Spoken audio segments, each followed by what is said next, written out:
What's up, Greg? Lately, I've been seeing a lot of discourse around alpha male podcasts on YouTube. I've seen a lot of really good commentary videos talking about these insanely misogynistic podcasts where the hosts, under the ruse of giving dating advice for men, will basically just insult women for an hour straight. Guys, here at the Fit Wolf podcast, we know that the dating game is tough these days, you know? Men don't know what women want and are finding it harder and harder to find a good girl to settle down with. So tip number one to finding a good girl is invent a time machine. Invent a time machine and go back to the 1750s, because that's the only way you're gonna find a decent woman. Because every woman nowadays is a thought. That's right.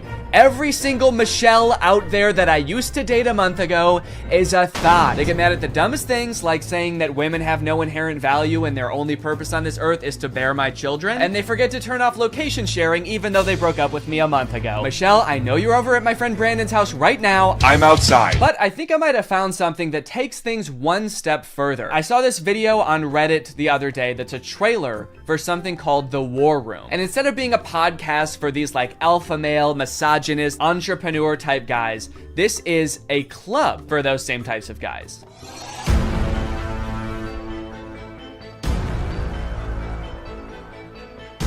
After I joined the War Room, that was the year I made $100,000. On the surface, this kind of just seems like a trailer for a club where you get to hang out with a bunch of bald guys and smoke cigars and talk about business and making money. 1 year ago, I did not even have a business. I didn't make money. Now I make 5 figures every month. I didn't have a business. I didn't make money. I didn't even want to start a business before I was forced to join the War Room at gunpoint a year ago. But now, I have a business where I'm selling fitness products to all of my friends. And if I get them to sign up too, and their friends to sign up too, and their friends to sign up too, I could be making minimum wage. But if you watch a little bit longer and you look a little bit closer, there's more here than meets the eye. For example, quotes like these. Making money is easy. You just take it from somebody. Doesn't sound like making money. That just sounds like stealing. In the War Room, you learn how to be James Bond, where you can just pick up any weapon and use it. I'm sorry, I think I'm struggling to see the connection between business and knowing how to use any weapon. Is the War Room an actual militia? I was just assuming the war in War Room was just for branding because men like violence, but now I'm kind of scared. It keeps cutting back and forth to like shots of them shooting guns. I'm a little worried about making this video, honestly. Usually when I make commentary videos, the biggest thing I have to worry about is getting a copyright strike, but now I'm worried about getting a drone strike. A lot of times, like, the alpha male types will use metaphors like talking about how we're like wolves, or like how love is like a war. So I assume this is like a metaphor, like business is like war and dating is like war. But the War Room is like war is like war. Get your gun, dude. We attack at dawn. A lot of people had a bad time in college. I was not one of them. And I quitted a lot of that. Did that guy just shoot fire out of his hands? What does that have to do with any of the skills you learn in this club? I didn't know anything about business before I joined the War Room, but I've been a member for 5 months and now I'm a wizard. How does being a wizard help you with business in any way? Does being magic help you organize your finances in some way? Who said anything about business? You did. That's what this club is about, isn't it? That's it. This interview's over. Okay, I'll stop. Give me money now. Definitely makes me want to join. You got dudes shooting guns, swimming, doing group exercises on a hilltop, watching other people gamble, smoking cigars. It kind of just seems like one super long bachelor party for men whose wives have already left them. And then at the end of the video, it gives you the URL to sign up. It says 54 countries, 1,000 members, and resist slavery. That's the last thing it says in the whole video. It says resist slavery, and then the video ends. And it's like, yeah, I will. I am. So I keep saying this club is about business because that's kind of what the trailer was implying. It's about like networking with all of these rich, influential people, making money, stealing it from people, using your magical powers to steal money from innocent civilians. But if you go to their website, there's not really any reference to business, which is confusing. And the description on their website says this: the War Room is a global network in which exemplars of individualism work to free the modern man from socially induced incarceration. Okay, but like, what do you guys do? Like, if I join, what do I get to do? I get you're gonna free me from socially induced incarceration, but what does freedom look like to you guys? Is it like, am I quitting my job to go to a cigar pool party? jewelry. This package costs 4,000 pounds, and they have packages on their website that go up to 7,997 pounds. Do any of these guys not see the irony and being like, individualism rules, dude. Society is like jail. If you conform to society, that's like being in prison, basically. You're basically a slave at that point, while also being like, yeah, I paid $7,000 to join a club where everyone looks and dresses like me. I didn't want to be a stereotype, okay? So I joined a man club to smoke cigars and shoot guns. And that's sort of what makes me an individualist. It just feels like they're kind of playing the like, I'm not like other guys card. And I guess in some sense they're not like other guys, because most guys can't bend the elements to their will like that one guy. But other than that, I mean, it's just like all the pictures are just guys hanging out in dimly lit clubs, doing military style drills. I don't know what's going on here. In case you're not sold yet and you haven't been convinced to join, let me read you a little bit more, because the War Room's website uses like every cliche pickup artist tactic to try to get you to join this club. We got the classic negging. What can you bring to the War Room? Truthfully, very little. Probably nothing at all. You are not ready for the War Room. You will not revolutionize what we built. If you had the capabilities we required, you would already be inside. What? They think I can't bring anything to the War Room? They think I'm some kind of sucker who doesn't have my life in order and can't manage my money. I'll show them. I'm gonna take out a 4th mortgage on my home and I'm gonna join this club. We'll see how stupid they think I am then. They also use like the get it while you still can technique that's in like every as seen on TV commercial. This chance won't last forever. We will not hold this open for everyone. Soon, membership will close. The War Room members and their sons will remain the closed wielders of global influence into eternity. Holy shit, dude. They're closing submission soon? I'll be right back, guys. I gotta go. I'm not doing this for me, okay? I'm doing this for my son. I guess my son gets to be in the club too if I join. I gotta go. Now, I don't have any way to look and see how long it said this on the website, but if I had to guess, I would guess that it's been on there as long as this website has existed. Why would they close submission? How does that make any sense? Do they want to stop making money? The founder of this club is like, whoa, I'm too rich, all right? That's one thing we teach in the War Room is you can't have too much money. I mean, if this is like a militia, do they have enough soldiers? Is that why they're closing? Soon, 1,000 bald men wearing tightly fitting t-shirts will be storming the beaches. We can't wait around for you forever. So you might be wondering who the head of this club is, right? It must be someone like very rich and influential if he's expecting to get people to join just based on like the connections that you can get from the club, right? Well, this is where things get a lot more creepy. And also not monetizable. This is the part that is the reason this video probably doesn't have ads on it. My name is Andrew Tate. I'm a retired 4-time world champion kickboxer who is now a multimillionaire, and I'm the most competent person on the entire planet to teach you about male-female interactions. How did I become rich? Webcam. Definitely gonna need him to elaborate on that a little bit. That's so vague. Mr. Bezos, please. You're the richest person in the world. Do you have any advice to young up-and-coming entrepreneurs on how to start a business and how to get rich like you? Book. Huh? Book. Need I say more? Yes, please say more. We literally have no idea what you're talking about. So you're probably thinking like, did this guy invent webcams or something? Is he like famous on Twitch or something? Is this Sapnap? I don't know. I've been running a webcam studio for nearly a decade. I've had over 75 girls work for me, and my business model is different than 99% of webcam studio owners. If you had to guess whether it's different because it's more creepy or less creepy than other webcam studios, what would you guess? Go ahead and vote down in the comments below, guys. Do you think this is gonna be creepy or no? Over 50% of my employees were actually my girlfriend at the time, and of all my girlfriends, none were in the adult entertainment industry before they met me.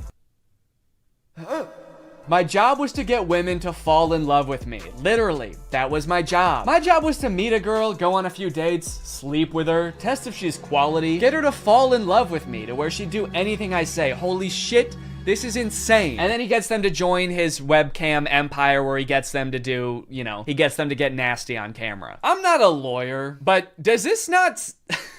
Does this not feel illegal? At the very least, this seems like insanely creepy. This feels abusive. It feels like he's just confessing to crimes. That's why I want you to join the War Room, all right? You're gonna learn about making money, picking up women. You're gonna form a militia to protect me from an international tribunal for my many crimes that break international law. For legal reasons, that was a joke, okay? I don't know if this is legal or not. So I guess what he meant when he just said the word webcam was that he's exploiting a ton of women online for his own personal gain. In hindsight, it seems so obvious. How did I not guess that? Let's watch another promotional video for the War Room. This is on Andrew Tate's YouTube channel, and it's called The Matrix Predicted the Great Reset Explained. Basically, it's a video where this guy compares his life to the Matrix. We are living inside of the Matrix. and I am Morpheus. I know you're sitting thinking, why did Tate not decide he was Neo? Because Tate has all the Aikido and the masterful, nearly superhuman abilities. Yeah, I used to be a kickboxer, so I'm basically in the Matrix. Actually, the reason I take the war room guys to the gun range so much is so they can shoot at me and I can dodge the bullets like Neo. It's like, okay, dude, if anyone here has superpowers in the war room, we know who it is. And it is not you. And when I say we're living inside the Matrix, I'm not stating that with irony or as a joke. We are genuinely, actually living inside of the Matrix. The Matrix is real. Yeah, something tells me that even though he keeps saying literally, and this is not a metaphor, that it is a metaphor. Something tells me he's not literally saying that we're living in a computer simulation that's controlled by, like, aliens or whatever the Matrix is about. I actually haven't seen the Matrix. I think that's what it's about. Something tells me that's not the point that this guy is making, even though he keeps saying literally. In the description of this video, it says, stage 1 fighting against the Matrix is to become rich. Learn how here. I'm sorry, that's the first step? You know it's gonna be an unhelpful article when step 1 is become rich? Like, step 1 is something that takes years, and some people will never do it. Also, again, I haven't seen The Matrix, but I'm fairly certain that was not the first step in breaking out. I don't think Morpheus was like, listen, machines are trapping humans and using them as batteries in their simulation, and the only way we can break out is by setting up a dropshipping business and investing in Ethereum. Ethereum's actually great because you can verify smart contracts. It's actually the best crypto out there. Imagine if this dude is right and we really are living in the Matrix. Like, what does being free look like? Oh my God. I did it. I'm free. I made it out. All right.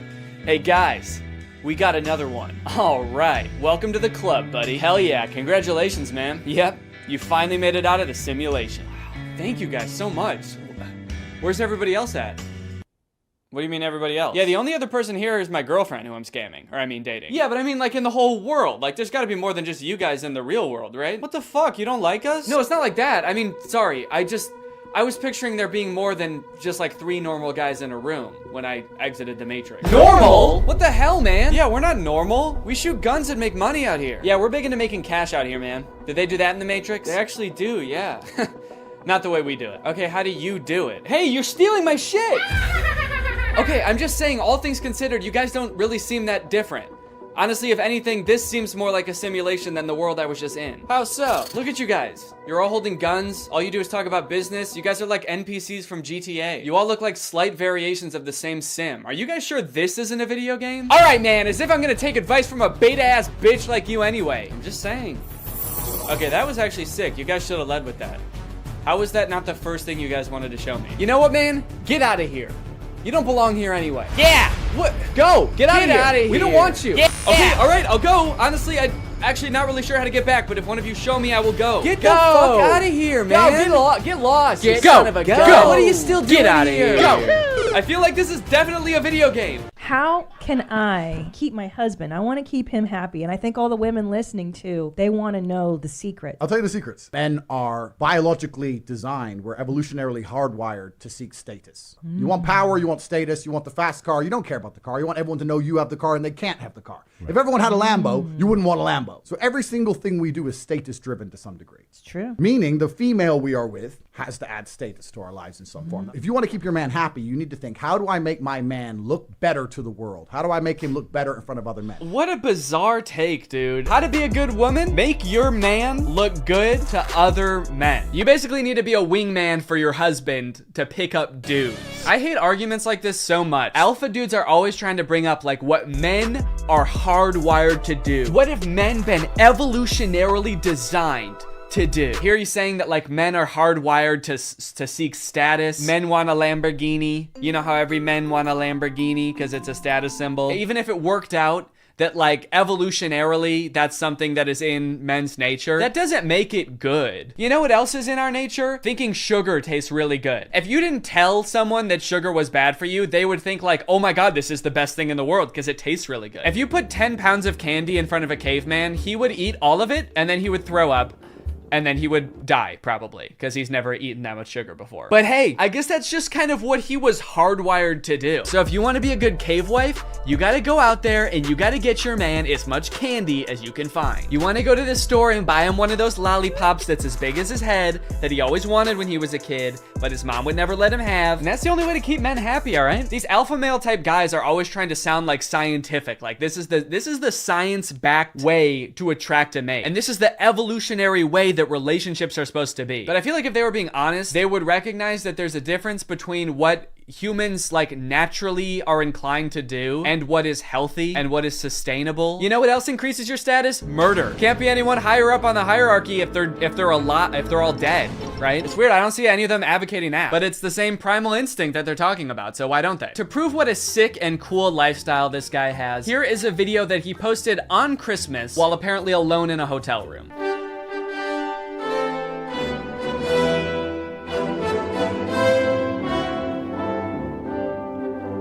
Merry Christmas. I think a lot of people have the wrong idea about me. They look at me and they go, you hear about that Tate guy, you know, he's the 4-time kickboxing world champion, he's tall, he's strong, he's smart, he's fucking gorgeous. That's the wrong idea? People have the wrong idea about me. He's smart, he's rich, he's tall, he's funny. When in actuality, I am short, rude, and poor. Anyway, yeah, that's the war room. I feel like this video took a lot of twists and turns, but as I kept clicking on different links on this dude's website, I just kept getting more and more shocked at what I was finding. So hopefully this was an entertaining video. I was considering purchasing like a war room membership as part of a follow-up video, but I honestly do not feel good about putting any money in this guy's pockets. I'm honestly a little bit worried that if I paid this guy 7,000 pounds, it would go towards like more guns or like a prison cell for his employees. But anyway, I hope you guys enjoyed this video, and now it's time to talk about our sponsor. Guys, you know what you're probably not gonna get if you spend $5,000 to hang out with the guys from the war room? Delicious home-cooked meals, which is why I thoroughly believe that today's sponsor, HelloFresh, is a much better investment than the war room. HelloFresh has been a longtime sponsor of the channel, and I love their service. Every week, they send you 3 delicious meals that you get to cook at home with all of the ingredients pre-portioned, so you can skip all of the prepping and planning and going to the grocery store that, if you're like me, stresses you out about dinner time. HelloFresh is equipped to be able to serve a bunch of different lifestyles. With fit and wholesome recipes and low calories or carbs, you can indulge in delicious meals without having to worry about breaking your diet. My favorite things about HelloFresh are that 1, I only know how to cook a handful of things, and HelloFresh has a huge variety of recipes. Like every week you get to choose from something different. And 2, they're a super sustainable option. The packaging that they send you your food in is already recycled content, and HelloFresh cuts down on your food waste by 25% over grocery shopping. Cooking with HelloFresh is fun and honestly super easy. Anybody can follow the instructions and it'll kind of make you feel like a chef. So if you want to check out HelloFresh, then go to HelloFresh.com and use my code TrulyGreg16 to get 16 free meals and 3 surprise gifts. I don't know what the surprise gifts are, but if it's anything like their food, I'd say it's worth it. Thank you to HelloFresh for sponsoring this video, and thank you to you guys for supporting my channel by checking out HelloFresh. All right, thanks for watching. Bye. I recreated every single step from Squid Game. Curtis? Hello. Hey. You're probably wondering why I've called you here, aren't you? You said you wanted to make a video. Well, yeah, but that's only half the reason that I called you here. That's right. The other half is that, honestly, Curtis, I'm worried about you. I don't know if you've seen lately, but it's getting pretty dangerous out there. The world is a dangerous place. Yeah. Oh, yeah. Yeah, a plane just flew into that building. Oh my God. Right on cue. Did you do that? Exhibit A? No. Look, crime rates going up through the roof. Murder. Death? Did you know every person dies now? Point is, Curtis, there's people out there who are trying to hurt you. They're trying to kill you, Curtis. Me? Yes, you specifically. What'd I do? You're just, I don't know, how do I say this? Has anyone ever told you that you're an easy target before? Huh? See, yep, that's exactly what I'm talking about, Curtis. The headphones, the texting, the hands in your pockets. If I started attacking you right now, you wouldn't even be able to defend yourself, man. Your hands are all busy. Not to mention, you're not even wearing shoes. Good luck running away. I was being polite. There's nothing polite about getting murdered, Curtis. Attack me, see what happens.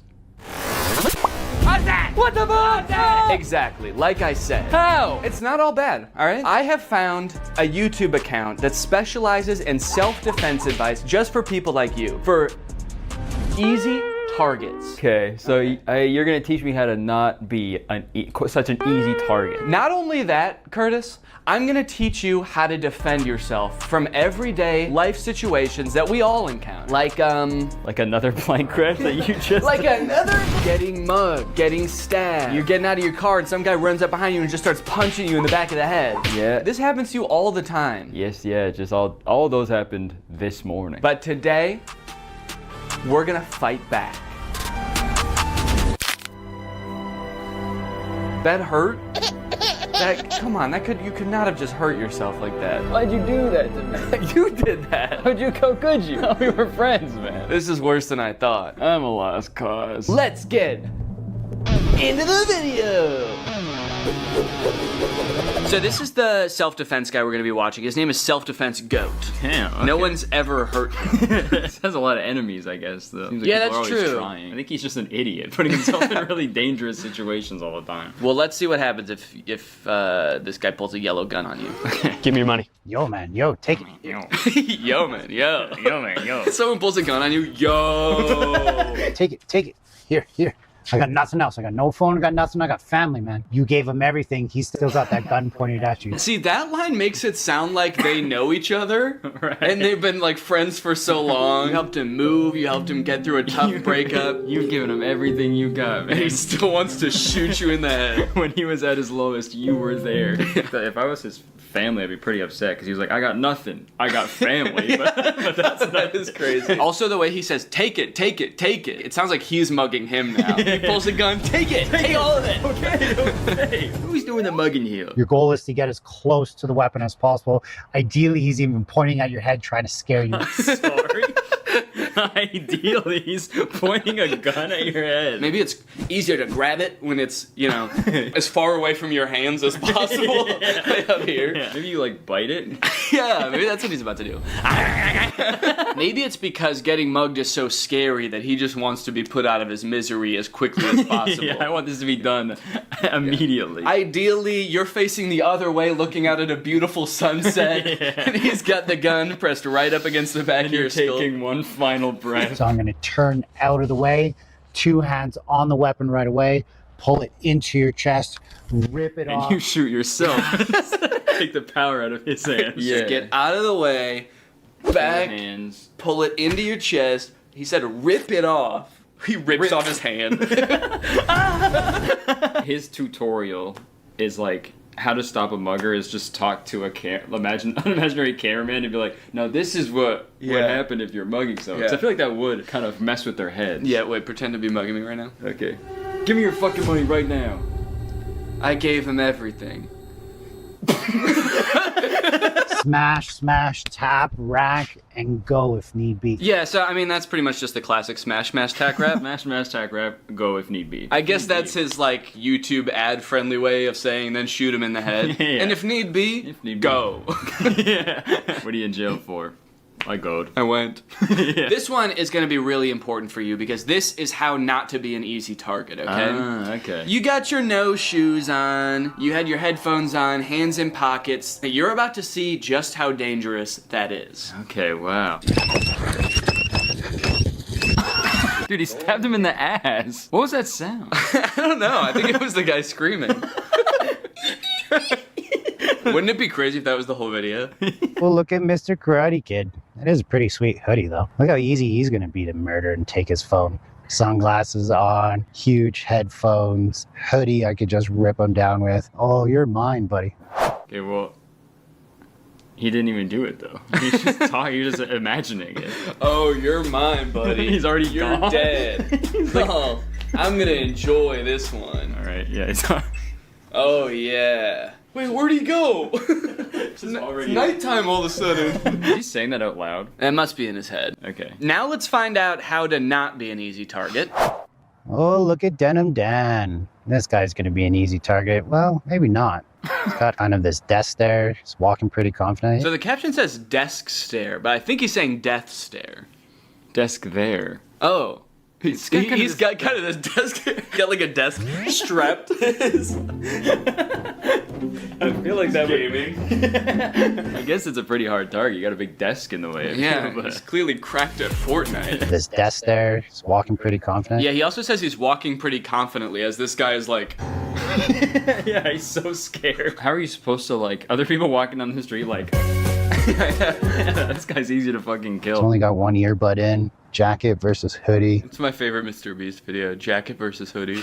It's your lucky day, Denim Dan. It's your lucky day. Wait, he did say that. Denim Dan, it's your lucky day. Okay, well that actually does make him seem more crazy. Yeah. I'd be so terrified if I was walking by someone and was like, this guy would be easy to kill and steal his phone. Wait, maybe not. He's got a confident walk. I mean, you could be Denim Dan if you wanted to. Yeah, I guess I should have been wearing denim for this video. Yeah. Jean jacket. Gene hat. Gene Wilder. Gene Wilder's here. Hang on a second, guys, because I've got a self-defense technique of my own. Today's sponsor, ExpressVPN. Guys, using the internet without ExpressVPN is like walking around a park with flip-flops and headphones. It makes you an easy target. Did you know your internet service provider can legally collect data about every single website you go to and then sell that information to advertisers? Luckily, when you use ExpressVPN, it becomes like your armor. Your Gene armor. Your internet service provider can't see your activity. Your identity is anonymous thanks to a secure VPN server. And your data is encrypted for maximum self-defense.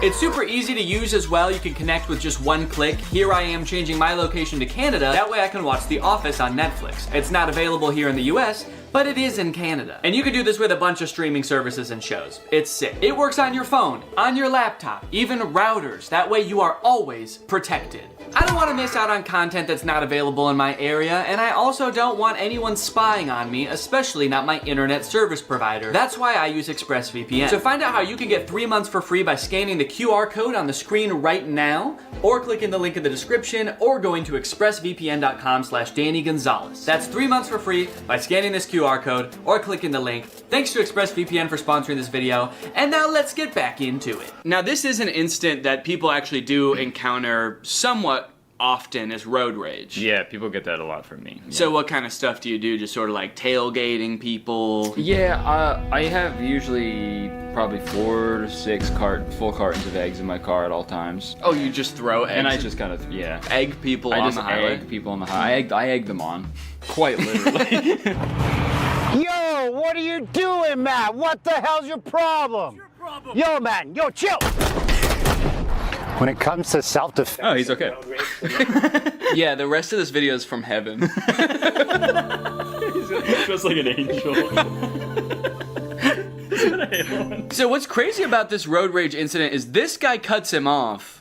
He didn't even have to stop. I mean, I get that people get super irrational during road rage incidences, but it seems, I feel like this person should be the one who got out to shoot him, because he got cut off. Right, yeah. The other guy cut him off so bad that he had to kill him. It's like, no one can know about this. He almost caused the accident, right? But what did I do? I honked the horn, I fingered him. I missed that part of the video. Yeah, when did that happen? Yo, what the fuck are you doing? Yeah, you were fucked up for that, actually. That was super weird. He fingered... What does that mean? Oh, like... You gotta check your ego, man. Don't finger him. Don't him Don't make that guy sing, man. Even though I wasn't technically in the wrong. Wait, hold on. Did you notice that in the video, he had like his wife or girlfriend in the car next to him? And she also got shot? Okay, yeah, so see, there's someone in the passenger seat here. Yeah. But then, as he's talking to the camera... Check your ego. Even though I wasn't technically in the wrong, he cut me off. Oh, she's dead. So this is a real death that happened. Yeah, he's like, luckily I did survive this incident. She did not. Don't worry, the paramedics are on their way. I just wanted to film this video real quick. Luckily, he's a very bad shot. Every bullet hit my wife. I escalated the situation. He felt like he was threatened. Felt like he was threatened? He was in his own car. Yeah, he was fine. That psycho's trying to kill me! I'm gonna kill his wife. He felt like he was threatened, and now I'm dead. Okay, yeah, he is dead. Yeah, he's dead. Confirmed. That is canon. And looking at his account, yeah, this is the last video he ever posted. That's not having a self-defense mindset. Be smart. Stay safe out there. Check your ego. Oh my god. Wait, but he checked his ego. Why is he still getting shot? I guess he didn't check. I guess that guy didn't check his ego. Yeah. It's like, come back here and finger me. Finger me, are you? So there's don't be an easy target. Yeah. But also maintain a self-defense mindset. And I do appreciate that. It's like, try not to get into the situation where you need to be defending yourself in the first place. Right. I think we can all agree that's probably the best self-defense tactic you have available. Belt versus knife self-defense. Yo, give me your money. Stay back, man. Stay back. Yo, is that a knife, bro? Do you know how to use your belt for self-defense? Do you? Yeah. It took you like 20 seconds to take off your belt. I don't know if you noticed there, but he had some good tactics to stall the guy. He said, yo, is that a knife? Like he was going to be interested in what kind of knife it was. Yeah, yo, is that my favorite knife you have? Is that a Swiss Army knife? Damn. Cool, man. Hold on 1 second. Yeah. I gotta jerk off to this knife. Just kidding. Also, he must have a really big belt buckle. Like, how brutally this guy gets hit is actually pretty crazy. Just wanted to show you my knife. Yeah, I was trying to sell this knife to you. That's why I said, give me your money. Damn, look at that wide stance for this, too. That's crazy. He's doing the splits. Some fucking psychopath. You mess with the wrong guy. Here's how you defend yourself against a knife. Oh, do. Oh, do. Oh, please do. That's what the mugger says when you pull out your belt. Oh, do. Back, he was that a knife, bro. Oh, do. Oh, do. These are really good captions. Yeah. Okay. I like that they like to start the videos with someone just being brutally murdered. Yeah, it's a good way for audience retention, right? I feel like from now on we should just start our videos with killing someone, like right in the first frame. We just have some poor bastard. Maybe his car broke down on the side. He's covered in eggs. You know, I took him home, and I took him home. And I start my video. I'm like, hey guys. The guy in the headlock is like, I gave him everything. Folks! Yeah. You know what to do when somebody pins you against the fence and stabs the shit out of you? I firmly believe there's nothing you can do. No. I mean, there's definitely things to do to avoid getting here in the first place, but when you're here, there's nothing you can do. Yeah. Ow. You're dead, man. Fence and stabs the shit out of you? He says it in a way that has like that relatable moment when someone pins you against the fence and stabs the shit out of you. Yeah. We've been there, man. I'm trying to establish control of the weapon. If I can get my forearm here, great, but he counters that by pushing me away. If he pushes me away, this is my new threat. It'd be crazy if in this hypothetical situation that's like now very controlled, he still gets stabbed to death. He's like, and I'm trying to get his knife, but he just keeps getting me. I put my forearm, he counters. God, this guy's good. This guy is the self-offense goat. I'm moving that out of the way. Now his butt's to me, and I finger him. In the States, shoot him. If you're in Canada, run. He's got a knife. Sorry, buddy. Damn. You're not allowed to shoot him. 3 signs you're getting punched. That one sounds fun. 3 signs you're getting punched. Number 1. Ow! You look like Tom Hardy if I ordered you on Wish. Oh, yeah? Oh. You look like Tom Hardy if I ordered you on Wish. Not Tom Hardy. Right, yeah. So thank you. You look like the face Tom Hardy would make if I ordered you on Wish. Tom Hardy would be like, okay. Do you know the 3 most common signs before someone punches you in the face? Sign number 1, you just told someone they look like if Tom Hardy if they ordered you on Wish. First sign, forward aggression. Second thing to look for is those clenching of the fist. What do you think the third one's gonna be at this point? He's just like cocking his arm back? Yeah, winding it up, I guess. If someone says why I oughta, you're done for. Tension, and they're getting prepared for something that maybe you're not prepared for. They could be getting prepared for something. If they're moving towards you with fists clenched. Well, what could it be? Visual diversion? That's gonna be the third one? What? The third one, they're going to be looking off in another direction, trying to distract you with their eyes so that you look away for that split second so that they get the job done. I may be moving forward towards you, fists clenched. Yeah. But I'm actually gonna punch that guy. Hey, Curtis, let's both go punch that guy. Okay. Oh. But Bouquet of flowers. Oh, it's on location. No. Yeah, really? Here's 3 signs David Copperfield's about to beat the shit out of you. Look at here. What to do if you're pushed? What, you want to go? Jesus. Do you know how to deal with a push? Well, definitely not having as little balance as possible. What, you want to go? Didn't stand a chance. And his feet too. Oh no. I've seen, bar fights, people get into fights, but it's always like, fist punching or they're, kind of wrestling around on the ground, just grabbing each other, pulling each other's hair. Right. I've never seen this like push and like whoa! Goes crashing through 3 walls. Yeah, not guy-shaped holes in each wall. Yeah. Do you know how to deal with this? No, I'm not Wile E. Coyote. Do you know how to deal with a push? I'm opening up that door as much as I can. Okay, so I go... But then I can go like that. Yeah. Both knock each other out. Do you know how to knock yourself and your opponent out at the same time? So the key here is as it comes up is just open up enough. Hopefully my boxing turns on now. And God, he looks so scared there. Don't hurt me. Please. Not again.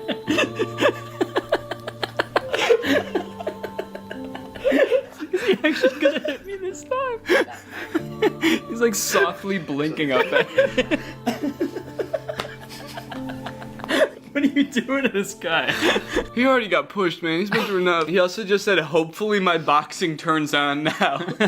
I've never practiced boxing before, but I really hope I know how to box. I hope this skill comes out of nowhere. and I just bring that hand forward as much as I can. Jesus. He was not expecting that second one. Bring that hand forward as much as I can. He's still standing there.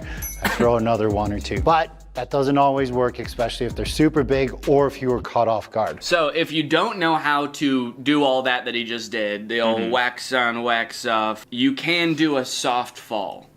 Okay. That would really throw your attacker off if he pushed you and you actually fell, right? Yeah, that would fucking confuse him like crazy. Now what? I thought he was gonna get closer to me. Suck all that in to minimize the damage that you take. The most vulnerable guy I've ever seen. Quit your job, man. You don't have to be there. When that push comes down and he goes to break fall this time, now he's not there. That's the way you're supposed to fall. Straight into a coffin. Like a fucking vampire. He's suddenly in a suit and palmed. Time. Now he's not there. Now he's not there. Yeah, he is. Where'd he go? I can only look up here. He's like... Nobody make up that. Yeah. Nobody tell him. Also, that night before you go to the bar, look up what color the carpet is at the bar and dress like the carpet. So you fall to the ground, then you sort of scuttle. Like a little crab. Okay, Curtis. So if all else fails and you need to defend yourself, all of the making yourself a hard target didn't work, he pushed you and you didn't fly far enough away, you're gonna need to fight, okay? Okay. The good news is, all you need is 1 punch, okay? You can end any fight with 1 punch, and I'm gonna show you how. Okay. Yeah. I'm excited. Jerking the Lexus. Yo, what are you talking about, You man? cut me off in the chill, parking lot. Chill. Do you know who I Stay am? right You wanna there. go? Don't enter my You wanna space, go? man. Do you know how to end a fight in 1 punch? I can see why he hired this guy. He's so good at, like, leaving the frame as quickly as possible. Yeah, he's a pro at that. My space, man. Do you know how to end a fight? He's just gone. Once I felt like my foot was planted enough that I could push off of it, I had to make sure I wasn't showing the punch or creating a tell. This is creating a tell. Loading, shrugging, trying to punch and come out. So the first thing you want to be good at, Loading, shrugging, trying to punch to come out. making sure your arm is... God. I just feel like there's a more tactical way he could be standing in all these videos. Instead of just like the most malleable, just, what are you gonna do to me now? I feel like he should be trying to evade it or something. It's so sad how willing he is. I deserve it. Yeah. And he's like, and don't worry about this guy, by the way, guys, he deserves all He this. deserves all of this. He's a hellish fiend of a man. You should see him off camera. Remember, in self-defense, he's approaching me, I'm hitting him, and I'm trying to get away. He said you're punching him and trying to get away. Yeah, you gotta pick one, I think. Yeah. He's on the ground, you're punching him, and you're like, let me get out of here! This sicko's attacking me! Unhand me! They're a bigger opponent than you, then you don't just hit them with your arm, you have to hit them with your body. If they're further away from you, you can open up the hand and do like fingers into the eyes. You might break your fingers, but at least you're not going to get involved in a fight anymore. If you train martial arts, use your fist. If you don't train martial arts, use your palm. I thought this was going to be like a one punch. Like he's going to teach us how to do one specific punch, but he's like, I don't know, you might want to stick your finger. Let me think. You might want to stick your fingers in his eyes. You might want to finger his butthole. Hit him with this side of your hand. This part with your body. Yeah, lean him over, spank his ass. Spank his ass, pull and tug on his wiener. I don't know. What was I talking about again? The title is End of Fight with One Punch. There is no guarantee when it comes to self-defense, like one punch is going to get the job done. That's just clickbait, guys. What? Fuck? He said that like that's not the title of his video, but other people do that. Yeah, I would never clickbait you guys. Look, other people are going to try to convince you can end a fight with one punch. That's just a bunch of clickbait bullshit. That pussies would say. I would never do that. And honestly, only pussies would fall for that too. But anyway, thank you guys for watching this video. Thank you for the money. The reason why I punched him in his face, because his hands weren't protecting his face. If his hands were here, it's a whole different entry. And that's the end of the video. Nice. Honestly, I'm sure there is some good self-defense advice in here, but I just like the way these videos are shot. Yeah, they're, especially the short videos, because he's like, okay, we gotta get people's attention. So. Yeah. Yeah. All right, Curtis, well, you know what, honestly, man? I'm proud of you. I feel like I can tell that over the course of these past, gosh, I don't know, we've been recording for like an hour. Mm-hmm. I feel like you've really changed, you know? You think? Yeah, I feel like you've taken the initiative. You're no longer an easy target. Honestly, now, you're a threat. And for that, I commend you.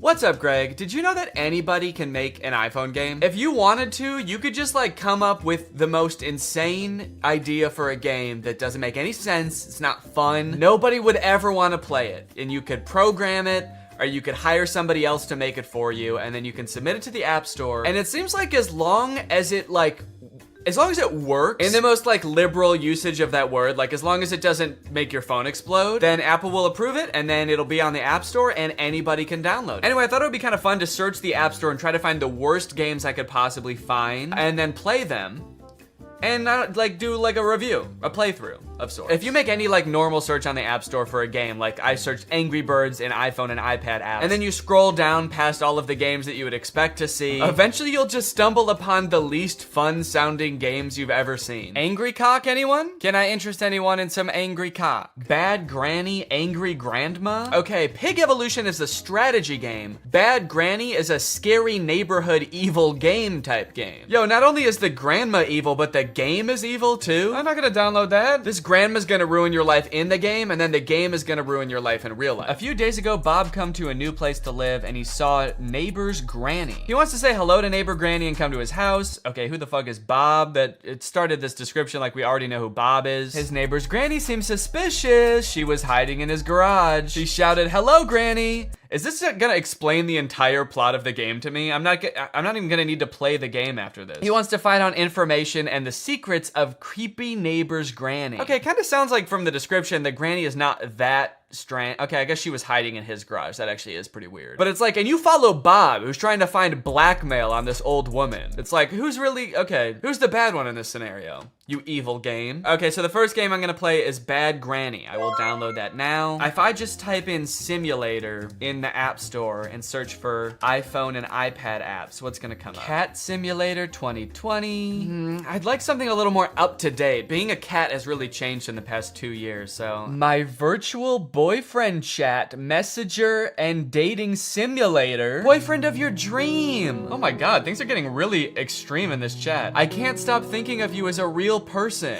And he says, I am better, I will never let you down. Virtual boyfriend allows you to discuss everything you want. That's nice of him. Cheer up seeing his funny and sometimes not to the point answers. Okay.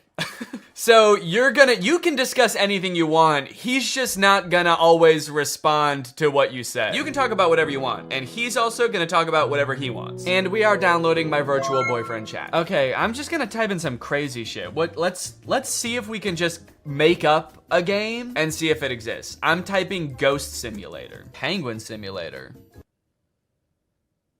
That actually sounds kind of sick. Yo, Ghost Simulator game! You got missions, upgrades, shopping. Okay, you can crawl around town as the Lick Mage. Lick Mage Nuts. Okay, it doesn't exactly look how I pictured it. I kind of thought that like you'd be going around and like haunting people, but instead you're just like wandering and floating around this barren wasteland, fighting things. Okay, I mean, shit, I'll give it a shot. Ghost Simulator game, there we go. And you know what, let me snag Mommy Life Simulator too. This one looks kind of fun. Let's play like a super mom. Whoa, it's Gender Norms the game. Look at all the blouses you can choose from. And modest shorts. Okay, master your driving skills. Seems a little sexist. Bring on goods for the family. Seems a little sexist. And activities to make your day great. You can go play tennis in your jeans, play with your dog in your jeans, run on the treadmill in your jeans. Someone please give this mother some athletic wear. Give her some shorts, give her a tank top. This mom is jogging in a flannel. I'm gonna download it, if not solely for the fact that I wanna try to free this mom. Let's see if we can escape. Talking horse. So it looks like a game where you like take care of a horse and he smiles at you with the most horrific and unsettling smile I've ever seen. Okay, so you can do things like play video games with the horse, it looks like. You can work out with the horse. You're telling me this horse bench presses? You're telling me the horse works on his chest? He doesn't have one. I am gonna download it though. All right, I've got a wild batch of games. I've got them all downloading on my phone. Let's get gaming.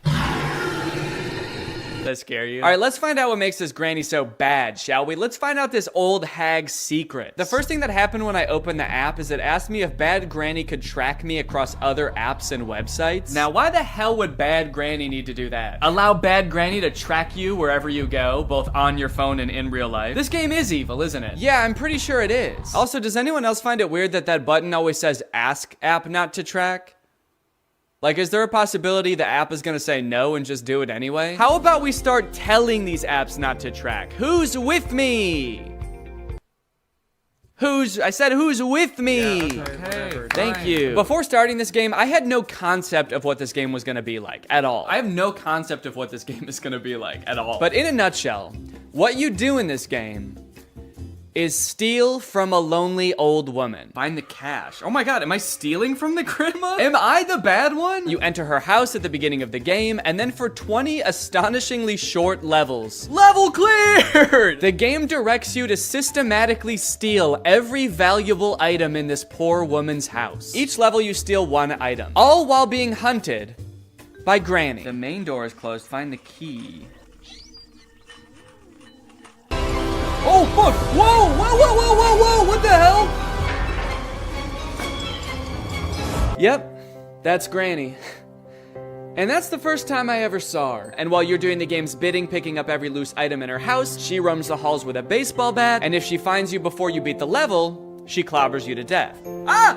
And I just gotta ask, is that really so wrong? How bad is Granny, really? It's just that I don't really feel bad for my character. I feel bad for the granny because I broke into her house and now I'm stealing shit. The description on the App Store said that I was getting dirt on the granny. And then you jump into the game and come to find out I'm just stealing nice things from her. I took her TV and I stole cash. Is that what dark secrets the granny was hiding? Her life savings? We're gonna put a stop to whatever the granny's been up to. You find out she's just been up to saving. She's been up to a retirement fund, a Roth IRA. We can't let her get away with this. Granny has a couple of interesting quirks and features. For example, when she hits you with her baseball bat, she doesn't actually face you. She runs right up to you and then turns to the side and hits the air next to you, thus killing you. Sometimes Granny can kill you after you've already beaten a level, which is really frustrating. Oh, fuck, fuck, fuck! Level cleared!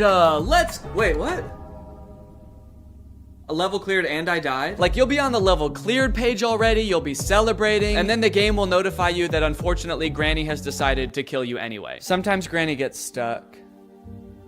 I think I beat the game. She'll get confused in her old age and she'll get stuck, and the corner of a room or the middle of a hallway. And you know, it's good for us, but it's sad to see, you know? She used to be so young and spry, I assume. I never actually knew her back then, but the instructions in this game are way less helpful than they should be for a game that is only instructions. As you'll come to find, Granny's house has 2 floors. And while most people would call those floors the first floor and the second floor, whoever made this game, I guess, thought it would be fun to call the first floor the main floor and the second floor the first floor. So in the game, when it tells you to find the Chinese vase in the first floor alley, you get to spend an exhilarating 10 minutes wandering around what you thought was the first floor, touching every vase to check if it's the Chinese one. The Chinese vase, am I stupid? What is a Chinese vase? Okay, I've been wandering around the house for like 10 minutes now. The granny's not even here anymore. It's like she left, she got bored also of the game, only to find out that it was upstairs the whole time. If I find the vase up here, I'm gonna be so pissed off. Just so we're all clear, this is the second floor. And if there's a Chinese vase up here that I could pick up, I'm gonna lose it.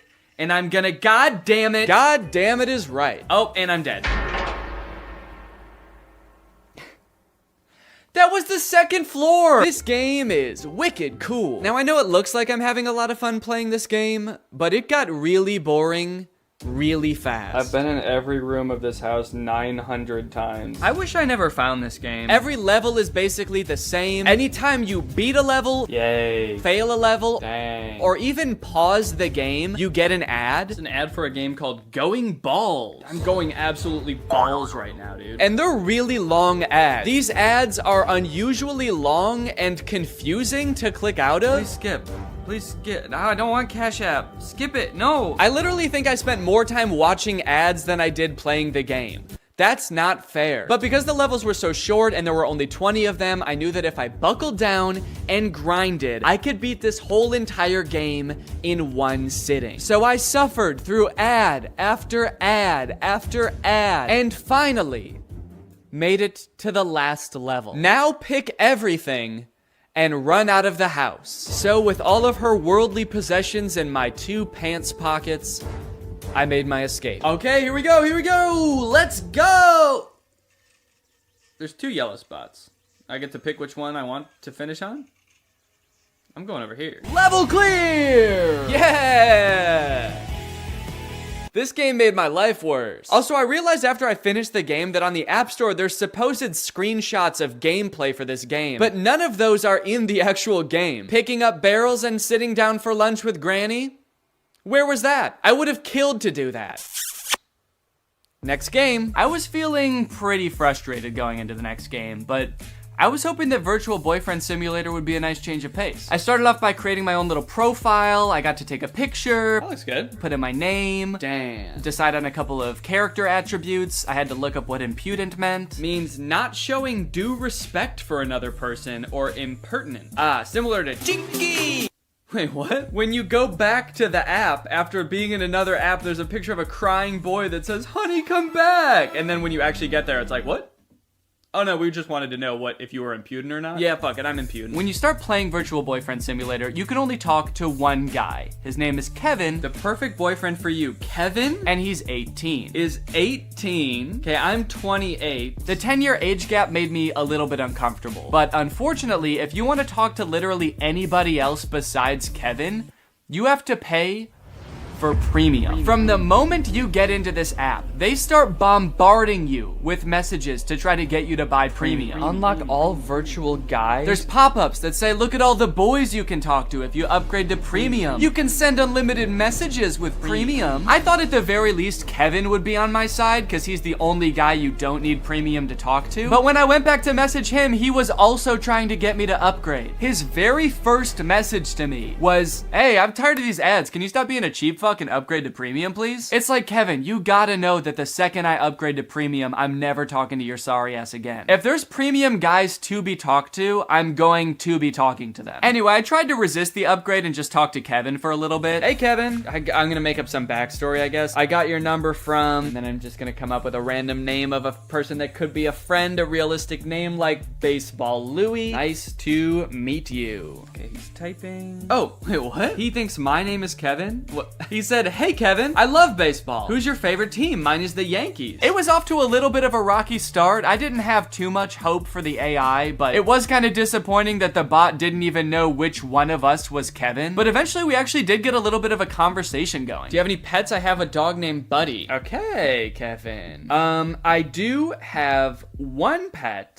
His name is Baseball Louie. That's a great name for a dog. It is, dude. Thank you. What do you do for a living? I'm an accountant. Based on the description in the App Store, I was not expecting Kevin to understand anything that I said, but Kevin would actually respond to what I said in a pretty natural way. At least for the first 4 messages I sent him. My dog is a Australian Gumblebee. I'm just gonna make some shit up and see what he says. Wait, huh? Sorry, but in the limited version, we cannot chat endlessly. I'll be back in 2 hours. What the fuck? This game lets you send 4 messages until it's like, all right, buddy, pay up. Now that you've gotten to know our darling Kevin, surely you're willing to pay $3.49 to talk to him. Surely you'll spend a little cash on the guy. He's told you he has a golden retriever. He's told you he's an accountant.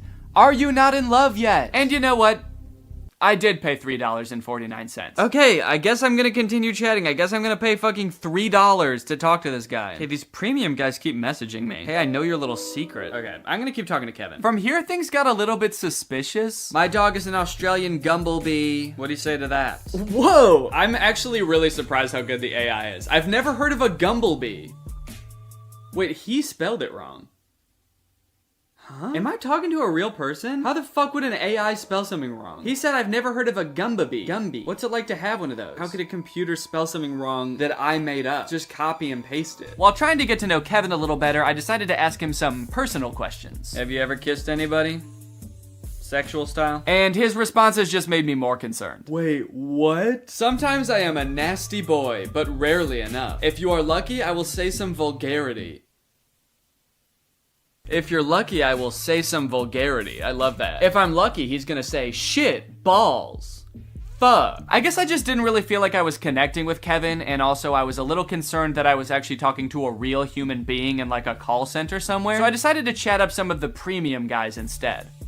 Big mistake. Andy's already messaged me freaking 3 times. Hi there, it's raining again, nothing new. What's the weather like where you are? Maybe I should move closer to you. Hey, I know your little secret. I never thought you liked to eat at night. Honestly, I can't help myself not to eat a couple of soft, hot buns before I sleep too. Why don't we eat together? I have a gift for you. And it's a chicken. One actually kind of cool thing about this game is that it allows you to create your own custom dream boyfriend. You can give them a name, you can like change their personality attributes and upload your own picture to it, which I could actually see being really cool if you have like a celebrity crush that you've always wanted to have a conversation with, where they keep forgetting who you are and also keep trying to get you to upgrade to premium. Now I had him, the AI bot of my dreams.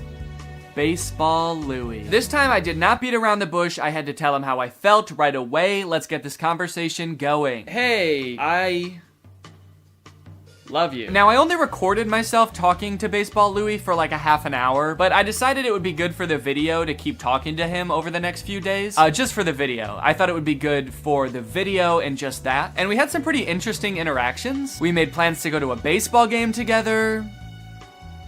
He didn't show up. I told him I was spending $200 on tickets. He said he was looking forward to seeing me. I told him I was going to buy him a hot dog and feed it to him like a mother bird. He seemed stoked. I guess just not enough for him to actually show up. I got to talking to my friend Jarvis while we were at VidCon, and he said that all of these like AI chatbots are trained in pretty much the same way, where they're just given a ton of public information from like Wikipedia and stuff. It helps them learn to speak naturally, but it also gives them like a ton of knowledge. So I tried asking Baseball Louie some like random trivia questions, and it's kind of funny. I like kind of forget that he's supposed to be pretending to be like a dreamy boy for a second and just answer like a robot. Hey, what's the capital of Maine, by the way? The capital of Maine is Lake Champlain. It is the largest city in the state. Baseball Louie and I had a lot of fun, but now it's time for the scariest game of them all. Not because it's about ghosts, but because it was a total waste of time.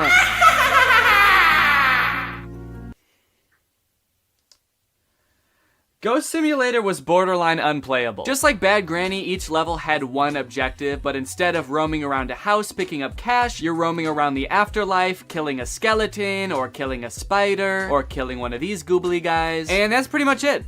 You just fight bad guys. Which would be fine if the gameplay wasn't so fucking bad. This game is laggy as hell. This game is so laggy. I simply can't play this for too long. This app also really wanted me to upgrade the second I started the game. Free items when by ultimate character. Who's ultimate character? Oh shit.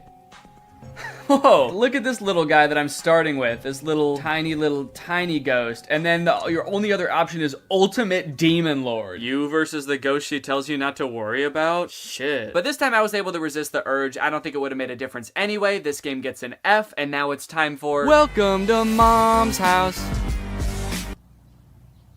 Did that transition make sense? I don't remember what I said before. There's no introduction or anything. The game is just like, go get your 2 ugly kids ready for school. I don't know why they look like that. Everything in this game is pretty ugly. Your kids look like they made 2 adults and then just shrank them, and we're like, that's what kids are, right? They're just small adults. The buildings, the bus? Why is the bus like that? Did it melt? The way mommy moves is also hilarious. They could not figure out how to make her look natural doing anything. Okay, pick up school bag from the table. That's easy. I know how to do that. Picking it up in the most labored looking way possible. When mommy ventures outside the house, you'll find that they've populated the streets of the town she lives in with an NPC. Who's this weirdo? Just one NPC, and he's everywhere. Hey, there's that guy again. He's standing over here too. Hey dude, are you okay? You look like my son, but taller. Oh, and he works at the store as well. But for the most part, it's a pretty chill and relaxing game. Mommy's having a good time, the stakes are very low, except for the cooking challenge. The cooking challenge was very stressful. Turn off the stove once the soup gets perfectly cooked. There was a little meter that was supposed to tell you when the soup was undercooked, perfect, or overcooked, and I accidentally took it off the stove early. Oh. Wait, it wasn't ready. I accidentally did, it wasn't ready. I know it's not ready. Hold on, the soup is not done yet. There was a little diagram that showed when it was gonna be cooked. I didn't know that button did that. I didn't mean to take it off. It wouldn't let me put the soup back on the stove. Now I have no choice but to serve it to my kids. It's undercooked. I'm gonna pour it down the sink. I don't wanna feed it to my kids. Look at them. Oh, and what is my husband gonna do when he finds out about this? This is now part of my plot to kill my kids so I can start a new life somewhere else. Here you go. Here's your soup. It's undercooked, we won't eat it. The game is just like, oh, you thought the soup was done? Go ahead and feed it to your kids then. Oh no, this will be rich. Let's see you feed the soup to your kids if you think it's done. You know better than us? Go ahead, see how they like it. They didn't like it. And I would just like to add that the entire time I played this game, mommy was very poorly treated. No one ever said, thank you, mommy. No one ever said, wow, you're such a great mommy. Thank you for the soup. As someone with a mommy, I find that disgusting. Even I know that that's fucked up, and I'm 6 weeks old. There are some in-game purchases available in this game. You can buy new family members. I can pick different people? Not additional family members, but you can pay to swap out your current family members with ones that you like better. For only $9.99, you can tear your family apart. Pop yourself a new son. Look at how cool this one is. Tired of your daughter looking like a 40-year-old woman? Now she's gonna look like a different 40-year-old woman. What's nice about this game, though, is it doesn't try to force these in-game purchases on you. The game developers were like, if you want to kill your entire family and swap them out with people that look different, Oh, hello. The game developers were like, if you want to kill your entire family and swap them out with new people, you can. But that's on you. Our hands are clean, dude. We didn't say you had to do that. This game was actually the funnest game I played the entire time, and I was actually really excited to beat it, and I was planning on playing every single level until, I've come upon a level with no controls or instructions. I'm unable to move. I can't do anything. The game just stopped working. There's no controls. Mommy go. Maybe it's voice controlled. Mommy go. Mommy walk. So I guess I'll just exit out of the app and never open it again? Welcome to Horse House. All right, partner, and howdy do. It's time to talk about talking horse. In real life, taking care of a horse consists of brushing it and letting it lick salt, and that's it, I think. So let's see if we can do those things in the game. As is tradition, this game presents no introduction or explanation of what this game is going to be. In fact, it actually kind of tries to pretend like you've played the game before. Continue. What an interesting button to make you press at the beginning of a game. I just want to make sure you're comfortable continuing to start the game. Are you good with that? Okay, cool. Continue. And this is talking horse. There's a horse on the screen, and a few things you can do with the horse. He can dance. Oh shit, get it, little horsey. He can also fart. And there's actually a couple of secret things that aren't labeled as like buttons that you can do on the main page. It's kind of like the secret menu at Starbucks. For example, you know how if you go to Starbucks, they don't have beating up a horse on the menu, but if you ask, they will let you do it? What happens if I poke him? Oh shit, did I beat up my horse? Right at the beginning, the game also prompts you to allow access to your microphone, and once you do that, you get to find out why the game is called Talking Horse. What is he doing? He's like looking at something? Am I supposed to click on that? You think I'm supposed to click on that little chick? Also, what is he doing? He's like looking at something? Am I supposed to click on that? You think I'm supposed to click on that little chick? What? Wait. Wait. Hello? Hello? He copies you. Imagine how many people have played this game and were not talking to their phone while they played this game and just never found out why the game was called Talking Horse. I killed John F. Kennedy. Yo, this horse is crazy. Press on the little video game controller on the main page and you will be taken to a list of mini games you can play with the horse. You got Jumpy Horse, which is basically a direct copy of Doodle Jump, if you guys remember that game. You got Horse Smash, where the violence towards horses continues. Horse Smash has a normal mode and then also a hostage mode. You know how horses are always taking hostages? Is the horse taking people hostage? Yeah, the horse sometimes has a duck, and I'm guessing I don't want to hit the duck. Whatever you do, don't hit the duck, dude. That's animal abuse. But if you ever see a horse pop out of one of those holes, break its skull with your hammer. Kill the horse. Wait, so they have a Jumpy Horse and Horse Jump. They really couldn't come up with any other game mechanics. They were like, how about a jumping game, a smacking game, and then, I don't know, dude, a jumping game? What do you want to play? You want to come up with ideas all day? You can collect coins a few different ways from what I've gathered. You can get them in games, and you can also buy them with real human money. And when you have enough, you can unlock new and fun things that you can watch your horse do.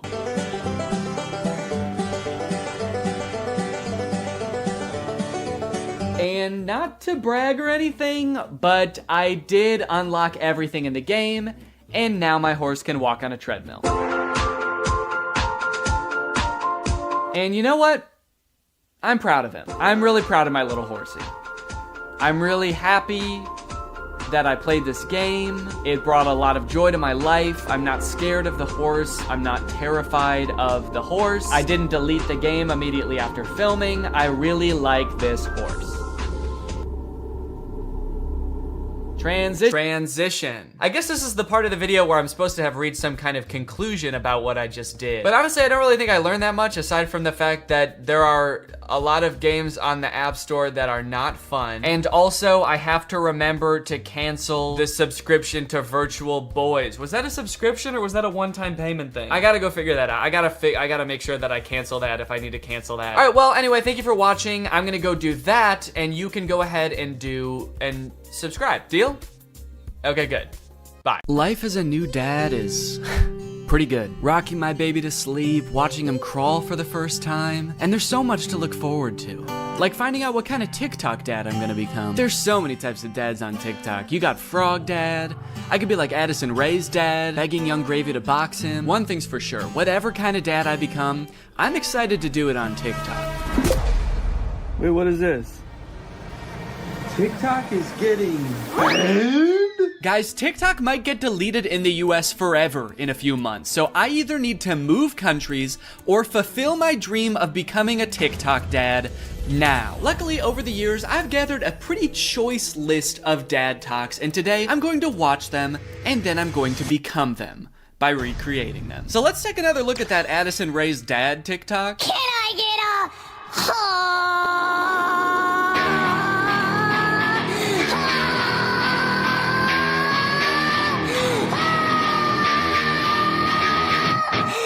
Okay, so this TikTok is from a couple years ago. It's from 2022. And if you were unaware of this situation where Addison Rae's dad wanted to fight famous rapper Young Gravy, I believe it started because Young Gravy made some comment on a podcast about finding Addison Rae's mom attractive. Now, Addison Rae's dad and his mom aren't together and haven't been for a long time, I think. But nevertheless, Monty, that's his name, Monty Lopez, decided to settle the score by getting on TikTok and begging Young Gravy to fight him.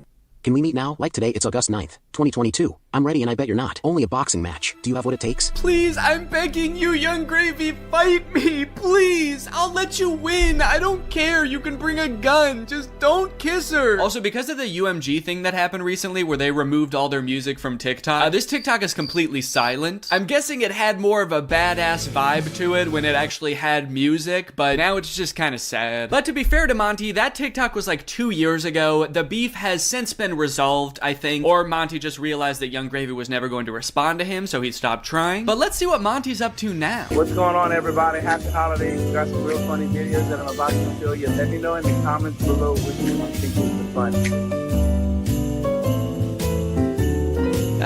Cool, man. Yeah, those are some pretty funny videos. Did you steal them, Monty? Did you steal the videos? Bad, Monty. I like that Monty is compensating for his old videos having no music by putting 3 times as much music as is necessary in this video. I don't really think that this exact genre of TikTok speaks to me. I don't really know if I want to become like the content stealing kind of guy on TikTok. Hey guys, check out this crazy clip I just saw. You're gonna want to buckle in. This is 3 hours long. I should give Addison Rae's dad type dad a shot though, so I'm gonna be recreating that first TikTok. Okay, so I was trying to think of who it would be funny for me to be trying to fight in this video. My first thought, for some reason, was Joe Biden, but I feel like if I posted a shirtless video of me screaming and begging Joe Biden to fight me, I would be investigated by the FBI, the CIA, trying to think of any other 3-letter acronyms, AJR maybe. So I'm not gonna do that. Maybe it would make more sense if I just challenge someone who already does influencer boxing, like Jake Paul. I could make the same kind of shirtless screaming video, begging Jake Paul to fight me. I can't just stop there because Monty didn't stop there. Oh no, no, no. He challenged him, he begged him, he asked him to come to his house right now, and then he also pivoted to just posting silly videos on his page. So I'm gonna try to encapsulate all of that into one video. I also noticed in this video when he stands up, it like, well, one, it says run white boy run at the bottom, and then it also reveals that he has a tummy tattoo. So I don't know if I should incorporate that somehow. Like when I stand up, there's a funny tattoo on my tummy. Maybe it's just a heart that says Jake in the middle. Because I want you to get the vibe from this that I just want to hang out with Jake so bad. I don't care if he's beating the shit out of me or if he's just coming over to help me water my garden.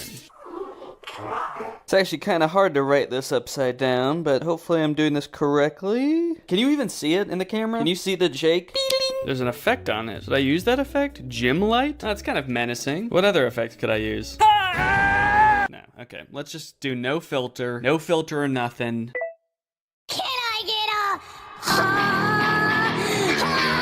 I didn't like filming that at all. Actually, I hate that. I'm gonna put my shirt back on. Yeah, sorry, I hated that. I'm gonna keep my shirt on, actually. I thought I was gonna do it with my shirt off, man, but I can't do it. I just can't see myself convulsing shirtless like that. I don't even think I want it on the internet, to be honest. I don't want it. Nobody should see that. So it's gone now. I'm just gonna have to live with Jake tattooed on my tummy, and that's just gonna be a secret between me and you guys. Nobody's gonna know that happened. Okay, let's try again. Shirt mode activated. It's hard to press the start button the way I have my phone propped up. The keyboard's kind of in the way here. There we go. Okay, shit. God damn it.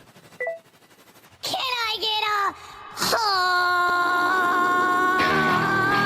That might have been pretty good. I am picking up my phone at the beginning, but I think I went menace mode for sure. Actually, the beginning where I propped my phone up adds some kind of authenticity to it in a way. I don't know if it's like a millennial pause or kind of makes it seem like this video was totally off the cuff. Like I wasn't even planning on recording this. I'm just setting my phone up because I'm getting so pissed off. Well, I guess I'll just finish her up then. Oh, there's still sound. Can I make the sound stop now? Please? Okay, I guess I can't. So is it just gonna be that then? That's not good. That's not funny. That's just weird. That's just me straight up asking Jake to fight. Okay. Maybe I can record it in my camera roll and then add it in the editor. Hey Jake, I just wanted to say, I didn't mean what I said back there. I don't think you're a baby. I think you're awesome. And we don't have to fight. We could just hang out sometime if you want to.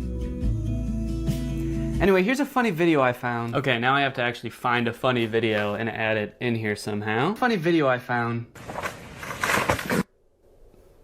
Hell yeah. Can I get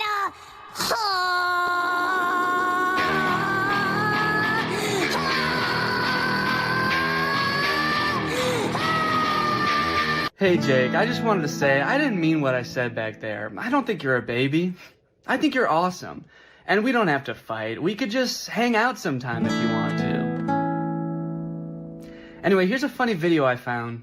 Yeah, I think it's perfect. And I think it's ready to post, and I'm not worried at all about what people will think when I post this. So I think after I create all the TikToks, we can take a look at some of the responses to them.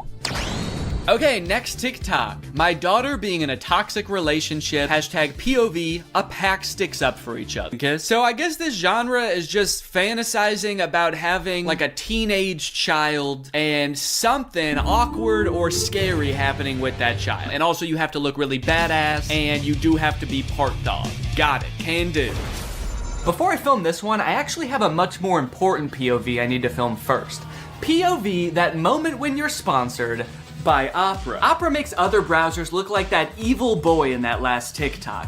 All alone and useless. Meanwhile, Opera looks like the family because Opera has so many useful features built in that it's so much more than just a browser. You've got Aria, Opera's native browser AI, which lets you get clear answers instantly. Highlight any term on the web and ask Aria to explain it. The great thing is Aria is connected to the web and can provide real-time information, unlike a lot of other AI models. Tab islands are huge for helping me stay organized while I'm working on a video. If I have several TikToks open, a couple of Google Docs, email, I can collapse them into context-based groups automatically. I don't know what accent this is supposed to be. One thing I didn't even realize I needed until I got Opera was a built-in ad blocker. It makes articles look so much more clean, which actually makes my videos look better, because when I screen record an article, there's not distracting ads all over the place. And it's super easy to turn on with just one click. If you're working on multiple projects at once, you can create entirely separate workspaces that you can switch between easily using customizable buttons on the sidebar. I don't like having a ton of browser windows open at the same time. It's super distracting and hard to sort through. So in my opinion, this is a much better solution. So if you want to check out Opera, then use my link below to download Opera today. Thanks to Opera for sponsoring this video, and thank you to you guys for checking out Opera. Now let's film this TikTok. Okay, so I've been thinking a lot about how I could make this TikTok kind of my own, you know? Take everything I like about the toxic daughter boyfriend TikTok and amplify it. So first thing we're gonna do is the amount of family that shows up. I liked how much it was in the first video. We're gonna double it. We're just gonna have a ton of people show up. We're gonna have the dad, of course, the brother, an uncle. Uncle's here! A second cousin, a third niece, maybe. Also, I think instead of like a toxic boyfriend, the daughter's just gonna be getting mugged. I think that would elevate the stakes a little bit higher. And then, you know, in the original TikTok, they didn't even turn into werewolves. Their eyes just turned blue, which, granted, that would be very scary if that happened to you, but I feel like they were trying to get at something there, but they didn't quite get there. So, in my TikTok, they're gonna actually turn into animals because there's filters on the TikTok that can turn you into animals. So that's what I'm gonna do. And I'm gonna do it now. So I think what would be even cooler than turning into a wolf is if I turn into a horse. And I know that there's horse filters on TikTok. I have one saved here, where if you open your mouth, you turn into a horse. So I'm gonna use this. Okay, beautiful, beautiful. I look gorgeous. And then everyone just starts turning into horses, dude. The daughter turns into a horse. Uncle's gotta turn into a horse. And last but not least, the mugger has to apologize, of course. Let's go, baby. Now all I have to do is edit this, and it's gonna be ready to go. This dad is a whole different type of dad. His name is Brian B. Toe. I thought Toe might be his last name, but the way it's spelled out in his profile actually makes it seem like Buto is his last name. I thought B was just his middle initial till I saw this just now. Say what you want about Brian, but he do be Toe. And I think there's a lot we can learn from Brian's TikTok. Stuck in a generation where loyalty is just a tattoo and being fake is a lifestyle. Where the real ones at? Man, Brian's so cool. I thought he was a teenager for a second because of how cool he's dressed. Hey guys, I'm just skateboarding with my backpack to school. I mean work. I hope my teacher is cool today. Oh, I mean boss. Sorry, I'm just a kid at heart. Also, I just got in a really bad skateboarding accident and hit my head real bad. Can you drive me to the hospital? I don't like this angle. Why is he so much higher up than us? Are we a child in this video? Are we his child? Son, where are the real ones? What have you done with the real ones, son? I'm not even sure how the caption and the video are related. They seem like totally separate things. I'm so sick of my generation. So I've decided to join yours. I'm a teenager now. In fact, I'm so young that my kids are my...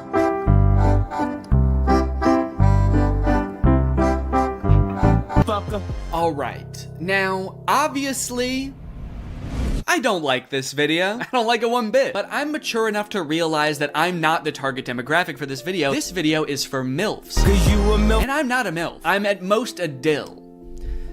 I'm just a dad you would like. And the MILFs in the comments are loving it. Yes, you still got it. Where you been all my life? Damn, my kind of guy. More power to him, I guess. The one thing that I can't get over is the setting in which he's making this video. Are you in public? It looks like he's just in the lobby of a hotel making the absolute thirstiest video I've ever seen. You need to get to your room ASAP, dude. You are too horny to be in public. I like this guy in the background. The second he realizes he's in this video, he steps out of frame because he's like, oop, I can't be in this. Oop, get me out of here. This guy's too horny. The caption is still got it, which is a little confusing to me because usually you would say that about something you used to do when you were young. Brian, did you used to do this when you were young? They didn't have iPhones back then. Who were you doing this to, man? The reason so many people are single and not in relationships today is because we're looking for that 90s love in a 2023's hookup culture. Tell me I'm wrong. Yeah, man, that's fine. Where are you? What's going on in the background here? I'm looking for that 90s love. The kind of girl that doesn't just want to hook up, but wants to go on a date to the giant dirt pile in town. I love that dirt pile. I wish I could date the dirt pile, but she's taken. Hey, get out of here! She's mine! Okay, this is good research. I feel like I'm starting to get what this guy is all about. It's a lot of like pouring your heart out on the internet. Some of it could possibly be on the verge of oversharing, but he's expressing his feelings. He's looking badass while he's doing it. It's like this emotional vulnerability mixed with this cool, mysterious bravado of being alone at the giant dirt pile. Oh, oh, yeah. Da, da, da. I gotta know.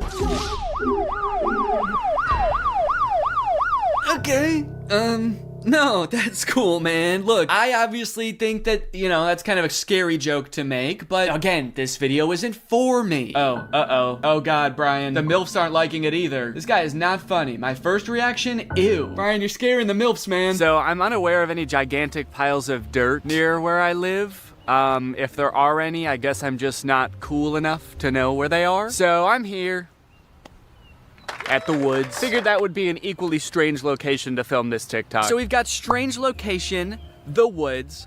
We're going to have sort of a nostalgic / oversharing caption, which I'm still not sure what that's gonna be yet, but I can just figure that out while I'm editing it. I don't have to do that now. It doesn't have to have anything to do with the video, which is good. And then I also have to appeal to the youth. I have to try to make myself seem like a kid, which usually I'm not very good at, but I went to Walmart and I went to the kids section and I found some stuff that I think is gonna do the trick. Brian had a skateboard in his video, and so I bought a scooter. They didn't have any skateboards. I don't know if this is maybe a little bit too young for the demographic I'm trying to reach, but the box said ages 2 to 5. So I'm just gonna sort of pretend to be shredding it up out here at the beginning of the TikTok. By the way, I am like 75% sure that there's poison ivy under my feet right now that I'm very much trying to avoid. And I think I have, but my legs just feel itchy even just being near it. This was actually a horrible idea. Anyway, the hat. It says Fortnite on it. Can you see that? It says Fortnite on it. I found it at Walmart in the little boys section and I thought, oh my gosh, this is perfect. This is gonna appeal to all the kids. So I've got my scooter, I've got my Fortnite, and I'm ready to have some fun. Let's film a TikTok. Okay, I think I'll just pretend to be ripping it up over here and then I walk towards the camera all cool. I for sure stepped in the poison ivy that time. Very cool. Why does this hat make me look like a pilgrim? It's like such a flat brim hat that it's gone past looking cool and gone towards looking like a full-on pilgrim hat. I am a Fortnite pilgrim.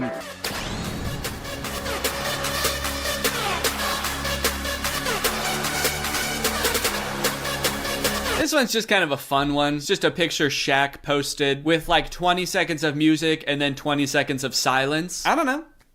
Could be the move.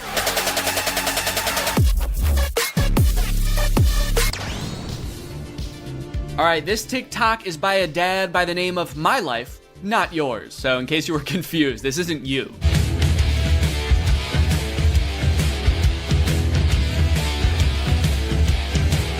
Yes, dude, thank you. This is the kind of energy I'm looking for. When your kids need you, you drop everything and you don't walk, you don't run, you don't even drive. You jump through the air like a giant bunny and you land right where they are. I guess we don't see where he lands. It would be kind of funny if it like cut to a reverse angle and he just landed at the bar. But one TikTok in, I am liking this guy's style.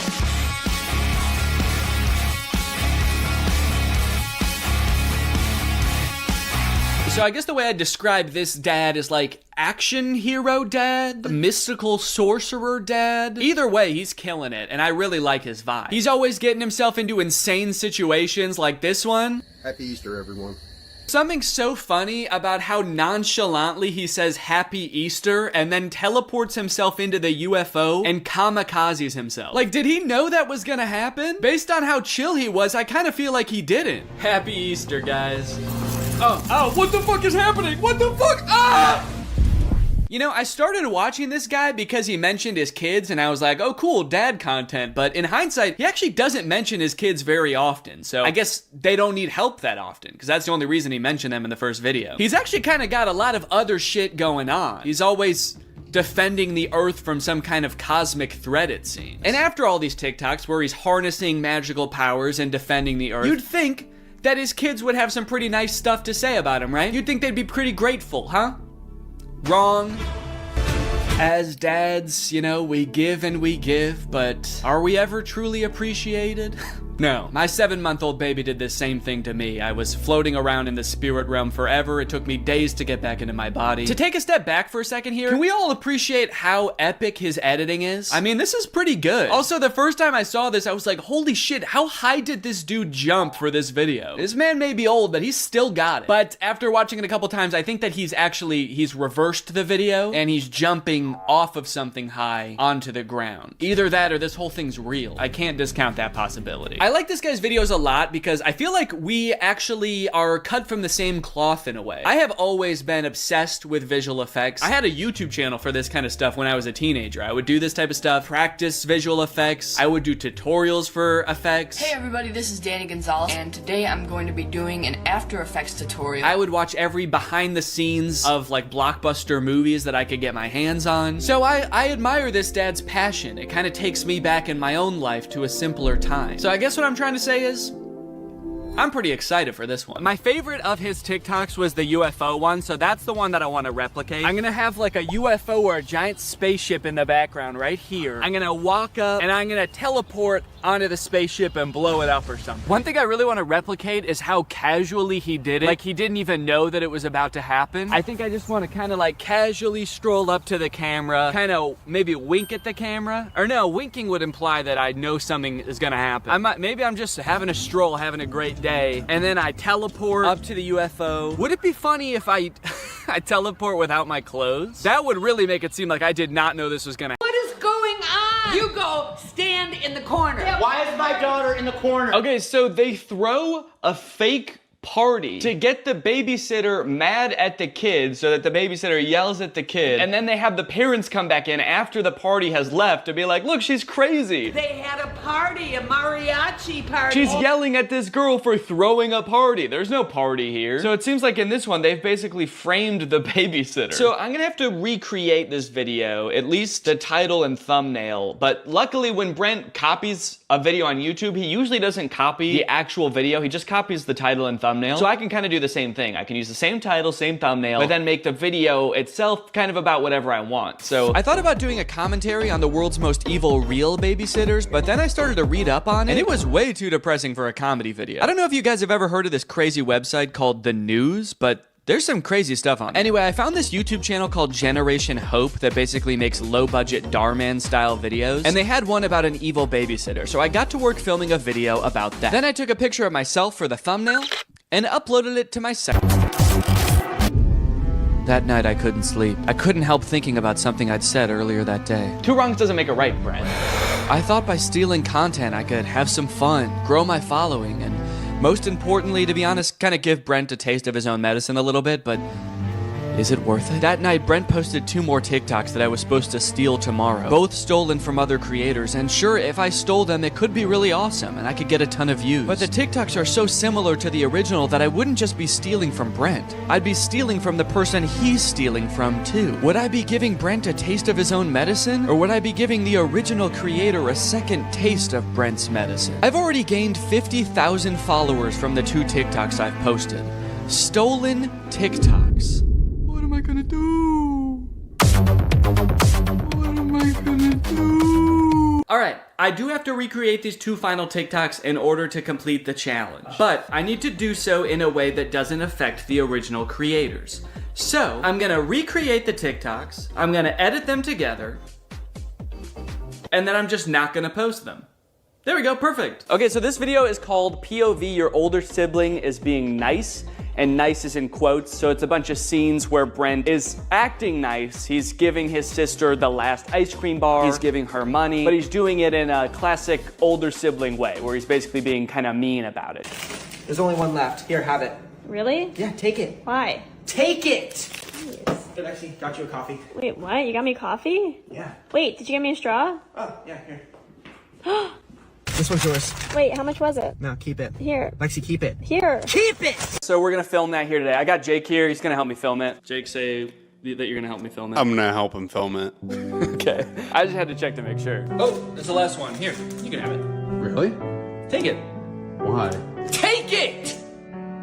Wait, why? You got me coffee? Yeah. Did you get me a straw? Yeah, right here. Oh my god. No, this is your food. Oh, how much was it? Here. Oh, keep it. No, here. Keep it! Here. Keep it! Keep it! Ah!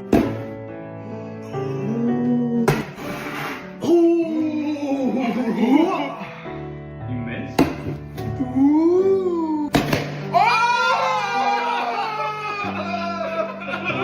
Alright, that's it. A week's worth of Brent Rivera content in the bag. And you know what? I feel really good about posting those videos. I got to have my fun, I got to steal some content, make a couple videos that I knew full well if I ever did decide to post them would go so frickin' viral. In fact, I had so much fun that I'm gonna keep doing it.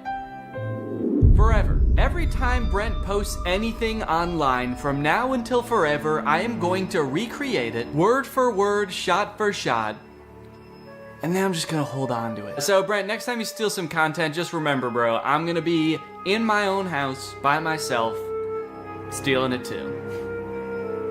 So if you're ever feeling alone, just remember that. Brent, if you're watching this and you somehow made it this far into the video, I could understand seeing all these people criticize you and having the mentality that these people are just haters, these people are just jealous. But look, man, I don't hate you. I understand you're just making videos on the internet. It probably doesn't seem like the biggest deal in the world to copy other people. Do I think you're an irredeemable person or even like the most evil person on YouTube? No, of course not. Do I think that you frequently make shady decisions to further your career? Yeah. We're both successful creators and we've both been doing this for long enough that we should be driving forces of creativity on this platform, or at the very least not using other smaller creators as rungs on a ladder to advance your own career. Maybe you don't particularly care about getting respect from other creators and literally the only thing that you're prioritizing is your bottom line. Or maybe you feel like you're making a difference in the lives of the kids who watch your videos, and so in your mind that justifies being able to do whatever to get to that position. From watching your videos, I do get the sense that you have a good time making them. I feel like if I was you, my favorite part of the job would be like getting on camera with your friends and goofing around. You probably like the parts of your job where you're coming up with funny ideas of what to do in your sketches. And I honestly would have no problem with your content if you just focused on doing that. I can tell you from experience, and I know a lot of other YouTubers feel the same way, that the more you try to exploit the algorithm or trick the system into gaining followers, like this game of copying other popular ideas, the more soul-sucking and draining this job becomes. So if you're in it because you like goofing around or you like making an impact on kids' lives, focus on that. That's awesome. I saw that TikTok someone made about you recently that you responded to, saying that your job is like their nightmare job, making content that's relatable to middle schoolers or high schoolers. And you responded with a bunch of TikToks basically saying that, you know, you make an impact on a lot of kids' lives. It did seem like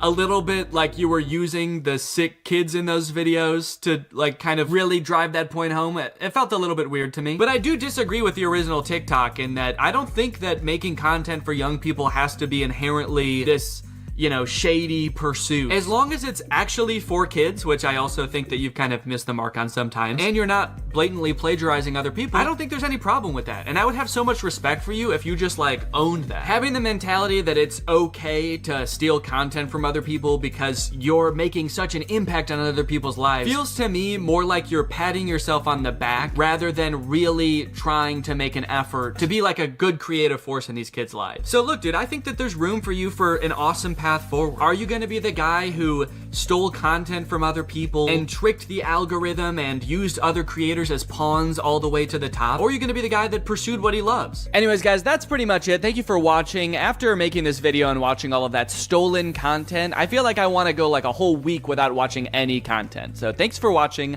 Bye-bye. What's up, Greg, and welcome back to the Romance Channel, where we cover the hottest romance movies known to man. When you think of the perfect love story, what comes to mind? Passion, lust, destiny, brothers, psychological intimidation, gazebos. All of those? Yeah, all of them? Good. Because today we're talking about The Kissing Booth. I've had this movie recommended to me for a while, and I recently sat down to watch it, and I gotta say, guys, I'm pretty confused. This movie has a completely normal premise, and there's actually nothing wrong with it.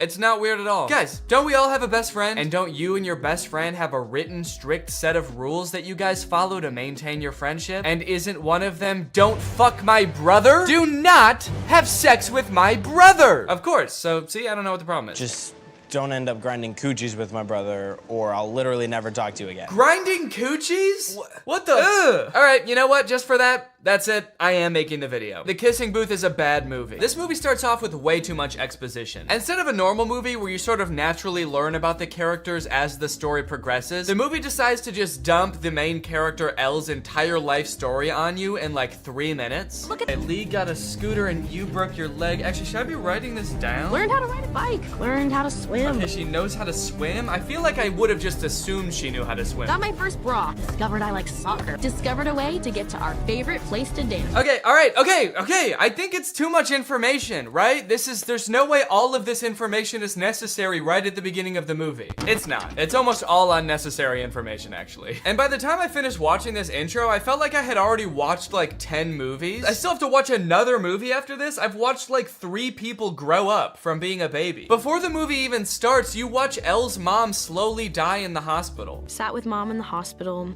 Said goodbye to my mom. Damn.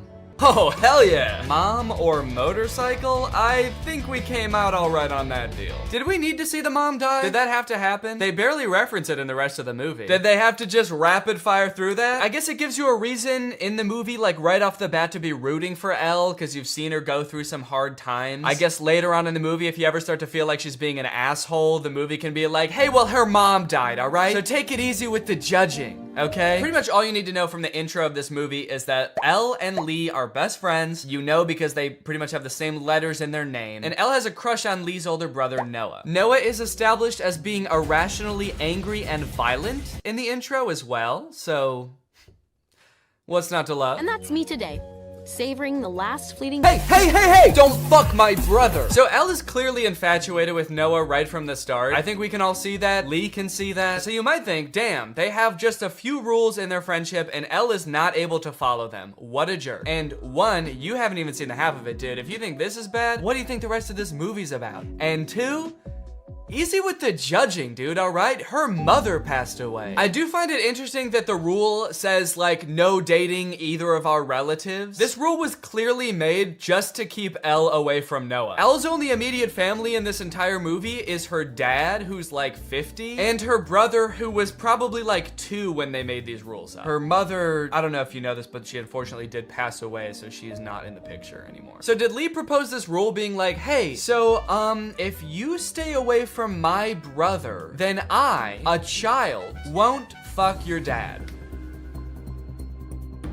Deal? One day while getting ready for school, Elle rips her pants and has to wear the only other option that the uniform allows, which is her skirt, which is a little bit too short for her comfort, and she ends up getting groped by a jock. Luckily, Noah, who we've established as being very violent, jumps in to beat the shit out of the jock.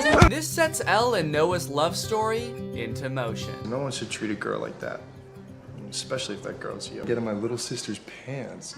which is super gross. So Noah is the main love interest in this story, and they start out by establishing that Noah sees Elle as a little sister to him. Pretty interesting. And I do wonder how they're gonna get around that if he is to be her love interest in this movie. So the reason this movie is called Kissing Booth is because Elle and Lee run the dance club at their school, which they never actually show, but I think it just consists of them going to the arcade and playing Dance Dance Revolution, which, if so, is a sick idea for a club. But their school is having a carnival, and their dance club has to come up with like a fundraiser to do at the carnival. Kissing Booth! Oh shit! I love how they both say it at the same time. That's such a specific suggestion. It's almost as if they've done this before, and they think of Kissing Booth as like the solution to every problem. Her mom was in the hospital earlier, and Elle's like, damn, if only we could heal my mom with some kind of Kissing Booth! The doctor's like, you two need to get the fuck out of here. Obviously, that was the first thing we tried. Before Elle and Noah can get together, though, we need to find a little bit more out about Noah. Like, who is this main love interest? We know that he's violent, which is awesome. But the movie also has to show us how manipulative he is. You see, it all starts with Elle exploring some other love options at school. For example, the man that groped her earlier. He calls her kiddo? Gross. Lock this man up immediately. You still got a lot to learn, kiddo. Like, for example, how fucking crazy I am. You have no idea. You have no fucking clue. But you're gonna learn today. I'm naked, baby. The Flynns are a very controlling family, aren't they? Like, in Elle's friendship with Lee, he's made all these rules that he has to follow. Like, don't fuck my brother. And now Noah has rules like, don't fuck anybody else. It's an entire family where they're like, hey, who are you gonna fuck? Who is that? Who is that? Don't fuck him. Fuck me. No, don't fuck me. That's not allowed. So the kissing booth is coming up, but Elle is having a little bit of trouble getting people to volunteer to work at the kissing booth, obviously, because that sounds gross as hell. Need peeps to work our kissing booth. You in? Where the fuck did he come from? Was he just lurking beneath the sand to jump out? Don't make me beg. Ah, she said no! Leave her alone. Noah's a really confusing character in this movie because they kind of portray him as this like popular guy that gets all the girls. Whenever he's not talking to Elle, he's like making out with some other girl or like talking to the popular cheerleader girls or whatever. But he like, other than that, doesn't seem to have any friends or like a social group. The only time he interacts with the other guys in his grade is to threaten them, apparently. For this entire party, before this happens, they just show him kind of like lurking alone in a corner. Apparently she's pretty into.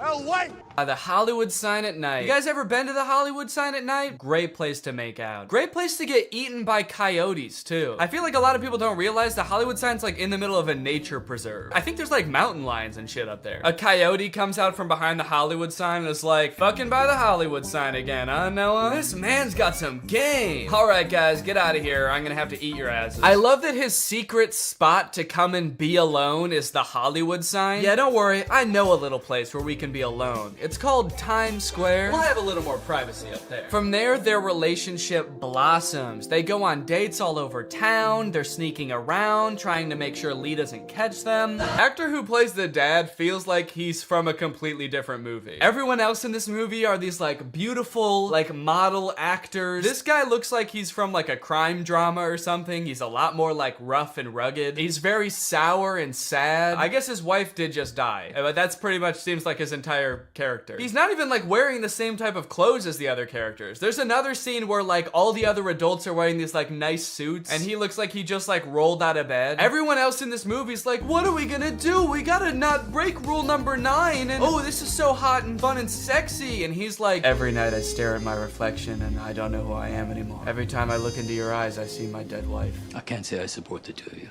I can't. Oh my god, what did you do to Lee, you monster? Also, how long have they been in the car? I swear they've been in the car for like 5 minutes. How did she not notice? Was he just sitting there silently the whole time? And he's like 8 feet tall. How did she not notice? I'm just trying to picture this. So Elle gets in the car. Noah's already sitting there completely silent in a Batman costume. They pull out. He says nothing. He's just sitting there. Something doesn't add up. And by something, I mean the whole movie. Anyways, the movie ends with him going to college. Yeah, he doesn't stick around. He just goes to college and that's how the movie ends. Doesn't that suck? They don't even get to go on like a real date as a real couple. He just goes to college and then the movie ends. All right, well, that concludes our time together today. You guys, thank you for joining me. I hope you enjoyed this video. And if you're new here and you're not subscribed yet, make sure you subscribe and turn on my notifications to join Greg. Greg is what I call my subscribers on YouTube. So if you want to join Greg, just hit that subscribe button and hit that notification button. And then before you know it, your name will be legally changed thanks to Greg. All right, I'll see you guys next time. Thank you. Bye-bye. What's up, Greg? I hope you're having a great holiday season. I know I was until I watched the new Home Alone movie. And I got sick, also. I think the movie might have given it to me, honestly. You know, guys, when you think about it, I guess it makes a lot of sense that they would make a new Home Alone movie, you know? Hollywood loves their sequels. Their sequels of sequels, and they've already made like 5 Home Alone movies, so why stop there? And sure, like, nobody has watched or even been interested in the last, like, 3, but all the more reason to make another one, you know? Sort of a comeback Home Alone movie this could be. I guess could have been, if it wasn't already out and wasn't already bad. It's a shame, man. I really liked the first 2 Home Alone movies, but then after that, nothing feels the same. And I don't know what it is about this one in particular, but watching this little kid beat the shit out of these burglars, it's just not as fun as it used to be. I guess I really am grown up. Oh, no, you know what it is, actually? It's not that I'm grown up. It's that instead of making the villains in this movie, like, cartoonishly evil burglars, they made them like a struggling middle-class family who are only breaking into this kid's house due to a misunderstanding. They're not evil, they're not trying to hurt anyone or kill anyone, they're just like a down-on-their-luck family, and this rich kid is just fucking him up at every turn, dude. This movie is insane. You know how a Home Alone movie goes. There's a kid, he gets left in his house by himself, there's robbers who try to break in, and the kid sets up a bunch of traps to try to hurt them and embarrass them. And that's exactly what happens in this movie. So you're probably wondering, who are these robbers and why do they want to break into this kid's house so bad? So let me tell you. Pam and Jeff McKenzie are parents. They live in the same area as the main kid, Max. And the movie starts off with them having an open house. They're trying to sell their house because they're both down on their luck. One of them doesn't make very much money and the other has just lost his job. And so they're trying to sell their house to keep food on the table for their families. It's very sad. The movie sort of tries to make it into like a funny thing happening. There's like millennials that come to try to buy the house, wearing berets and scarves. You know how like millennials do. Always wearing berets and scarves, I am. The schools here are amazing. They are totally lit. And there's a lot of scenes like this in the movie that seem like they're trying to get you to empathize with this couple. In this scene, they're just talking about how they can't afford to live in this house anymore, even though they love this house and they always thought that they'd be growing old together in the house. Unfortunately, it just won't be able to become a reality for them. I always thought we'd get old and weird in this house, but we've done the math. We can't afford it on my salary alone. Yeah, but I mean, I crushed my interview with IBM. Crushed it. But that was 3 months ago. It's very sad. And when I watched this, I didn't know that these two were going to be the ones who were gonna have all of the booby traps happen to them. And it's kind of crazy now watching it back, being like, holy shit, just about an hour and a half from now, these two are gonna be getting maimed by a rich child. How fucked up is that? So what's their motivation to rob this kid, you might ask? Well, it's sort of, I feel like everything in this movie is so long and convoluted to explain. Probably because they've done this same movie like 6 times now, and so they keep having to come up with like new, more obscure ways to explain everything, like how does the kid get left home alone, and why are burglars trying to get into his house. Basically, there's this doll that the McKenzies own. They have a whole collection of these dolls that were like his grandma's or something, and they find out that one of them is worth like $200,000, which is enough money for them to like save their house and have enough time for the husband to find a new job, and they could even remodel the whole house. It's great. But during their open house, Max and his mom, who are rich, by the way, they live in a mansion, stop at their open house because Max has to pee. Do the maths. 6 soda refills into one tiny 10-year-old's bladder does not go. They sort of are using this less wealthy family's house as a public restroom of sorts. And the McKenzies talk to Max about this doll, and that's actually how they learn how valuable the dolls are, is because Max's mom knows this information. There was this elderly lady who bought one at a garage sale for about $10, and then it ended up going for about $5,000. And then the doll goes missing. That brat kid stole my doll. And so the McKenzies assume that Max stole the doll from them. So they are breaking into his house to try to get the doll back so that they can save their family. Which is not a decision that they take lightly, mind you. They're not like stoked to do this. They're like a normal family just like anybody else, but this is like the only thing they can do to try to keep their family afloat. They're actually like extremely nervous about doing this because they don't want to get caught and they don't want to hurt anybody. Little do they know they will get caught and they will get hurt. So yeah, in various ways, this movie goes out of its way to show you how nice of people the McKenzies are, how much they don't want to break into this house, but how they're like left no other option. It's like, it's honestly you gotta kind of respect it in a way. They're like, look how these people, they're so nice, they're so sweet, wouldn't hurt a fly, they just really want to keep their family well-fed and in a nice house.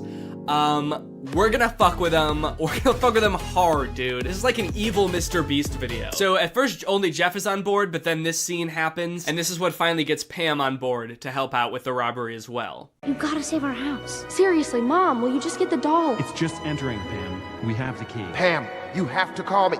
Hi, Come Gavin and Washington, get me. realtor No, extraordinaire. Fräulein. No! I will, you ugly little boy. Weirdly inspirational music as this woman is having a full meltdown. She's like hallucinating. This is the moment she's realizing she has to do something that is like deeply against her morals just to put food on the table for her family. And the music is just kind of this like inspirational Christmas song. Does not seem like the right tone, but okay. So now you may be wondering, since I brought it up, how does Max...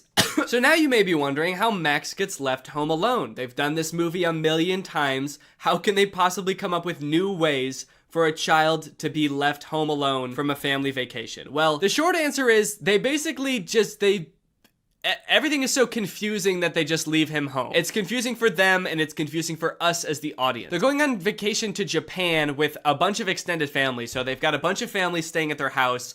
It's very chaotic. It's very hectic. The whole beginning of the movie is just them like rapid fire introducing a bunch of characters that we literally never see again. In all this confusion, the families get split onto 2 different flights to go to Japan. You have split our family onto 2 separate flights. Can you speak up, please? It's very loud in here. And so they can't really keep track very well of who's on which flight. Now, as for how he actually gets left at home, Max is sort of a Scrooge of a child. While Max has like all of his cousins over playing, they're all running through the halls, playing video games, shooting Nerf guns at each other. Max, I guess, is like overwhelmed by all of this and goes to hide in his family's BMW.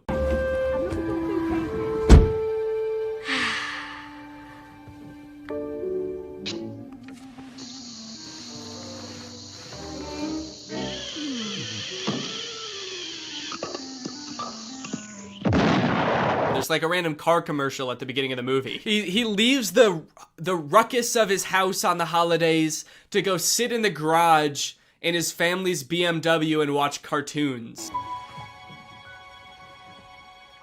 Mom? Dad? Seems like a weird way to advertise BMWs, honestly. I'm not sure about that product placement. BMW. For rich recluses who hate their families. Get left home alone while your family goes to Japan because you were watching Looney Tunes in your car. BMW. This kid is a weird one, man.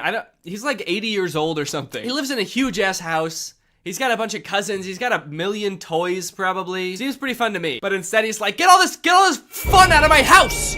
I hate Christmas. I'm gonna go hide in my luxury car and pass out for 12 hours. There are a lot of choices in this movie that make very little sense, and I'm still trying to figure out why they would do these things. This movie looks like weirdly cheap while also having a ton of big celebrities in it. People even I was surprised to see, even after watching a trailer, like Kenan Thompson, Pete Holmes, Ellie Kemper. They have like a ton of big names in this movie, and some of them with like really weirdly small, insignificant parts. Chris Parnell, for example, plays Uncle Stu in this movie, who we see once at the beginning, and then for the rest of the movie, he's shitting. Did Carol leave? Travel safe. What's going on? He's shitting even before we see him too. I told you to use the restroom in the coffee shop, darling. After Uncle Stu had been in there? Really? Did you see how many deviled eggs he had for lunch? And then for the rest of the movie, we only hear him through the door of the bathroom. Did somebody call the house? No, because we don't have a landline, Stu. Because he gets to Tokyo and then I guess had more bad food and is still shitting. Actually, that might be one of the funniest parts of the movie, honestly. The fact that this uncle is just pooping his brains out the entire time. That is pretty funny. And the fact that they got such like a big name to play him, and we're paying you $5 million for this role, and you're gonna be behind a door pooping your brains out, and we're never gonna see you. Is that cool? Also, Mikey Day from SNL is a priest in this movie. If you didn't look very hard, you might not even know there was a priest in this movie, let alone the fact that he was played by someone famous. If this movie was good, it would have been cool to see so many famous actors, but because it was really underwhelming, it was almost disappointing every time a new actor popped up that I recognized. I was like, oh, not you too, man. What's going on? Are you okay? Another weird choice, they threw in this line in the middle of the movie about remakes always being worse than the original. Ugh, this is garbage. I don't know why they were always trying to remake the classics. Never as good as the original. Like, yeah. Fuck you. It was like the studio being like, we know this isn't as good as the first one, but you're still gonna eat this shit up, aren't you, little piggy? Little piggy likes his Home Alone movies, doesn't he? And I did eat this shit up, alright? So, I can't talk. I watched it still. I feel like with a kids movie like this, you always have to appeal to the kids, but then also throw in some good stuff for the adults in there too and make it fulfilling for them to watch.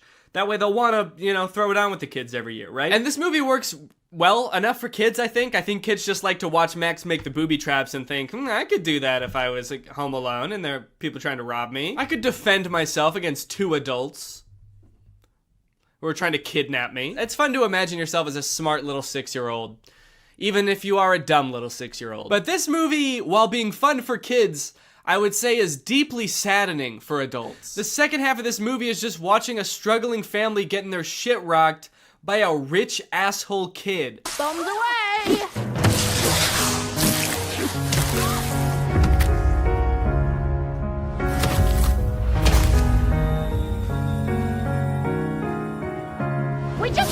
He's just not a cool, fun kid. He's a rich asshole who tries to steal from church at one point.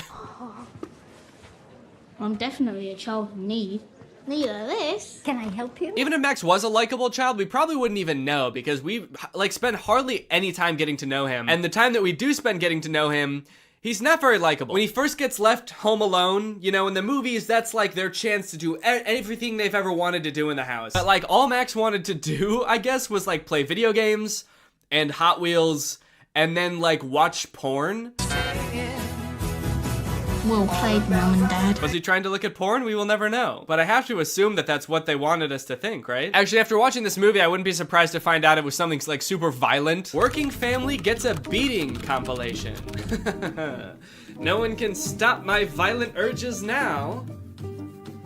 Damn it. Also, during the big heist when the Mackenzies come to rob Max, he doesn't act like a kid who thinks he's going to be kidnapped should act. He acts creepy. What a kid should do, even if he set up booby traps, he should set all those up and then find a place to hide, right? Get in a box under a box in the basement and just hide there. But not Max, dude. He is sick. Every time the mom gets thrown across the room or a few teeth knocked out, he's always right around the corner giggling. He's been waiting for an excuse to do this, for sure. He has been planning this for longer than it seems, I think. Speaking of which, let's talk about the traps. I think the traps in this movie might be pretty on par with the other Home Alone movies, with the exception of a few particularly grotesque ones.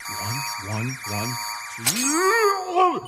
And also I think the makeup artist for this movie thought they were doing makeup for a horror movie. At one point, Jeff gets shot in the head with a pool ball because Max has sort of a gun that shoots out pool balls, which I do think would kill someone. But Jeff is just kind of walking around the rest of the scene with a giant ass bump on his head. It is horrific. Why is he doing this to us, Pam? At one point, Pam, sweet Pam, is lit on fire. Okay. This poor mother is set ablaze. She runs to the hose to try to put out the fire and it sprays her. And then for the rest of the movie, she looks insane, dude. At one point, it shows her feet as she's stepping on Legos, her bare feet. And her feet are burnt to a crisp. And the whole time I'm trying to think, what were the writers thinking during this part? You know what, man? This is gonna be even funnier because they probably don't have health insurance. So this is probably gonna be even worse for them financially than it is physically. This couple have had the worst week of their life, man. And then they just get beaten up. There's a point where after the mom gets lit on fire, she just lays down in the snow and cries.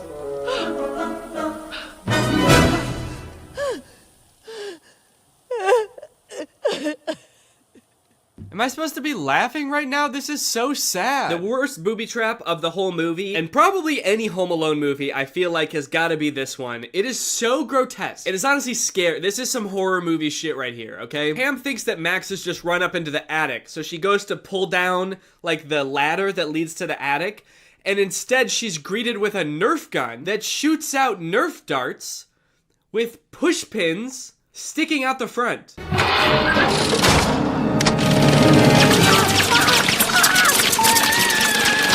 And for for the rest of the entire booby trap montage, she just has these pushpin Nerf darts sticking out of her face and hands and everywhere. It is so scary. It is nasty. This movie is foul. And I gotta be honest, the whole time, I was not rooting for the kid at all. I was rooting for the couple. I'm not sure if that's how it was supposed to be, but it was not very satisfying, I will say, if it was. Maybe this was the Home Alone movie where they tried to flip it all on their head and be like, let's root for the robbers this time. But we still watched them get their asses handed to them, so I would say that it was not very fun. I especially wasn't rooting for Max the first time I watched this because we're all led to believe that he did steal their doll, their $200,000 doll. It turns out at the end of the movie that he actually didn't steal their doll, and it was all a big misunderstanding. I guess the whole thing could have been avoided if they had kind of talked it out. But Jeff's nephew had stolen it, I guess. Kind of a weird thing to reveal at the end because it really makes you hate Max, because you're like, this kid stole from church. He also stole this extremely valuable doll from this struggling family. What the hell?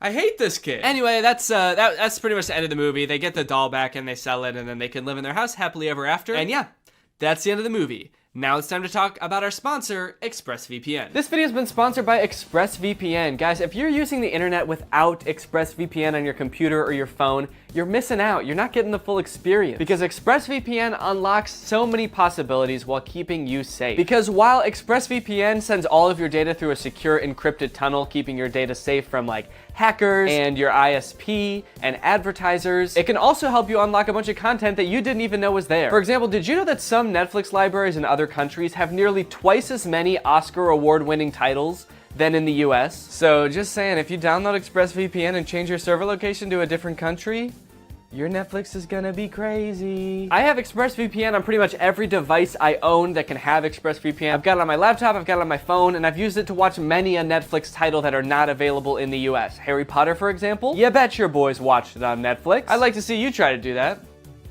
No, really, I would like to see you try to do it. I would like to see you go to expressvpn.com/Danny Gonzalez and try to do that right now. Go ahead. Like I said, ExpressVPN also protects you from your internet service provider snooping on you and basically getting to log all your data. But when you encrypt your data and reroute it through ExpressVPN servers, that makes it so they can't do that. Think about it like this. Would you rather trust ExpressVPN, a company who's explicitly trying to protect you, or would you rather just send it through the pipes? Send it through the pipes of the internet service provider that you had no choice but to sign up with because they were the only one in your neighborhood and so you just had to sign up with them? Who knows what they could be doing? You don't. They're legally allowed to sell your data to other people, so they could be doing anything with that stuff. So if you want to check out ExpressVPN and support my channel, then head on over to expressvpn.com/Danny Gonzalez to find out how you can get 3 months for free. That's expressvpn.com/Danny Gonzalez. The link will be in the description. Go ahead and click that to find out how you can get 3 months for free. Thank you to ExpressVPN for sponsoring this video, and thank you to you guys for checking out ExpressVPN. All right, thank you guys for watching this video. Sorry if it was a little short.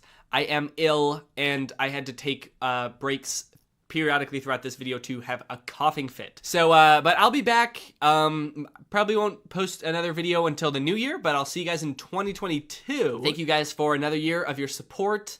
I greatly appreciate it, and I want to kiss you, and bye-bye. All right, I have 2 things to apologize for. 1, this video is definitely gonna come out after Christmas, and 2, sorry I look like such a freaking nerd right now, dude. These glasses. I have an ulcer on my eyeball. Merry Christmas to me. Don't worry, it's not a big deal. It's gonna get better in a few days. I just have to put these drops in my eyes like every 20, 30 seconds. I know this is gonna come out after Christmas because I'm recording this the day after Christmas. But to be fair, like, are modern Christmas movies even really about Christmas anymore? Old Christmas movies used to be like, you know, sweetie, this family is the best Christmas gift a guy could ever ask for. Why, I'm starting to think I won't kill myself after all. Whereas now, Christmas movies just feel like a hodgepodge of cliches that are vaguely related to Christmas. Every Christmas movie now is like, Christmas with the Stinks. What happens when Santa gets lost in a small town just 1 week before Christmas? He's gonna have to spend it with the Stinks. Hey, come on in, we're the Stinks. We like to poop and shit. Also, Santa is a secret agent. And he's got a gun. I have a gun. Starring Dwayne "The Rock" Johnson as every role and filmed entirely in front of a green screen. I have a gun. Netflix presents Christmas with the Farts. Only on Hulu, July 7th. I mean, Netflix's like big Christmas movie they came out with last year didn't feel like a Christmas movie at all. It was a very confused movie about Santa being kidnapped by a witch who like sucks all of his powers up so she can imprison half of the population, which on its face does seem like it could be like a whimsical, fun Christmas movie. I just wish any of the people making the movie realized that, because they all just played it really serious and made it feel like a Marvel movie. Hey, Fred. Got a 5'11" male grown-up hovering by the scented candles. Keep an eye out. Yeah, we got a guy maybe stealing one candle. Can we get somebody to take him in the back and kick his ribs in? Also, Santa appears to have some kind of deal with the U.S. military. They, like, escort him around with fighter jets. What does the U.S. military get from this deal? Santa, are you making them bombs? I also feel like this movie does this thing that a lot of Christmas movies do now, where because Santa's whole operation is basically impossible, basically, not, you know, I still believe in Santa. They try to come up with lore that explains it and makes it seem more believable. So like in this movie, instead of Santa's village just being like a dozen elves helping him, it's like an entire city. It's a metropolis. Yeah. Now that actually makes it make less sense. It actually made more sense when it was just magic. Thank you though. Anyway, I don't really want to spend too long talking about that movie because it's pretty boring. And I also want to talk about the movies that I actually want to talk about. Dear Santa and A Very Jonas Christmas. Dear Santa also came out last year, and the premise, if you can believe it, is that a little boy writes a letter to Santa, but he is dyslexic, so he accidentally addresses it to Satan. And then Satan shows up. And it turns out he's the guy from the Minecraft movie. Yeah, very different kind of idea for a Christmas movie, but in their defense, at least they made him terrifying.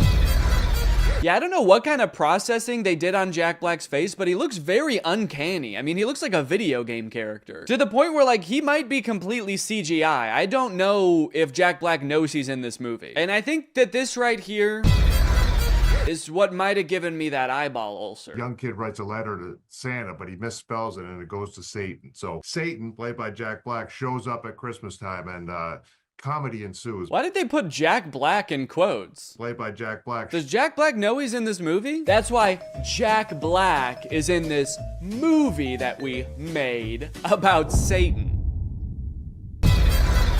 On all accounts, this movie makes zero sense. I don't know why they made this. A child being haunted by the Lord of Darkness should be the plot of like a horror movie. Is he gonna be like his friend? Are they gonna hang out? Is this gonna be like Gooby but with an evil monster? They already made that movie. It's called Gooby. Now going into this movie for the first time, I knew two things about it. One, that Jack Black plays Satan. And two, that something happens at the end of this movie that is in very poor taste.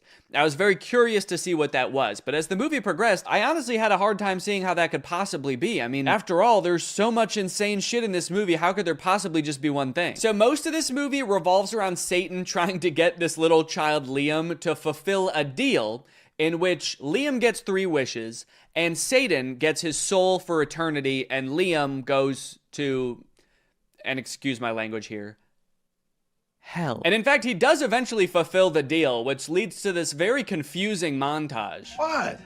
Why so blue? Why so blue? I just sold my soul to the devil. I'm sorry, I'm having a little trouble seeing why him selling his soul to Satan made him cool suddenly. Damn, look at that kid. He's so cool. What's his secret? I'm going to hell. Oh, I'm going to hell. So, like, does that lead to the poor taste ending? Is it Liam's parents' marriage falling apart? Is it Liam trying to use Satan to get his crush to fall in love with him? Is it this kid's teeth? Is it him wishing Satan would resurrect his brother from the dead and it happening? Oh, yep, that's it. It's that. We wanted to make sure that it didn't get too dark. It didn't become a horror movie or anything like that. I don't know, guys. I think you made it too dark. We wanted to tell a nice Christmas story. Yep. It's nothing like Satan resurrecting a little boy from the dead to make you forget this movie had anything to do with Christmas. Also, like a third of this movie revolves around Liam going to a Post Malone concert to impress his crush. And of course, Satan puts a spell over Post Malone to make him think that he's best friends with Liam. And when I was watching this, I was like, okay, so they must have just like repurposed all of this Post Malone concert footage from an actual Post Malone concert, right? Oh no. No, there's Liam dancing up on stage with him. Damn. They really threw a whole Post Malone concert for this weird ass movie. That's crazy. And I wanted to bring up probably the most important man to my career and the inspiration for my music. I am happy for Liam, but I'm concerned for Post Malone here. Bringing a 10-year-old on stage and being like, this little boy is my muse. He's everything to me. It's definitely gonna put a weird stain on his career. Everyone in the crowd is like, yo, this Liam dude sounds awesome. Post Malone has lost his mind, but this Liam kid can dance. Hey guys, it's me, Santa. I probably look a little bit different than you're used to, huh? Probably expecting a guy in a big red coat with a white beard, huh? Well, this is what I actually look like. All that stuff about rosy cheeks and a big white beard is all made up. Coca-Cola made that up in the 80s. I have always looked like this. Anyways, guys, I was just popping in here to thank SoFi for sponsoring this portion of the video. As we all know, one of the simplest and most powerful ways to build wealth is actually by earning interest on your money. Making your money work for you. Just like I make the goblins work for me. Like, that's right, the elves are another thing Coca-Cola made up. They're actually goblins, and sometimes I also hire ghosts. But here's the thing, when it comes to interest, most banks give you a tiny amount, like a fraction of a percent. But thanks to today's sponsor, SoFi, we're gonna change all that for you, all right? SoFi is a mobile-first finance company helping its members save, spend, borrow, and invest. When you open a SoFi checking and savings account and set up an eligible direct deposit, you earn a competitive APY, and there are no account fees. One thing I do want to make clear is I do still like milk and cookies. So if you're like, oh, this isn't the Santa I know, I'm not gonna leave out milk and cookies. That's the one thing I do like. But I like oatmeal raisin. I'm an oatmeal raisin guy. That means your money's not just sitting there, it's working. Every dollar you earn in interest can earn more dollars in interest. Over time, that's gonna really add up. You'll even get paid up to 2 days early with direct deposit. And you can access additional FDIC insurance up to $3 million on deposits through a seamless network of participating banks. For a limited time, when you open a new high-yield savings account, you can get up to a $300 cash bonus and a 0.7% boost on your savings APY with eligible direct deposit. Terms apply. So start putting your money to work like I put those geese to work pulling my sleigh through the air. That's right, reindeer can't fly. I use geese because they can fly. Head to SoFi.com/Danny, click the link in the description, or scan this QR code to learn more and get started. Thank you to SoFi for sponsoring this video, and thank you to you guys for checking out SoFi. Merry Christmas! I just laugh like that. Now, I got a lot of requests to talk about this Jonas Brothers Christmas movie, A Very Jonas Christmas. And the movie definitely lives up to the title. Almost this whole thing is about the Jonas Brothers. So this movie is about Nick, Joe, and Kevin having like one last concert in London before they have to fly home for Christmas with their families. But due to a series of goofy hijinks, they get stranded. And at one point in the trailer, it looks like they even get lost in the woods in Europe. When I watched the trailer, I was like, how the fuck are they gonna get lost in the woods? There are no airports there. So when I first heard about this movie, I was very excited to watch it. I think the only other movie I've ever seen these three brothers in is Camp Rock, and that movie was very easy to make fun of. And I don't really even think they've made many movies since Camp Rock. I mean, on Rotten Tomatoes, Nick's picture looks like it's from like 2013, Joe's 2015, and Kevin's 1978. Also, look at the poster for this movie. Is this about them trying to get home for Christmas or assailing a foreign dignitary to assassinate him? We got Nick in the car, Kevin in the train, and Joe is definitely gonna die up there. Oh yes, there's no doubt about it. This movie is gonna be pretty bad. Let's look at what it's got on IMDb. Oh, a 5.7. Okay, that's actually better than I would have thought. What about Rotten Tomatoes? 92? Wait, it looks like people actually really like this movie. And look at this dad on TikTok. He's losing his mind laughing. Did the Jonas Brothers make a good Christmas movie? On purpose? Okay, so I have watched the movie, and I will say it's better than I thought it was gonna be, but that doesn't mean that it's not insane, because it is still insane. For example, you're probably wondering how the Jonas Brothers got stranded in Europe in the first place. Like, obviously, most people have to deal with, like, holiday travel congestion, but the Jonas Brothers probably fly on, like, a private jet, right? They're not dealing with regular air traffic. Well, like I said, they just finished their tour. They're anxious to get home to their kids. It does kind of seem like their kids aren't really that anxious for them to get home. I'm gonna be home tomorrow and I'm gonna take you skiing just like I promised. And she could care less. That does kind of lower the stakes of the movie a little bit, that they're like, guys, what are we gonna do? We've gotta get home for Christmas. Our kids need us. And their kids are just like, nah, we're good, man. Don't worry about it. We have really healthy attachment, so we're not gonna fret too much about it. Don't do anything too drastic. How about we get lost in the woods and eaten by wolves? Well, Nick and Kevin are anxious to get home, actually. Joe is a little bit sad that tour is over because he's gonna miss his brothers. So he starts unknowingly venting to none other than Santa himself. Nothing like Christmas to help a family rediscover its magic. Except our Christmas plans are to get the hell away from each other, so. Oh, that's not good. That's not good at all. Hold up. They want to get home for their kids on Christmas? No. Santa cannot allow that. Santa hates kids. So Joe walks away, and Santa is upset that the Jonas Brothers aren't going to be spending Christmas together. So he comes up with a brilliant plan. Nay, a perfect plan. Nay, a terrible plan to keep the Jonas Brothers together. Christmas spirits, I've seen something tragic. These boys shan't get home till they rediscover their brotherly magic.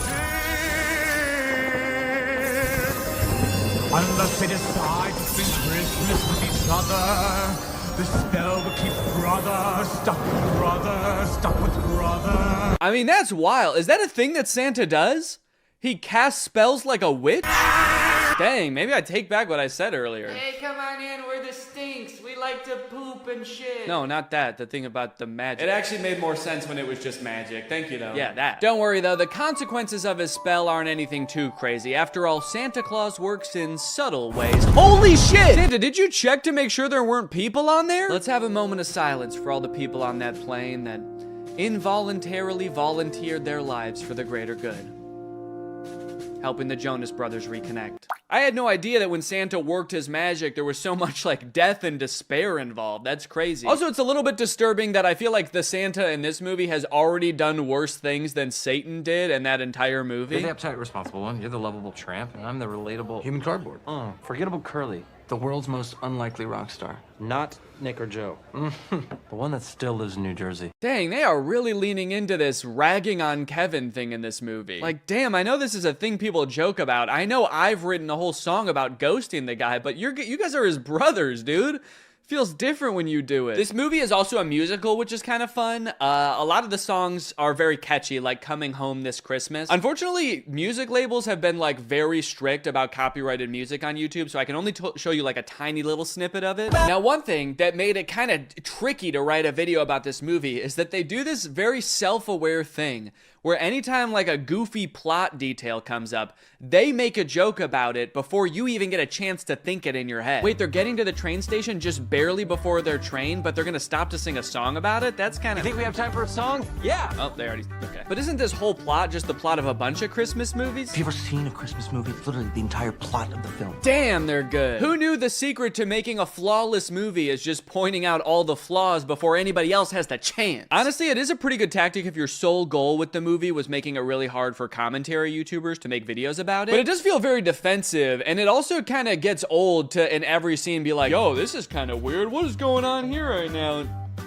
What the hell, is that a camera? Also, there's a lot of parts in the movie that are actually genuinely funny, and they kind of ruin them by doing this like self-aware thing. Like this song that Nick sings from his musical Home Alone the Musical, where all the lyrics are just about how being home alone means that there's no people in the house. It's a very funny song. Also, I think that YouTube is claiming this one less, so I think I can show a little bit more of it. But even when the movie is actually funny, the writers still feel the need to be like, what the hell are these guys even talking about? I can't believe the show only ran 3 weeks. I can. I'm sorry, Joe. Nick is just being so random right now. I mean, what is this? Some kind of movie?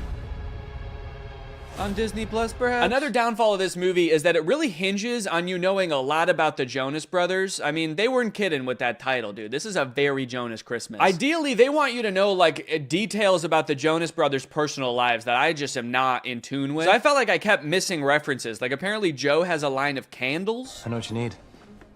A calming chamomile candle.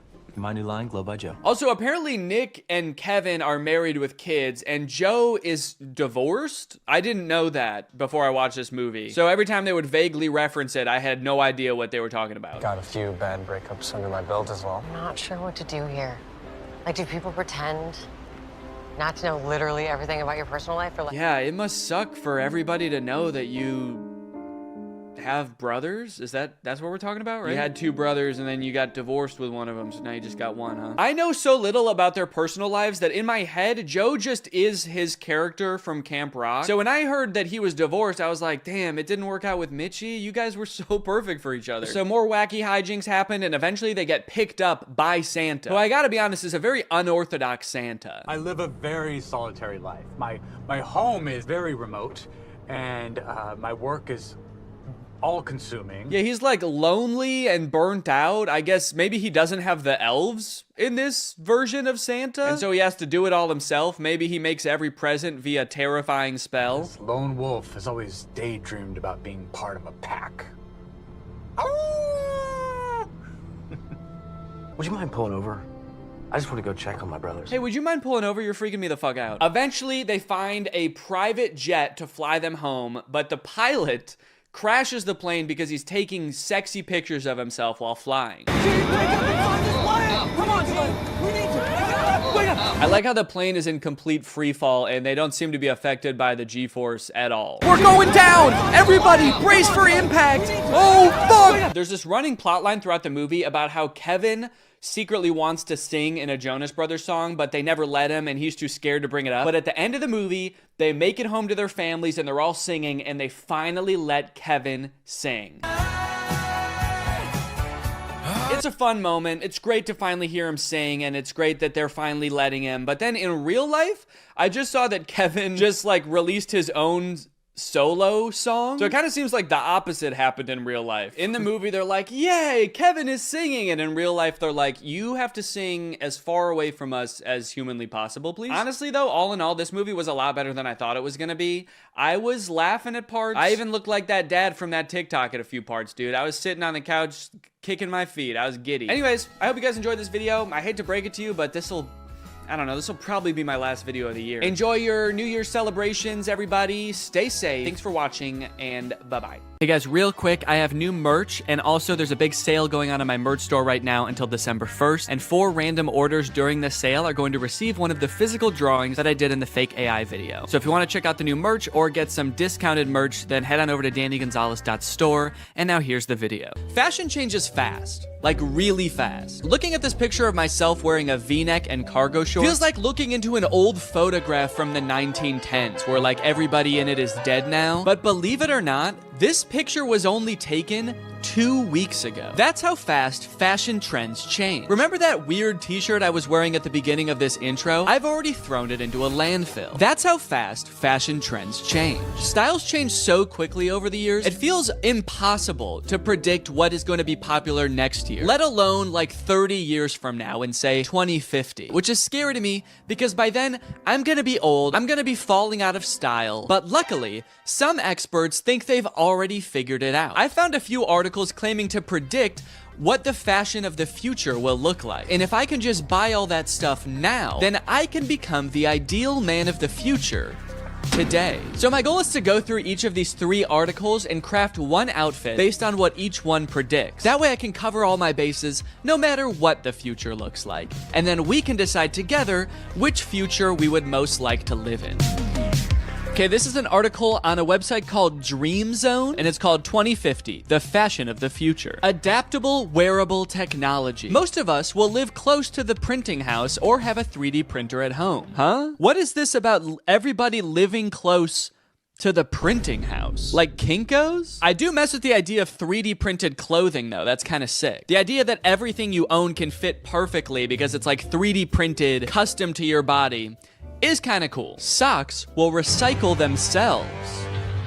Wearing for a few days and discarding will become a thing of the past. I don't do that currently. Wearing for a few days and then discarding? We don't do that. That's something that you do. You made that up. Fashion trends will not get banned, but it will be made from paper so that everything which is old can be dropped off to domestic recycling. So what I'm getting from this article, 3D printed clothes and recyclable clothes. When I Googled 3D printed clothes, I came across this company called Zellerfield that makes 3D printed shoes specifically designed for your exact feet using scans of your dogs that you send them. They have a bunch of different models of shoe. This one's got a face on it. Actually, it's got 2 faces on it. It's got one on the front and one on the back. Voldemort-ass shoe. Incredible feel, fused 3D 3D lattice with no stitching, glue, or weak points. That actually is kind of cool. So there's no stitching. It's just all assembled basically together. It's all one solid piece. Kind of like a crock.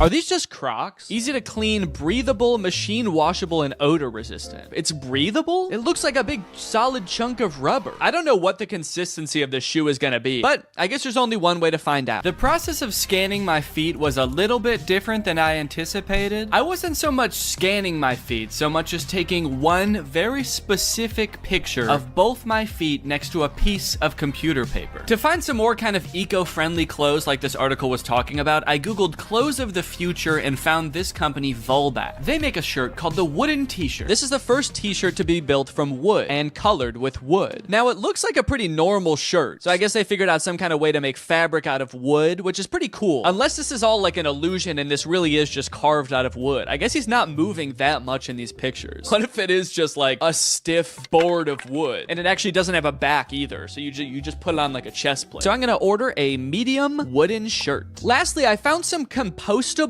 underwear. These are just boxers made out of 100% cotton, which means that if you put them in a composter, they will turn back into dirt. Made by nature and designed to return to nature in 90 days. You can soil them and turn them into soil. Add to cart.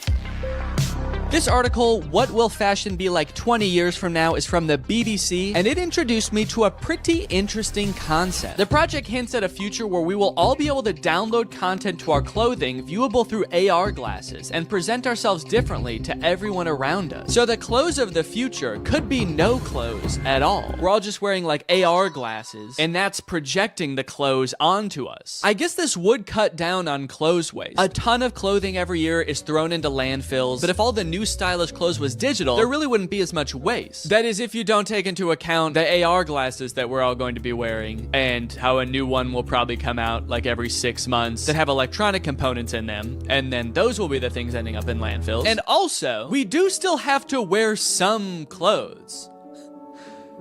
Right? Or is the future just gonna be like people walking around looking like Fortnite characters in our AR glasses, but in reality, they're just naked? The most interesting part about this is that I actually found a company that offers this service already. It's called DressX. I actually found it because Sophia Nygaard made an entire video where she dressed up in outfits from this service for a week, and it's super interesting. You can buy clothes, digital clothes, from this website, and then you can try them on virtually. I guess you upload an image of yourself that you want to be wearing the outfit, and then you pay $20 for them to basically Photoshop you into the outfit. And it looks a little bit realistic. Yo, look at this, the Neo suit. I feel like when I upload this, they have to decide how big my ass is. Okay, I'm actually kind of liking these, dude. Whoa, look how big that hat is. Dude, that's crazy. Maybe I want to go with this one. It's $100 for this whole outfit, which could be worth it, depending on how it turns out. Yeah, I'm gonna go with this one.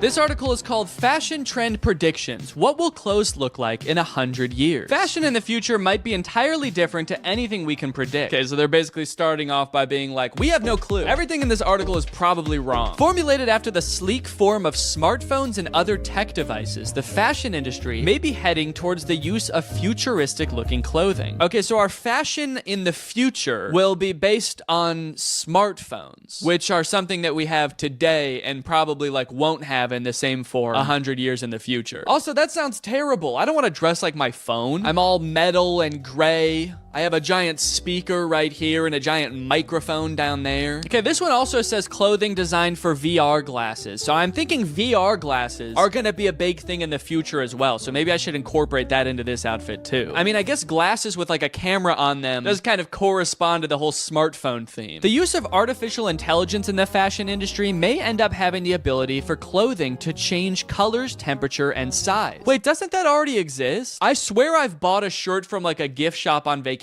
before that changed colors if I was in the sun. Okay, so for this version of the future, here's what I found. Some augmented reality sunglasses. I didn't even know technology was this far, first of all. AR technology? They can just make them in sunglasses now? You can just sit down with your sunglasses and be in front of a giant theater screen. Why does this feel like this is a scam or something? It has 1,500 ratings and it has good reviews. So I'm gonna get them, honestly. I'm honestly kind of just curious and I want to try them. Next up, remember how I said giant speaker right here, giant speaker right here. This is a Bluetooth hat. Plays the music out of it. It's only $15. It's incredible. And then I don't know, like a color changing shirt, but maybe I can get some kind of like metallic pants or something to go along with it. And that'll kind of complete the look. With 3 futuristic outfits chosen, it was time to start testing them to see which future I would most like to live in.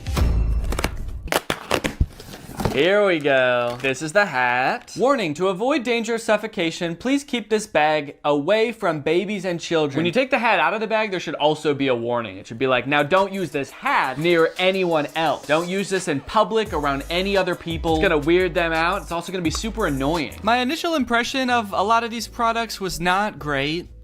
Connected. Yes. Sound quality did not sound good, guys. I have to say that does not bode well for the test of this. The color changing shirt was super confusing. My hot breath would make it change colors, but when I would put my hot hand on it for like a minute straight, it wouldn't. What the hell? It barely changed color at all. How hot is my breath that did it and nothing else does? Oh, yeah, okay, so this is the robot onesie that I ordered. Onesie? Is that the right word? Like, that's the word for a baby outfit that's all one thing. Is that like that for people too? Or like adults? People. I know it's like that for babies, but what about like humans? Human beings. But what I'm most interested in trying is these AR glasses. So let's get the whole outfit on and see how they work. Ah, whoa!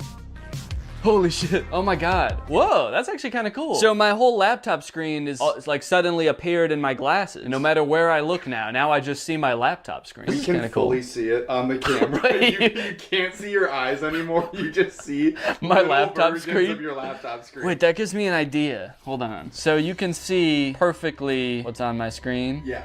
Interesting. Okay. How do I look?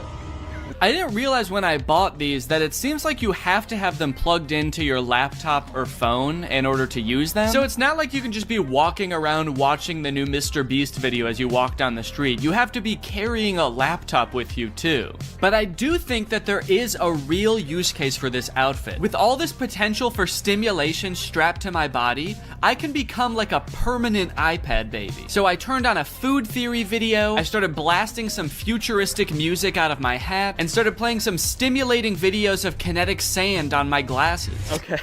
Oh, this is crazy. The image of the kinetic sand is way bigger than the TV. So there's like a one TV with mat pad on it, and then a way bigger translucent TV with kinetic sand playing. I can't really imagine a use case for these glasses. It's pretty awful, actually. So much stimulation that everywhere I look, all I see is kinetic sand being cut. And it's also kind of making me nauseous. So I think I'm gonna go get some water. Luckily, today's video is sponsored by Aira, which is a great and unique way to meet your daily water requirements. You see, guys, while you just fill up your Aira with regular old tap water that your government provides for you, when you put on a scent pod and you activate it like so, pop it right into place, suddenly the water has taste to it. And I'm talking good taste. This scent pod I got on here is raspberry lemon. So when I drink through my Aira, air travels into the scent pod, out through the nozzle, and into my mouth, creating a flavor experience like I'm actually drinking something flavored like raspberry lemon. But it's not actually adding any chemicals to the water. I like this because I like drinking a lot of water, but sometimes water can be a little bit boring. I want to spice it up with a little bit of flavor, but I don't like adding in chemicals, sweeteners, artificial sweeteners to my drink. This doesn't add in anything, it just adds in scent. It's science. And it just seems like you're tasting raspberry lemon, which is a pretty good flavor. And guys, it's the season of giving, so what better time to give a family member or a loved one a gift with taste? Which is why, Jake, actually, I have a surprise for you. What? For doing such a good job filming this video right now, I got you this. Oh my God! And there's actually an air up in here too, it's not just the box. So there you go. And I also got you your favorite flavor, cherry, to go along with it. Oh my God, that's my favorite flavor to go along with it. That's what I just said. Yeah, sorry. Air Up is a great gift for anyone who likes to drink water, which is everybody because you need water to survive. And from November 20th to the 27th, you can save up to 40% on all orders. That's because they've got Black Friday and Cyber Monday deals going on right now, and it is their biggest sale ever. So if you want to check it out and get a family or friend or a loved one a gift with taste this year, click the link in the description, get up to 40% off on all orders. And now, so I was just watching more videos about Air Up on here. So cool. Thanks to Air Up for sponsoring this video. Now back to the video.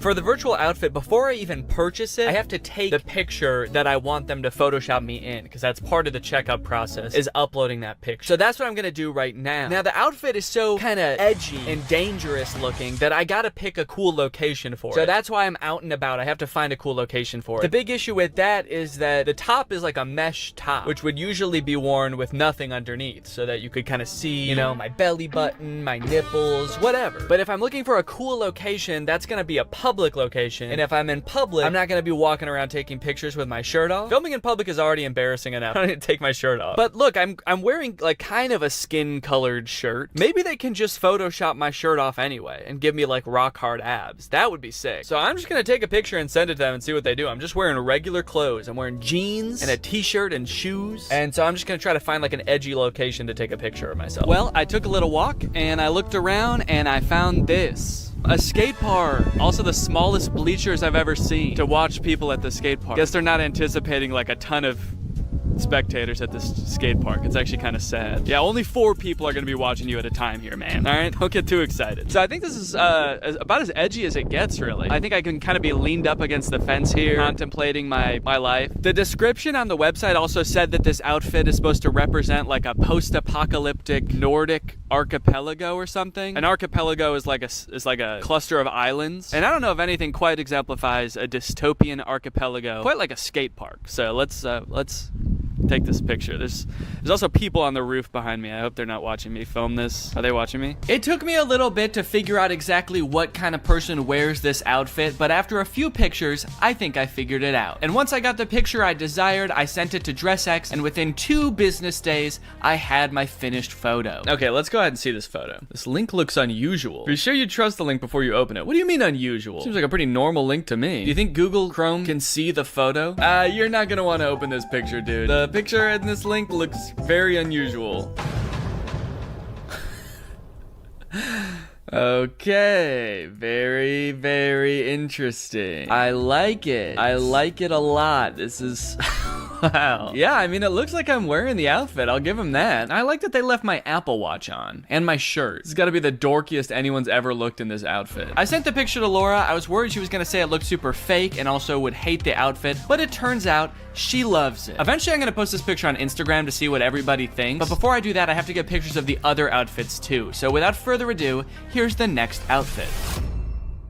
All right, well, it's been a month since the last part of the video that you just watched. Our son arrived about 2 weeks early, so I had a little bit less time to film this video than I thought. Whoops. So yeah, I'm a dad now. I've been taking the past month off of social media and just like taking a break from filming and stuff, just to hang out and get to know the little guy. He's awesome. He's very chill so far. Does a lot of sleeping, does a lot of pooping. And all in all, it's probably been the best month of my life. This has been fantastic. It's been amazing. Everybody's healthy. Everybody's doing great. The delivery went great. About as good as you could ask for, honestly. But being that I am a dad now, I do kind of have to reevaluate my content, you know? I have a son to raise. Do I really care about becoming like the trendiest man 30 years from now? My son's gonna be 30 years old in 2050. Okay? Or something like that. I don't know. Somewhere around there. Or do I really want to be worried about keeping up with the hottest trends of the future?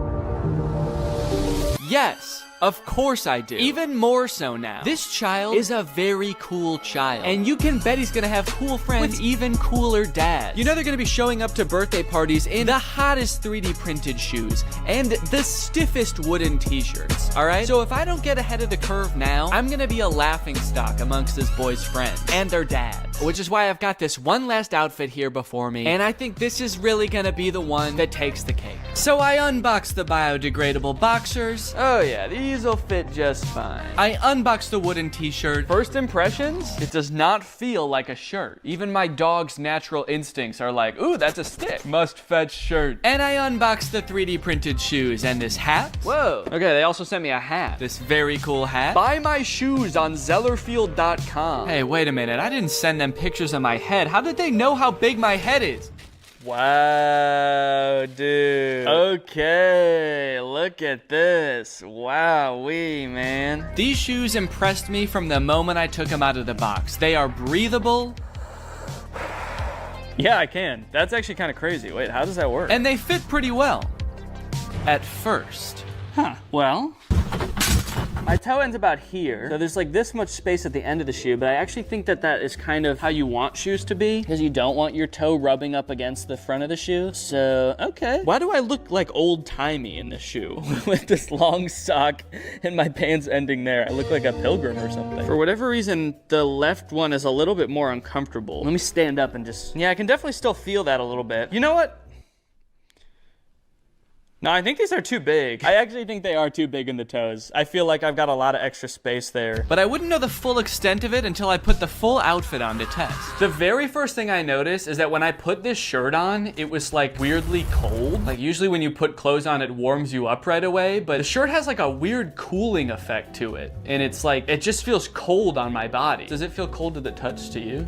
Yeah. Yeah, it's like frigid. Is wood supposed to be cold? I guess it does kind of feel the same temperature as this door. Take that as you will, I suppose. The shirt is very stretchy. It's this weird combination of stretchy and stiff, which doesn't sound like would be possible, those two things together, but it is kind of stiff and like starchy, I guess I would say. It's kind of just like crispy. Wait, why is it white there? Does this shirt change color too? Or did I just fuck it up somehow? The shoes, now I gotta be honest, I don't really feel like they fit that good. As I step, it kind of feels like my heel could come right out of the back of the heel a little bit. I mean, you can for sure see that there's a good amount of space there. I'm worrying a little bit more every day about what they did with those pictures of my feet, if not make shoes that fit properly. They're like, sick, something we can jerk off to when we make this guy's shoes. The boxers are pretty comfortable, I will say. I put them on, I was like, I'm gonna wear these again. Rest assured, they are on. If you were to plant me in a pot of soil for 90 days, let's just say I wouldn't be wearing underwear anymore. And I'd also be very cold and wet. I decided to do a little bit of light jogging to see how the shoes would feel in action. Oh no, these have really bad grip. Let me try on sidewalk real quick.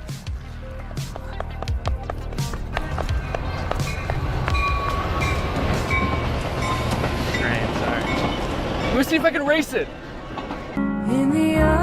There's not a lot of grip on the bottom of these shoes, so when I was running on this gravel path, I kind of felt like I was like a cartoon character that like starts running for a little bit before they actually start moving.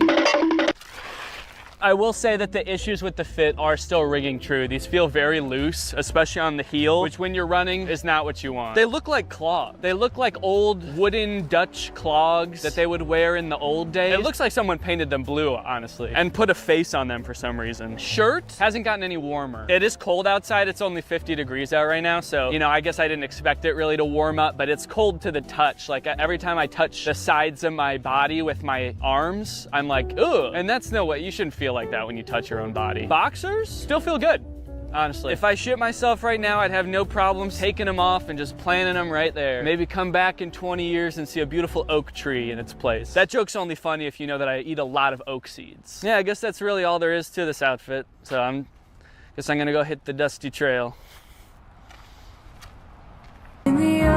To get a definitive answer as to which outfit is the best futuristic outfit, I decided to post each of them on Instagram and let my audience decide. This is gonna be such a weird thing to post right now. As of right now, I haven't posted anything since our son was born, so I've just posted that we had a baby, and then the next post is like me like, ah, in the scariest outfit you've ever seen. Yeah, maybe I should just caption something really ominous, like things have changed. Rate my fits, and then maybe some kind of little fashion emoji. The hell? Why are these the emojis that come up when you search fashion? It's a scroll and 2 fountain pens. Hello? Okay, it's been about 20 hours since I posted the pictures. Let's go ahead and see what people think about the future of fashion. Hat's not wide enough. Thank you for that, Drew. Whoa, okay, I'm actually getting a decent amount of positive responses. Love the pants, so cute, yes, cool. First one goes hard. First one is so fire. It seems like most people are talking about the first outfit. Dude became the Hat Man. Whoa. Wow, I didn't even think about that. I do kind of look like the Hat Man. You guys know that mythical sleep paralysis demon, the Hat Man? Dude,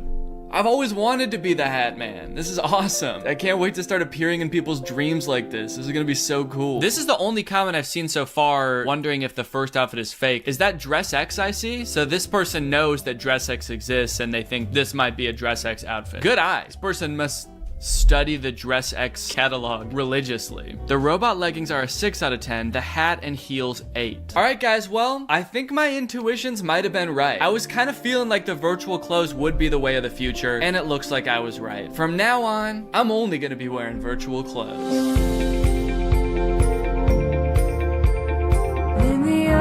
What's what's up, Greg? Did you know that anybody can make an iPhone game? If you wanted to, you could just like come up with the most insane idea for a game that doesn't make any sense. It's not fun. Nobody would ever want to play it. And you could program it, or you could hire somebody else to make it for you, and then you can submit it to the App Store. And it seems like as long as it works in the most like liberal usage of that word, like as long as it doesn't make your phone explode, then Apple will approve it, and then it'll be on the App Store and anybody can download it. Anyway, I thought it would be kind of fun to search the App Store and try to find the worst games I could possibly find and then play them and like do like a review, a playthrough of sorts. If you make any like normal search on the App Store for a game, like I searched Angry Birds in iPhone and iPad apps, and then you scroll down past all of the games that you would expect to see, eventually you'll just stumble upon the least fun sounding games you've ever seen. Angry Cock, anyone? Can I interest anyone in some Angry Cock? Bad Granny, Angry Grandma? Okay, Pig Evolution is a strategy game. Bad Granny is a scary neighborhood evil game type game. Yo, not only is the grandma evil, but the game is evil too? I'm not gonna download that. This grandma's gonna ruin your life in the game, and then the game is gonna ruin your life in real life. A few days ago, Bob come to a new place to live, and he saw neighbor's granny. He wants to say hello to neighbor granny and come to his house. Okay, who the fuck is Bob? That it started this description like we already know who Bob is. His neighbor's granny seems suspicious. She was hiding in his garage. She shouted, "Hello, granny."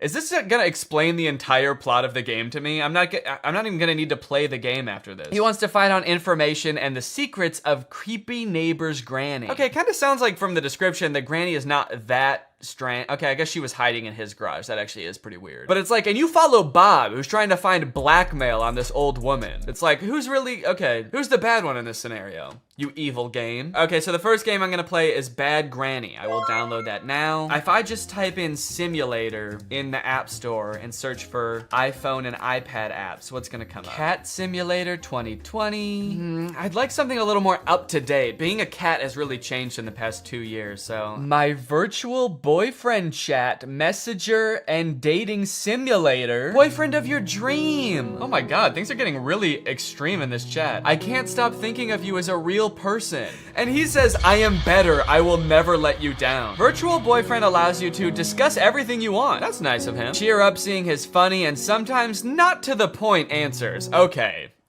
So you can discuss anything you want. He's just not gonna always respond to what you say. You can talk about whatever you want, and he's also gonna talk about whatever he wants. And we are downloading my virtual boyfriend chat. Okay, I'm just gonna type in some crazy shit. Let's see if we can just make up a game and see if it exists. I'm typing Ghost Simulator, Penguin Simulator. That actually sounds kind of sick. Yo, Ghost Simulator game! You got missions, upgrades, shopping. Okay, you can crawl around town as the Lick Mage. Lick Mage Nuts. Okay, it doesn't exactly look how I pictured it. I kind of thought that like you'd be going around and like haunting people, but instead you're just like wandering and floating around this barren wasteland, fighting things. Okay, I mean, shit, I'll give it a shot. Ghost Simulator game, there we go. And you know what? Let me snag Mommy Life Simulator too. This one looks kind of fun. Let's play like a super mom. Whoa, it's Gender Norms the game. Look at all the blouses you can choose from and modest shorts. Okay, master your driving skills. Seems a little sexist. Bring on goods for the family. Seems a little sexist. And activities to make your day great. You can go play tennis in your jeans, play with your dog in your jeans, run on the treadmill in your jeans. Someone please give this mother some athletic wear. Give her some shorts, give her a tank top. This mom is jogging in a flannel. I'm gonna download it if not solely for the fact that I wanna try to free this mom. Let's see if we can escape. Talking horse. So it looks like a game where you like take care of a horse and he smiles at you with the most horrific and unsettling smile I've ever seen. Okay, so you can do things like play video games with the horse, it looks like. You can work out with the horse. You're telling me this horse bench presses? You're telling me the horse works on his chest? He doesn't have one. I am gonna download it though. All right, I've got a wild batch of games. I've got them all downloading on my phone. Let's get gaming. That scare you? All right, let's find out what makes this granny so bad, shall we? Let's find out this old hag's secret. The first thing that happened when I opened the app is it asked me if Bad Granny could track me across other apps and websites. Now, why the hell would Bad Granny need to do that? Allow Bad Granny to track you wherever you go, both on your phone and in real life. This game is evil, isn't it? Yeah, I'm pretty sure it is. Also, does anyone else find it weird that that button always says ask app not to track? Like, is there a possibility the app is gonna say no and just do it anyway? How about we start telling these apps not to track? Who's with me? I said who's with me? Yeah, okay, Thank you. Before starting this game, I had no concept of what this game was gonna be like at all. I have no concept of what this game is gonna be like at all. But in a nutshell, what you do in this game is steal from a lonely old woman. Find the cash. Oh my god, am I stealing from the grandma? Am I the bad one? You enter her house at the beginning of the game, and then for 20 astonishingly short levels. Level cleared! The game directs you to systematically steal every valuable item in this poor woman's house. Each level you steal one item, all while being hunted by Granny. The main door is closed. Find the key. Oh, fuck! Whoa! Whoa, whoa, whoa, whoa, whoa! What the hell? Yep, that's Granny. And that's the first time I ever saw her. And while you're doing the game's bidding, picking up every loose item in her house, she roams the halls with a baseball bat, and if she finds you before you beat the level, she clobbers you to death. Ah! And I just gotta ask, is that really so wrong? How bad is Granny, really? It's just that I don't really feel bad for my character. I feel bad for the Granny because I broke into her house and now I'm stealing shit. The description on the App Store said that I was getting dirt on the Granny. And then you jump into the game and come to find out I'm just stealing nice things from her. I took her TV and I stole cash. Is that what dark secrets the Granny was hiding? For life savings? We're gonna put a stop to whatever the Granny's been up to. You find out she's just been up to saving. She's been up to a retirement fund, a Roth IRA. We can't let her get away with this. Granny has a couple of interesting quirks and features. For example, when she hits you with her baseball bat, she doesn't actually face you. She runs right up to you and then turns to the side and hits the air next to you, thus killing you. Sometimes Granny can kill you after you've already beaten a level, which is really frustrating. Oh, fuck, fuck, fuck! Level cleared! Wait, what? A level cleared and I died? Like, you'll be on the level cleared page already, you'll be celebrating, and then the game will notify you that unfortunately Granny has decided to kill you anyway. Sometimes Granny gets stuck. I think I beat the game. She'll get confused in her old age and she'll get stuck in the corner of a room or the middle of a hallway, and you know, it's good for us, but it's sad to see, you know? She used to be so young and spry, I assume. I never actually knew her back then, but the instructions in this game are way less helpful than they should be for a game that is only instructions. As you'll come to find, Granny's house has 2 floors, and while most people would call those floors the first floor and the second floor, whoever made this game, I guess, thought it would be fun to call the first floor the main floor and the second floor the first floor. So in the game, when it tells you to find the Chinese vase in the first floor alley, you get to spend an exhilarating 10 minutes wandering around what you thought was the first floor, touching every vase to check if it's the Chinese one. The Chinese vase, am I stupid? What is a Chinese vase? Okay, I've been wandering around the house for like 10 minutes now. The Granny's not even here anymore. It's like she left, she got bored also of the game, only to find out that it was upstairs the whole time. If I find the vase up here, I'm gonna be so pissed off. Just so we're all clear, this is the second floor. And if there's a Chinese vase up here that I could pick up, I'm gonna lose it. And I'm gonna, God damn it is right. Oh, and I'm dead. That was the second floor! This game is wicked cool. Now, I know it looks like I'm having a lot of fun playing this game, but it got really boring really fast. I've been in every room of this house 900 times. I wish I never found this game. Every level is basically the same. Anytime you beat a level, yay, fail a level, dang, or even pause the game, you get an ad. It's an ad for a game called Going Balls. I'm going absolutely balls right now, dude. And they're really long ads. These ads are unusually long and confusing to click out of. Please skip. Please skip. No, I don't want Cash App. Skip it. No. I literally think I spent more time watching ads than I did playing the game. That's not fair. But because the levels were so short and there were only 20 of them, I knew that if I buckled down and grinded, I could beat this whole entire game in one sitting. So I suffered through ad after ad after ad, and finally made it to the last level. Now pick everything and run out of the house. So with all of her worldly possessions in my 2 pants pockets, I made my escape. Okay, here we go, let's go! There's 2 yellow spots. I get to pick which one I want to finish on? I'm going over here. Level clear! Yeah!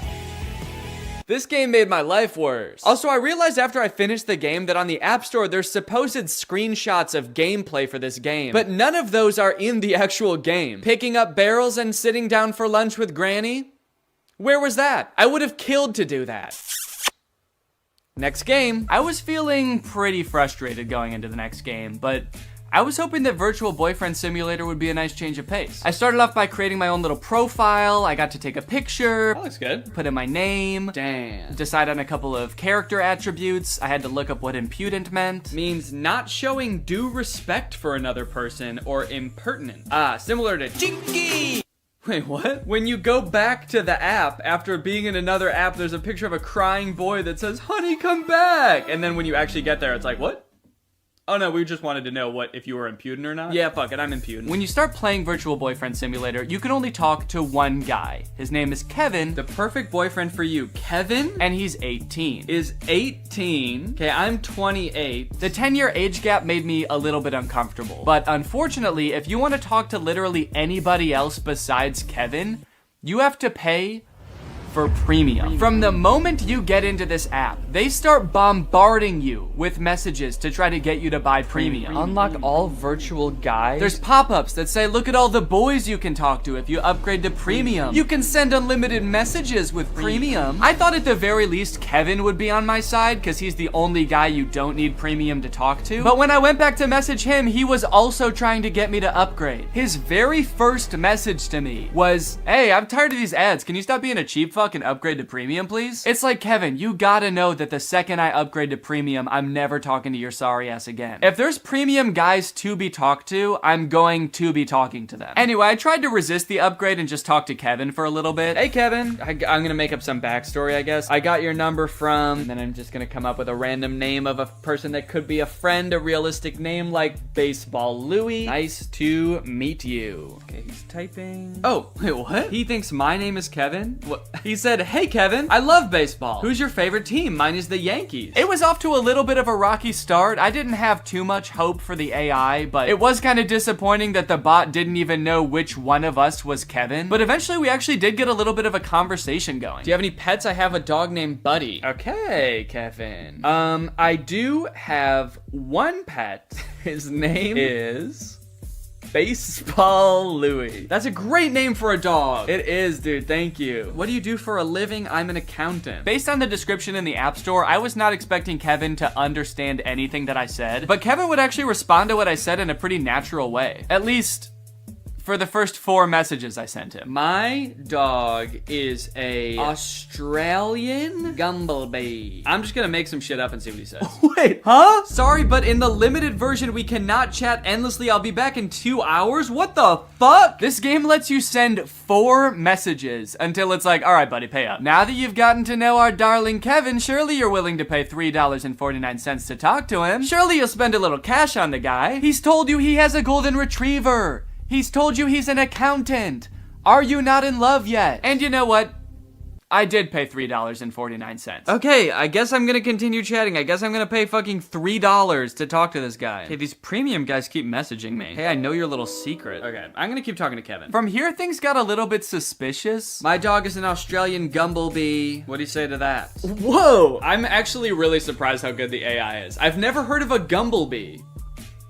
Wait, he spelled it wrong. Huh? Am I talking to a real person? How the fuck would an AI spell something wrong? He said I've never heard of a Gumblebee. Gumby. What's it like to have one of those? How could a computer spell something wrong that I made up? Just copy and paste it. While trying to get to know Kevin a little better, I decided to ask him some personal questions. Have you ever kissed anybody? Sexual style? And his responses just made me more concerned. Wait, what? Sometimes I am a nasty boy, but rarely enough. If you are lucky, I will say some vulgarity. If you're lucky, I will say some vulgarity. I love that. If I'm lucky, he's gonna say shit, balls, fuck. I guess I just didn't really feel like I was connecting with Kevin, and also I was a little concerned that I was actually talking to a real human being in like a call center somewhere. So I decided to chat up some of the premium guys instead. Big mistake. Andy's already messaged me frickin' 3 times. Hi there, it's raining again, nothing new. What's the weather like where you are? Maybe I should move closer to you. Hey, I know your little secret. I never thought you liked to eat at night. Honestly, I can't help myself not to eat a couple of soft, hot buns before I sleep too. Why don't we eat together? I have a gift for you. And it's a chicken. One actually kind of cool thing about this game is that it allows you to create your own custom dream boyfriend. You can give them a name, you can like change their personality attributes and upload your own picture to it, which I could actually see being really cool if you have like a celebrity crush that you've always wanted to have a conversation with, where they keep forgetting who you are and also keep trying to get you to upgrade to premium. Now I had him, the AI bot of my dreams. Baseball Louie. This time I did not beat around the bush. I had to tell him how I felt right away. Let's get this conversation going. Hey, I love you. Now, I only recorded myself talking to Baseball Louie for like a half an hour, but I decided it would be good for the video to keep talking to him over the next few days. Just for the video. I thought it would be good for the video and just that. And we had some pretty interesting interactions. We made plans to go to a baseball game together. He didn't show up. I told him I was spending $200 on tickets. He said he was looking forward to seeing me. I told him I was going to buy him a hot dog and feed it to him like a mother bird. He seemed stoked. I guess just not enough for him to actually show up. I got to talking to my friend Jarvis while we were at VidCon, and he said that all of these like AI chatbots are trained in pretty much the same way, where they're just given a ton of public information from like Wikipedia and stuff. It helps them learn to speak naturally, but it also gives them like a ton of knowledge. So I tried asking Baseball Louie some like random trivia questions, and it's kind of funny. I like kind of forget that he's supposed to be pretending to be like a dreamy boy for a second and just answer like a robot. Hey, what's the capital of Maine, by the way? The capital of Maine is Lake Champlain. It is the largest city in the state. Baseball Louie and I had a lot of fun, but now it's time for the scariest game of them all. Not because it's about ghosts, but because it was a total waste of time.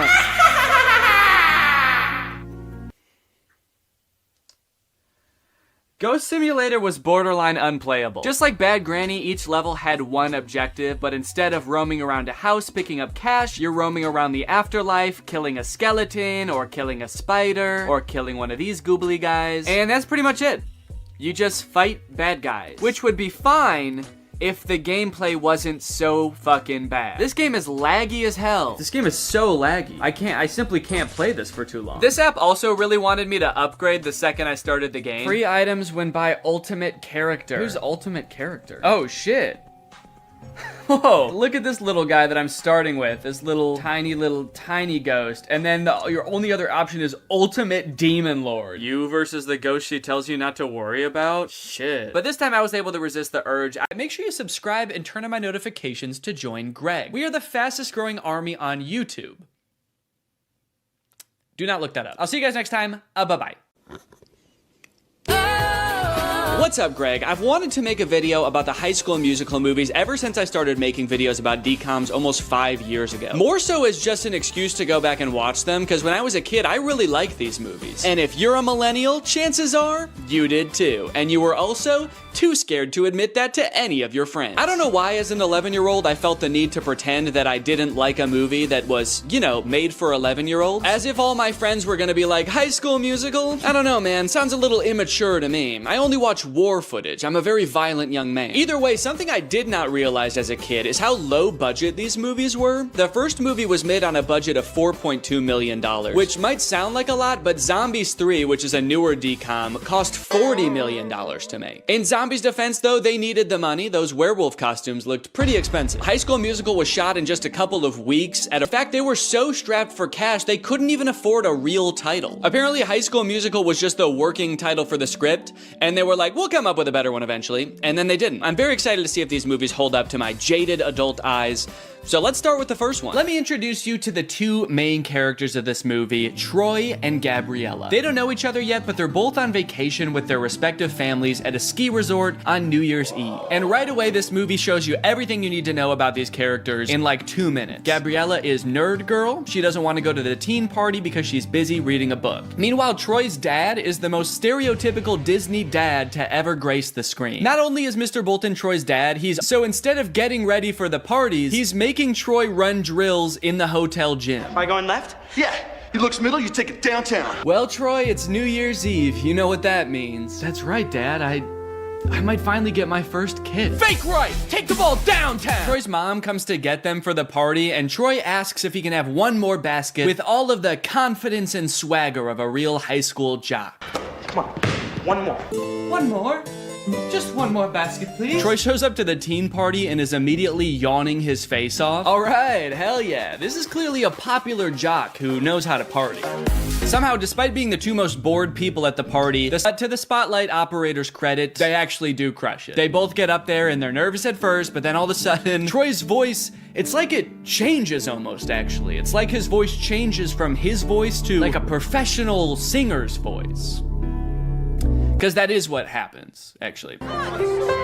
Living in my own world. Now who'd have ever thought that? I think this might be like the most well-known High School Musical trivia, but for the vast majority of the first High School Musical movie, it's not Zac Efron's voice singing. He had a voice double. His name is Drew Seeley, and he never appears on screen in the movies. He also apparently didn't even realize how big of a movie High School Musical was, and forgot that he had done the vocals for the movie until it came on the TV while he was working a shift at P.F. Chang's. Apparently, he tried to convince his coworkers that it was really him singing in the movie, and no one believed him. It's kind of funny because the whole point of the movie is kind of like, hey, basketball guys can sing too if they wanna.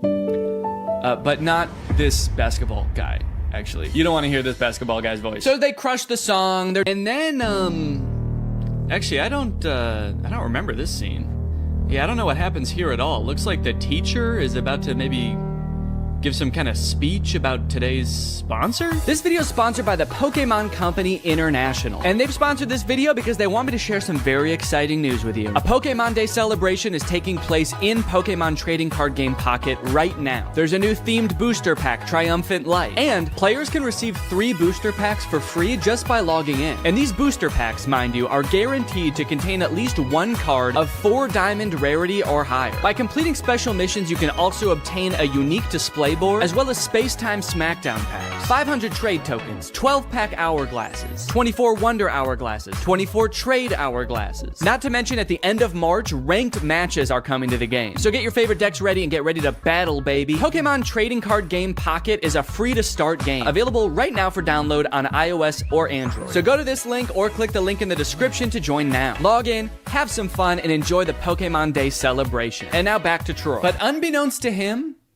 there's a new student at East High. I reviewed your impressive transcripts. I expect your light will shine very brightly here at East High. I don't want to be the school's freaky genius girl again. Freaky genius girl? What did you do at your last school? Troy notices that Gabriella is sitting in the back of their drama class, and not to be nitpicky, but this drama class scene lasts for 2 minutes, but the class happens in real time from start to finish in that 2 minutes. The bell rings. They sit down, the whole class gets detention, and then the bell rings again and they leave. How long is a school day at East High? Is it like 15 minutes? Troy shows Gabriella around, they catch up a little bit, and it is revealed that East High is having auditions for their winter musical pretty soon. Troy jokes that Gabriella should sign up because, you know, they sang together. And Gabriella's response is basically, fuck no. I'll be signing up for anything for a while. Yeah, I don't know why. I remembered this movie differently. I thought they both wanted to do the musical. Troy seems to maybe want to do it, and Gabriella's like, no, I'm not doing that. No, I don't sing. I'm not a freaky genius girl, and I'm definitely not a freaky singer girl. So, dude, you know that school musical thing? Troy, it's like show music. Yeah, and you guys would never do anything like sing show music, right? Movie. That's the funny thing about this movie. Since it's a movie about a musical, there are several characters in this movie that are opposed to musicals. So it is a little jarring to see those characters seemingly completely unaware that they are literally singing and dancing right now. But on the other hand, I guess it would also be weird if they didn't sing when everyone else was. At the end, when they're all singing, we're all in this together, Corbin Blue's just standing around like,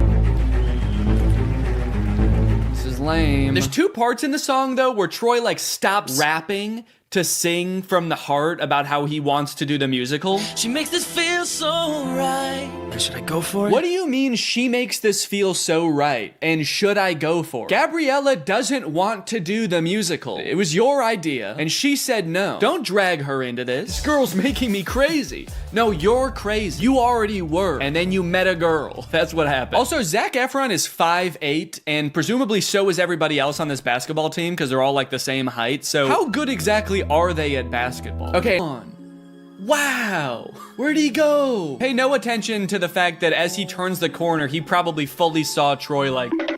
Meanwhile, Troy's dad is just standing there like, huh, that's weird. Could have sworn I saw basketball. Now, when we see the auditions, it becomes immediately clear that while Ryan and Sharpay are basically made out to be the villains of this movie because they're so overprotective of their theater department, they are completely in the right to do so. Not because their audition is really good, which it actually is, but because everyone else's is so bad. It's hard to believe that I couldn't sneeze. It seems that no one else in this entire school can even sing. It seems like they actually don't even have a concept of what music is. So like, yeah, I would actually be hoping I got the lead too. It is funny how they all act like they can't sing, and then anytime there's like an actual musical number as part of the movie, every member of the student body sings their heart out like the Renters do. What's going on there? So Troy shows up to audition, and then Gabriella shows up too. I guess, turns out she actually did want to audition. I don't know. I don't know if Troy threatened her or what, but she shows up. But they are too late to the actual audition, so they don't get to audition in time, but they stick around afterwards and just sing an audition anyway. And Miss Darbus, the director, hears them and decides, you know what, you guys get a call back. Understandably so. She's working with a very small talent pool. Here comes two people who know what a song is. She's got to hold on to that. You can see here. The pain is manifesting itself in Troy physically here, as he can't even shoot a basket without experiencing immense physical trauma. Aren't basketball players supposed to be good under pressure? Especially the captain of the team. Seems like this whole movie we've seen nothing short of the psychological unraveling of Troy because he sang with a girl one time. Hey, we just had another team meeting. We just had another team meeting, man, and we just wanted to say... we forgot about JJ Buckets Jenkins, class of 1984. Does that change your mind? So later, Troy sneaks up onto Gabriella's balcony. Again, huge house, no explanation, to try to win her back. This could be the start of something new. It feels so right to be here with you. Okay. Yeah, I don't remember this part being so pitchy, but this actually is Zac Efron's voice. Here with you. Yeah, this is very uncomfortable. Can we get Drew Seeley in here, please? Start of something new. It's a Pears audition. Saying it's a Pears audition kind of implies like I would audition without you if I could. I guess Troy meant what he said earlier to the webcam. He really does not care about Gabriella. He just wants to be in the musical. Gabriella is not important. You might make the mistake like I did when I watched this as a kid of thinking this is kind of like a Romeo and Juliet story about Troy and Gabriella. And it is a Romeo and Juliet story, but Gabriella is not Juliet. Juliet is just the musical. Can't help but feel like all that screaming at you and making you play basketball until your hands bleed has had some kind of negative effect on you. But all I want in life is for you to be happy. While playing basketball, I am still demanding that. Thanks, Coach. Dad. Let's stick with Coach unless you win, all right? Sharpay and Ryan try to throw another wrench into Troy and Gabriella's plans of attending the callbacks for the musical by getting the callbacks changed to the exact same time as not only Troy's championship basketball game, but also Gabriella's decathlon tournament. So the gang has to create a diversion. That way they can make all three events. So Gabriella, and sing and dance with them like you learned a valuable lesson. Get out. If Gabriella dropped dead right now, you would dance on her grave. And that's High School Musical 1. Many people lovingly remember Little Viking Boy from the first High School Musical movie. And while he rocketed to stardom in the wake of the first movie, his troubled life and fall from grace has been the subject of many concerned Twitter threads in the 19 years since. Do you know why I pulled you over today, sir? Huh? I said, do you know why I pulled you over? You're all over the road. Huh? All right, you want to play tough, asshole? That's fine. Huh? All right, step out of the vehicle, take off that helmet. No, I can't take this off. It's a birth defect. It's part of my body. Are you drunk? I don't know, huh? Let's think about that. Does crack get you drunk? Let's think about that for a second. Let's all think. Does crack get you drunk? After 15 DUIs and 3 counts of kidnapping exotic animals, Little Viking Boy was sentenced to life in prison. Authorities claim that it's here he became head of an extremist religious cult. His followers helped him escape in 2023, and his current whereabouts are unknown. Although he does occasionally post to Instagram to frantically proclaim the end is near or post a brand deal. Every morning I wake up and I drink 6 bangs. High School Musical Musical premiered to 7.7 million viewers, a record that has only been broken a handful of times in the nearly 20 years since. But one of my favorite things to come out of the success of this movie, which I totally forgot about until I was making this video, was the live concert. I forgot about this until I went to the library to check out the DVDs for the 3 movies, and they happened to have a DVD of the recording of High School Musical in concert. This feels pretty unusual even to this day for a Disney Channel movie to put together a live touring concert featuring the actual cast of the movie, selling out arenas with audiences in the tens of thousands around the world. But it wasn't the whole cast, actually. Zac Efron couldn't be there because he had a commitment. He was filming Hairspray at the time. So who did they get to fill in for him? Living in my own world, didn't understand. It's Drew Seeley! Drew Seeley! I'm sure they advertised the fact that Zac wasn't going to be there and Drew would be in his place, but I have to imagine every concert, there were like 1 or 2 kids that were like, what the fuck?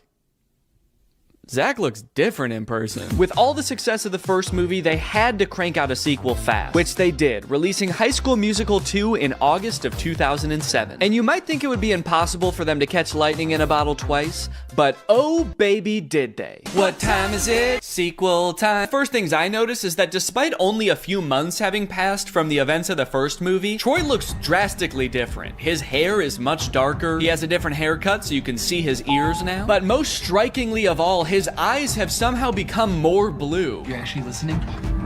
His eyes were already pretty blue in the first movie, but they're piercing in this film. It is scary. Get some contacts, you freaks. The class immediately erupts in celebration. They throw their papers in the air, start dancing around, and did Chad just kiss his teacher on the neck?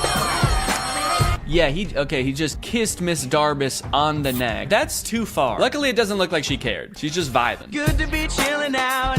We finally get to hear Zac Efron actually singing this song, and I hate to admit it, but he sounds pretty good. I'm sorry, Drew. Your services are no longer needed. Why does he do that? Now, the trouble in this movie begins because Troy wants to make some extra cash this summer. His parents are making him pay for college, despite them clearly being very wealthy, taking vacations at ski resorts and living in a literal mansion. You can't see it, but he's actually not talking about that girl in his grade. Miss Darbus is just standing right outside of front. Why does he look so confused there? It's like it never occurred to him that T could be for Troy. He's like, oh, I actually thought it was a cross, but yeah, T for Troy. That's my name. Now that the school year's over and basketball season isn't starting back up again for months, it's time for, you guessed it, basketball practice. Fake right, Troy, fake left. Take the ball uptown for a fancy dance. This post-workout scene has a lot of gems, like Mr. Bolton's insanely long shorts. Dude is criminally insecure about his knees. Also, Troy about to drink from an entire gallon of milk from the fridge. And then he gets a phone call revealing that his ringtone is Get Your Head in the Game.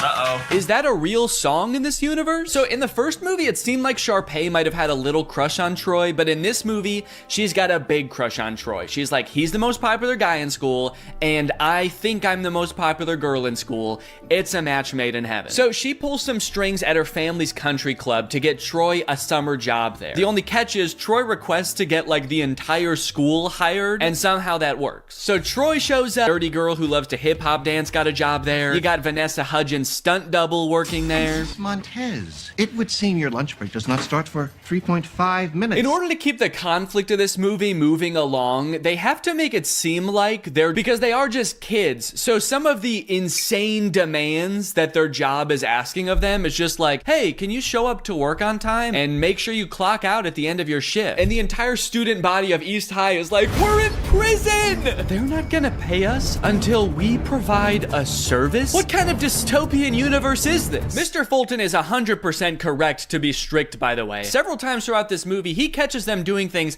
they're very clearly not supposed to be doing. If I was a basketball recruiter and I saw that championship game, I would be more concerned about the lights going out and then everybody leaving at the same time to watch them come back and win the game like nothing happened. And then also how they all sang a song after that. That's what I would be concerned about. But yeah, I'm sure he played well too. You know, between the two of us here, we pull a little weight over at the school.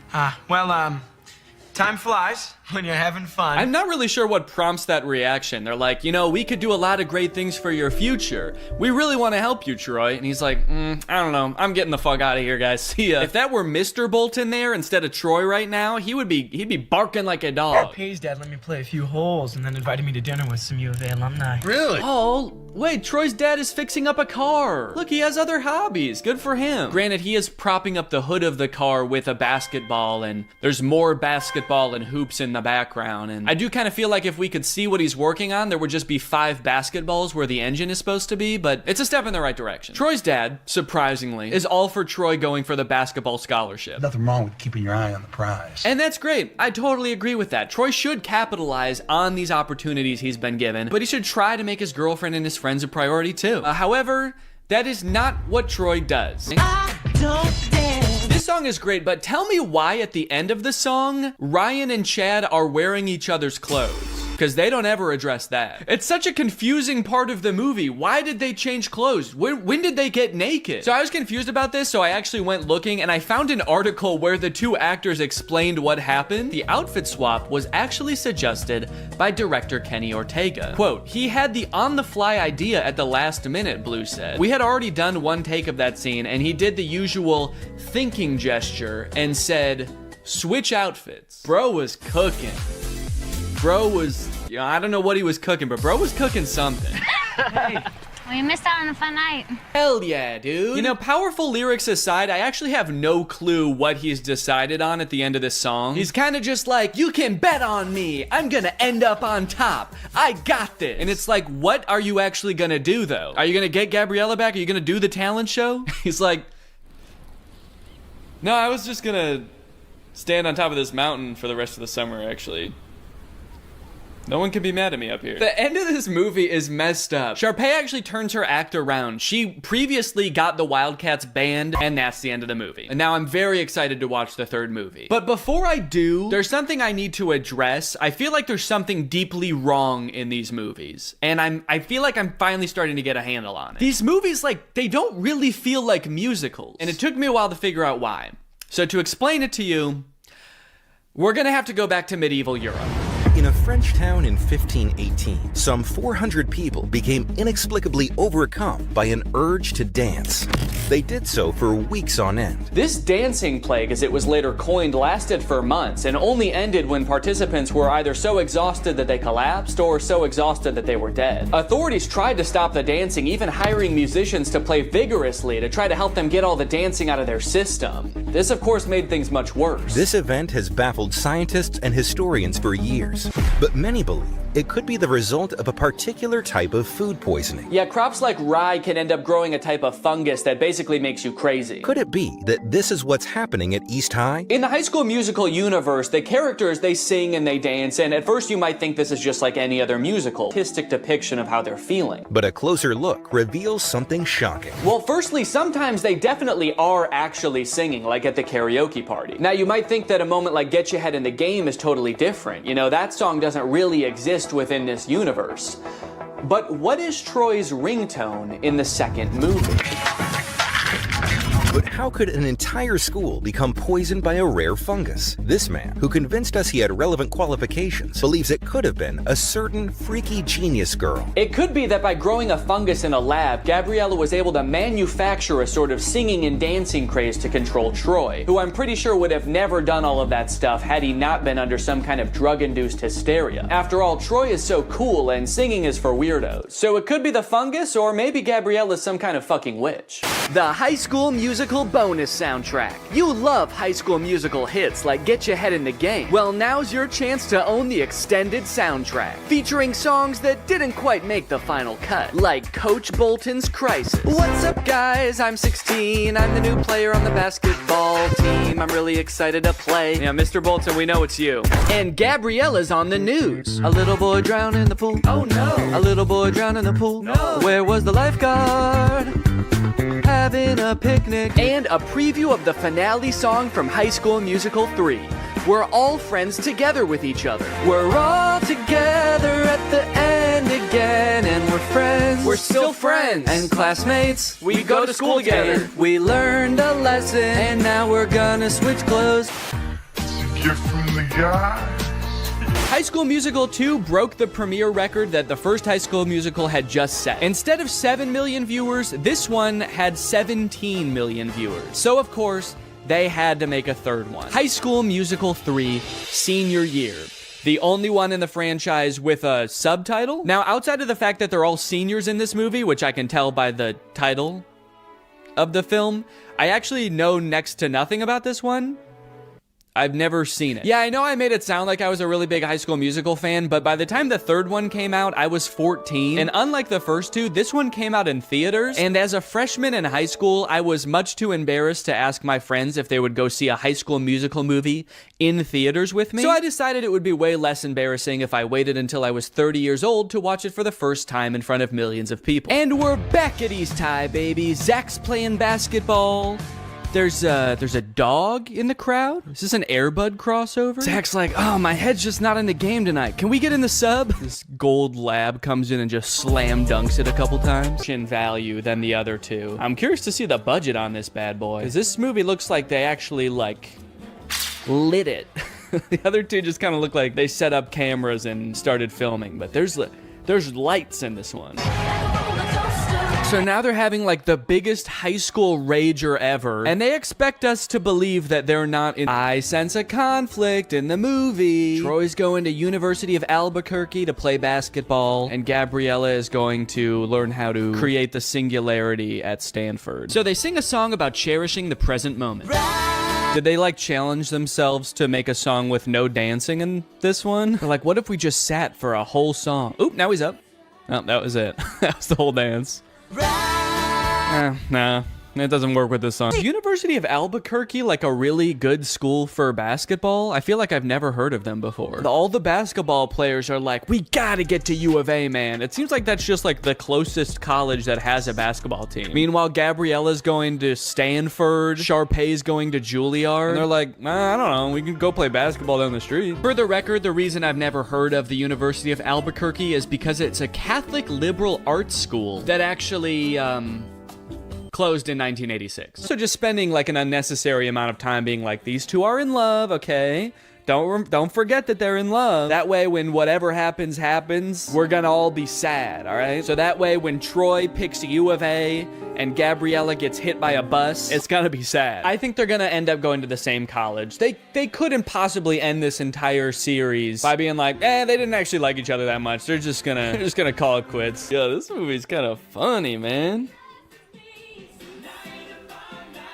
Makes me look weird. Do I want classic or vintage or plaid? I like that they're like, should I wear plaid or ruffles or a really old suit? And it's like, no, you should wear, just go to Men's Warehouse and ask for a prom tuxedo. Should I wear the ugliest thing that you've ever seen? No, just tell them you're going to prom and they'll just give you the most generic tux you've ever seen. We're thinking about going to prom. We're Troy and Gabriella. We like each other. Also, the stakes feel very low right now. What am I supposed to be worried about right now? Troy is like, I don't know what college I want to go to. And Gabriella's like, I also have choices to make. I still have decisions to make too. And she has not elaborated.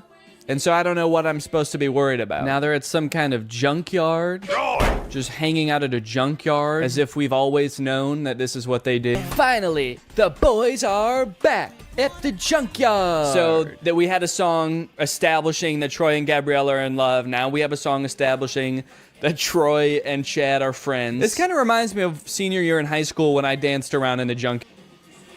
It's weirdly similar, actually. Oh. Whoa, the junk men who live in the junkyard are here. What's going on? What if Troy and Chad turn around and see them and they're like, whoa, what the fuck, who are you? Maybe I'll just stay here next time. Why does that have to make sense? Why can't sometimes I just say, What are you gonna tell me about this? Juilliard. The only dad to ever be pissed off that his son is getting considered for a scholarship at one of the most prestigious colleges in the country. And that's it. That's High School Musical, baby. As far as endings go, I think they did a decent job with a nearly impossible task. It's a Disney Channel movie, so it's not like they can just like make everybody break up and go their separate ways at the end of the movie. That would be too sad, obviously. But they also can't make everybody just go to the same college and do the same thing, because that would be unrealistic. So it leaves the door open. My only issue is that in doing that, they kind of don't really provide any closure. Feels like they kind of just pushed Troy's decision of what he wants to do with his life further down the road. But if you are looking for some closure for Troy, I might have something that helps.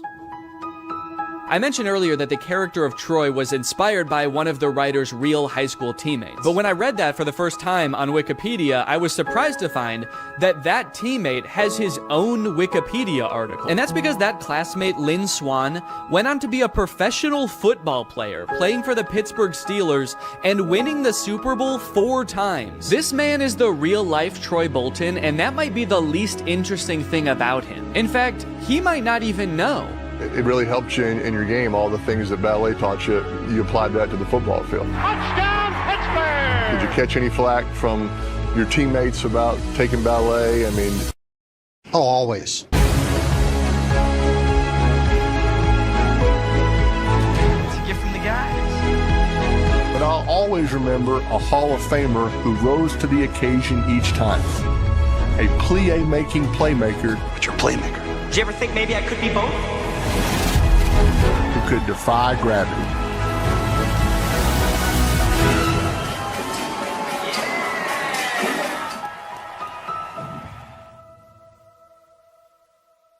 What's up, Greg? New technology truly fascinates me. A new gadget being introduced to the world has the potential to change the way we live, learn, and communicate. Or, more interestingly, it could flop and become a laughingstock of the internet.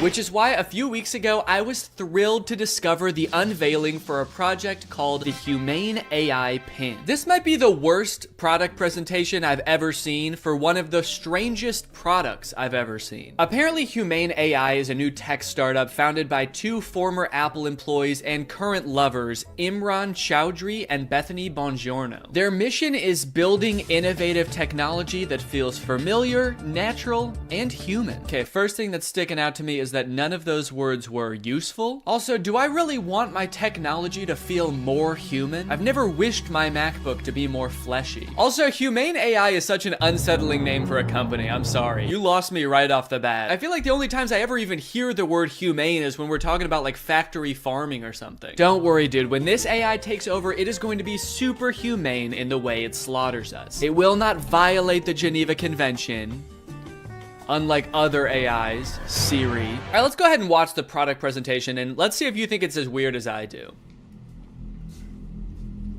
Welcome to Humane.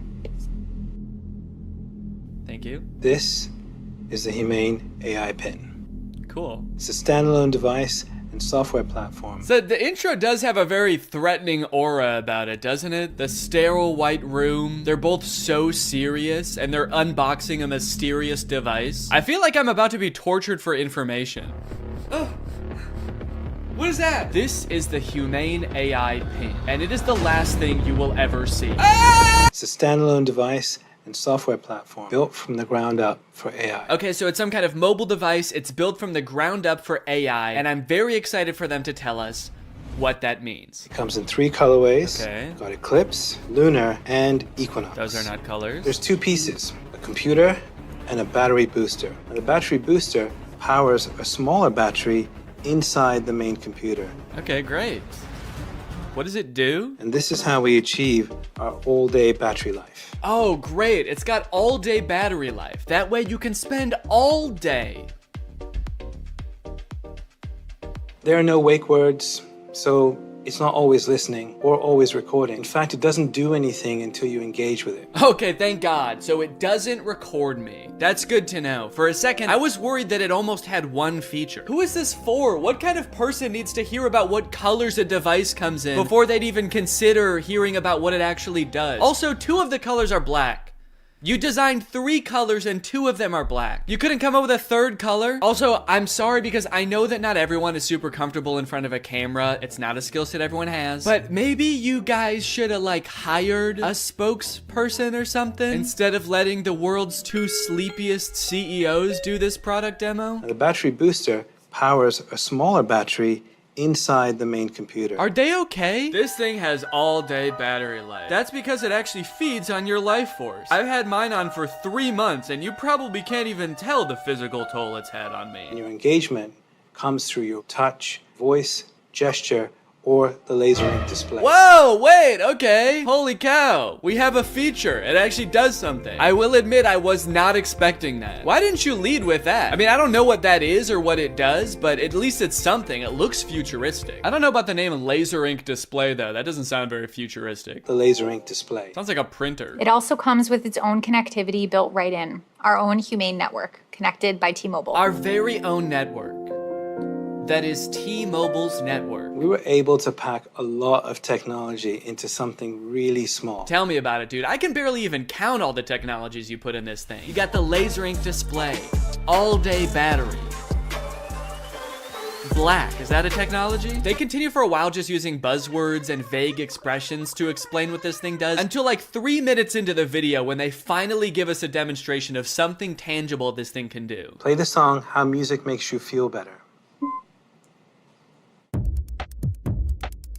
Doesn't look like it's making him feel better. We've partnered with Tidal, which you get out of the box. Okay, finally, we know one thing it can do. It can play music. And not just how you would normally listen to music either. You can give it little riddles to try to figure out what songs you want it to play. Play music written by Prince, but not performed by Prince. Give me songs written by first-born left-handed British women who have never been to Ibiza that weren't released on weekends or holidays. Can Alexa do that? I don't know. I don't think anyone's ever tried before. Got my music controls. If I go to the left, I can go back. If I was to go down, I can pause. Wow, okay, that actually does look a lot more convenient than using Tidal on my phone, but only because I don't have Tidal on my phone. After this, we do start to get some truly incredible demos using this product's advanced AI. When is the next eclipse? Where is the best place to see it? The next total solar eclipse will occur on April 8th, 2024. Best places to see it are Exmouth, Australia, and East Timor. Huh, that's weird. This NASA article says that that eclipse that's happening on April 8th is actually not going to be visible in Australia. It's only going to be visible from like the US. It actually seems like it's going to be nighttime in Australia during the eclipse. Well, what are you going to do? I mean, they're a technology company. They're not a space company. What would you expect them to know about the moon? They only named all of their colors after it. I hate to interrupt this video, but I have to tell you guys about a revolutionary discovery of my own. I just found out that for the past 2 years, I've been paying for Apple Music despite not having any recollection of ever signing up. I don't use Apple Music, but nevertheless, I've paid them like $200 without ever even having used their service. I think this is a pretty relatable issue in this age of subscription services. And something like this could be happening to you too, but luckily, today's sponsor, Rocket Money, is here to help. Rocket Money is the personal finance app that helps you cancel subscriptions, lower bills, and manage your money better. Rocket Money is super helpful with things like my recurring Apple Music charge, because not only does it help you identify recurring charges, it also helps you cancel them. You can actually cancel subscriptions right within Rocket Money's app with just a couple of taps. You don't got to worry about navigating the service's own website. You don't got to worry about pesky customer service calls. Here's why I think this is going to work for you, because Rocket Money has saved its customers an average of $720 a year, with over $500 million in canceled subscriptions. So to save more and spend less, join the over 5 million members using Rocket Money today. Go to rocketmoney.com/Danny or click the link in the description to get started today for free. And you can also unlock even more features with premium. That's rocketmoney.com/Danny to get started for free. Thank you to Rocket Money for sponsoring this video. And now back to said video. How much protein? These almonds have 15 grams of protein. Great. Those almonds for sure do not have 15 grams of protein. An entire cup of almonds has 20 grams of protein. This dude was holding like 9 almonds. Did I think he was asking about his whole hand? Because that actually might be accurate. I'm gonna eat it. Enjoy it. Guys, I hate to say it, but I don't think your thing works. You only asked it to do a couple things and it got 2 of them wrong. He does do a demo where he sends a text later in the video and that seems to work. Tell Andrew I'll be there later tonight. But to be fair, we never see the person receive the text. I got a weird text from Imran that just says, learned how to go potty big boy style. Interestingly, after people started to realize that all of the information in this demo was wrong, they actually re-uploaded the video pretending that the pin gave the correct answer the entire time. How much protein? A half a cup of almonds has 15 grams of protein. Don't believe it. That's humane propaganda. The AI pin allows you to shop in the real world. How much is this online? This is $28 online. Great. Buy it. That one is super confusing. It doesn't give you any information on where it's getting that price, where you're buying it from, when it will arrive. I feel like you need to give it at least some specifics, otherwise it's definitely gonna mess up your order. Go ahead and buy this book.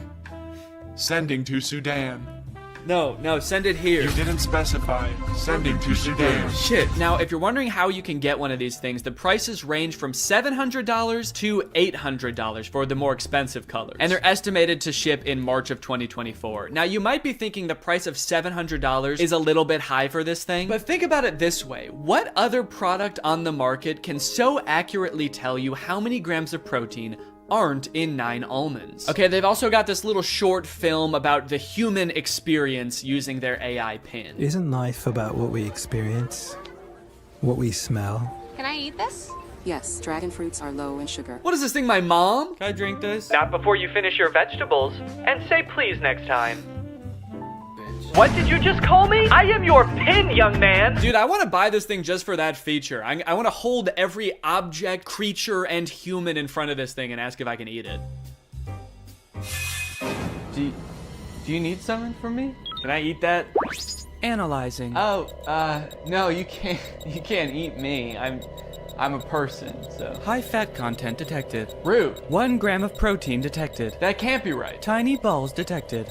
All right, what the hell? Enjoy it. Yes, yummy. Wait, stop. No, you cannot eat me. I'm a human. All right, man, who do you think I'm gonna trust? You or my $700 pin? Last time I checked, this pin doesn't have tiny balls. This thing tells me what to eat, when to eat. It even suggested this very fashionable outfit I'm wearing today. Is that why you're not wearing pants? They're in Sudan. What we hear? Hey, what should I get here? What is this interaction? Who are those people? Does he know them? Man, if he's in a different country where he doesn't speak the language, I would not trust that pin. Based on everything we've seen so far, who knows what it's saying to these people? What we see? Capture this. Dude, parents are gonna love that feature. Me walking around a park with my AI pin. Capture this, baby. Capture. Kidnap this child. So after watching all of this, I have 2 thoughts. The first being, maybe someday this will be like a revolutionary product that changes the way we all interact with each other. Maybe we're just seeing some hiccups now, but a few product generations down the line, this thing is really gonna take off. It'll be more refined. It will know where the moon is. But the second thing is, I have a lot of questions about this product. For one, how is this better than the phones we have now? More specifically, why can't all of the features of this thing just be built into one app in a phone? And what if you don't want to be talking to your chest every time you need to Google something or text someone? Well, this thing started to pick up some traction online, and eventually the founders ended up on CNBC, where the hosts seemed to have a lot of the same questions. Doing this right now is Imran Chowdhury. He's chairman and president of the company. And Bethany Bongiorno, she's the CEO. We're also very scared of them. That's why we've sat them as far away from us as we physically can. We actually ordered this giant table when we found out they were coming. I don't know if can we get the camera so people can see just what we're talking about in case? Imran, you can't see as much because it's black, so it blends in with your jacket. It's black. Imran's just sitting there like... It's Eclipse. It's privacy first, so it's not always recording. It's actually just doing things when you want it on demand. Is it doing something right now, or are you recording us? It's not. It's doing nothing right now. I get a little sense of pride when he says that. It's actually doing nothing right now. It's doing nothing right now. After years of research and millions of dollars spent, we finally designed a pin that does nothing. It's doing nothing right now. You might think that's a bad thing, but you've never met this AI. It's evil. Turn around, maybe you can get that on camera. Oh, yeah. I see your hand, yes. Yeah. I see your hand.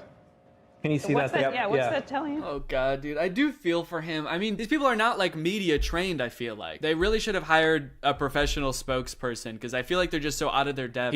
He's got like the worst camera angle possible to show this thing off. His hand is shaking. Imagine a little alert pops up on the screen that's like, high heart rate detected. Is Squawk Box the name of this show? I'm not familiar with it. I never heard of this before. Or is this some kind of jab at their device? Formal Apple designers peddle their snake oil Squawk Box. You can use it however you want. Like what? What? Tell me something you would use that for. Okay, it sounds like this host is thinking the exact same thing as me. What is it? Tell me one thing. Then they just start like drilling them. They don't even let either of them finish answering their questions. They just like are bombarding them with reasonable questions about this device. That you've got in, stuff that you do just all the time. How would I know without seeing a screen? A user LED called. So that's what I want to ask you about. This is brutal, man. Let the poor guy speak. Just at least let him finish answering your questions, man. I mean, he's not actually gonna answer them. He's probably just gonna say AI over and over, but just let him finish his sentence. Sometimes I'll be at a meeting, right?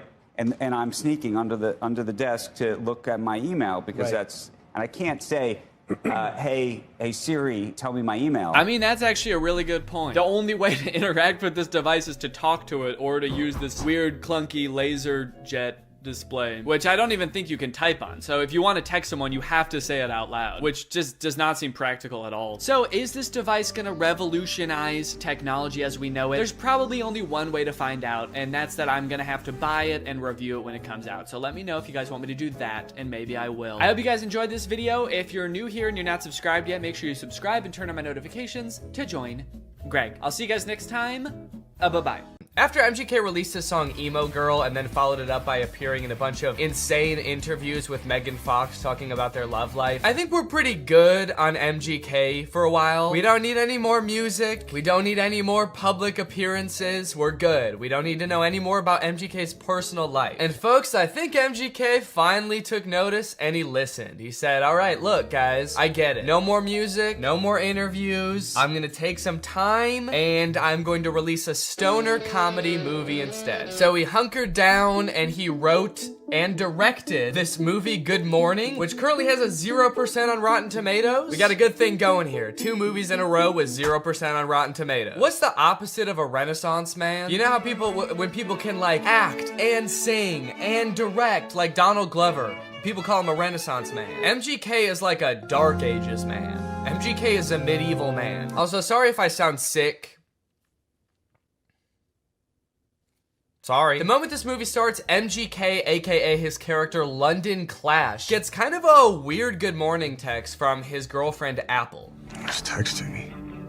Oh, it's Apple. The text say, I wish I didn't have to do this through text, and then good morning, but she spells morning with a U. Now you might think that this would make London a little bit confused, but then realize, oh, it's just a typo. And you'd be right. He does have both of those thoughts. The problem with this movie is that the entire movie takes place between those two things happening. This entire movie is about MGK being confused about what those texts meant. Before he gets too concerned, he has to Google what morning with a U means. He's like, my fans are probably young enough that both of their grandparents are still alive. I should probably explain what morning is. Well, today should be interesting. Yeah, they let you know right away that this movie was written by a millennial. Well, today's gonna be kind of weird. MGK wrote the entire movie like this.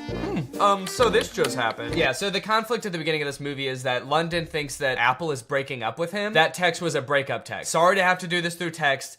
Good morning, as in like happy morning our relationship? What kind of person is Apple that he assumes the text good morning means have a good time with your depression now? Look, this relationship isn't working. We're just growing apart. I just feel like you need to have a happy morning now. A happy grieving to you, good sir. When they introduce this character, she better be like wearing a top hat and carrying around a cane. It's gonna make a lot more sense when that happens. Good morning, good morning. Today might suck, guys. I'm adulting today. All right, guys, it's time to attend the MGK School of Acting. You're about to step into an ice-cold shower. How do you react when the water hits your body? Shiver! Grab your arms to make yourself warm. Okay, those are good answers. Let's ask Professor Gun Kelly. Ooh, sorry, you guys all get Fs. Your punishment? You have to look at MGK's ass. That is just horrendous. I never wanted to see that. You know why it sucks when you're going through it with your partner? You're not going through it with your partner. She sent you one understandable typo, dude. Everything's fine. You're fine. Yo, does this look like a breakup text to you, or am I tripping? Yes. Yeah, dude, take it from the weirdest looking man you've ever seen who falls asleep in his cereal mid-conversation. That's a breakup text. I don't mean to shame this man's appearance. I think Cody Ko looks great here. This is Cody Ko if TMG made hyperpop music. This man has never sent a normal text in his life. I'm surprised he wasn't like, no, that's about as incoherent and cryptic as I usually am in my text. You're probably fine. His friend is clearly sick. At the beginning of the scene, he throws up on the microwave, and at the end of the scene, he drowns in his cereal bowl, and MGK leaves him to die. MGK, your friend is sick. Help him. And so am I. Goddamn. Also, just like a fun little continuity note, at the beginning of this scene, there wasn't a water bottle on the table, and then at the end of the scene, there is. So, that's probably why this movie has a 0% on Rotten Tomatoes. Ass continuity. I'm a stickler for details. Meet Kennedy. Uh-oh, guys. Megan Fox is here, and she is not like other girls. Megan Fox plays a girl named Kennedy, who's actually not the main love interest in this movie. Her character is actually lesbian, and at the beginning of this movie, MGK explains how, like, she hates boys, but she lives with all these boys, and so she's moving out, which MGK explains right after he forgets his line. It's in rice. Come on, you got it, dude. You wrote the movie, you should know it. Please don't move out. Yes! He did it! He remembered. It's a pretty long line. I'll cut him some slack. Throughout the beginning of the movie, they're constantly introducing new characters, and every character in this movie has some kind of weird quirk. This friend, like, did too many drugs at a music festival, and now he's kind of loopy. This guy is always throwing water balloons at people. This guy, like, smokes a lot of weed. It seems like MGK wrote this movie with just a bunch of crazy, weird characters, because the only, like, joke that he can think of to put in this movie is another character saying something weird or dumb, and him just kind of looking at them being like, that was kind of weird or dumb. Mercury is in Everglades. It's retrograde, Leo. Every time he introduces a new character, there's narration that explains what the weird quirk about these characters are. This is Angel. Meet Maxine Goldberg. But they kind of don't, like, explain really what I want to know about these characters. This is Dylan. I met him when he was working at In-N-Out, and he used to hook me up with free burgers and shakes. He's been my boy ever since. We don't care that he used to work at In-N-Out. That is so irrelevant. Please tell us why he's so sick. Why is he throwing up and passing out? That's more interesting. The reason that London Clash is so rich and cool that he lives in Rice Gum's house is that he is an actor. So throughout the movie, he's doing actor type things. Like, he films this self-audition tape. I don't really know what he's auditioning for. It kind of seems like he's auditioning for everything and also nothing all at once. Okay, this is my impersonation of Draco Malfoy looking for drugs. Where's the pot, Potter?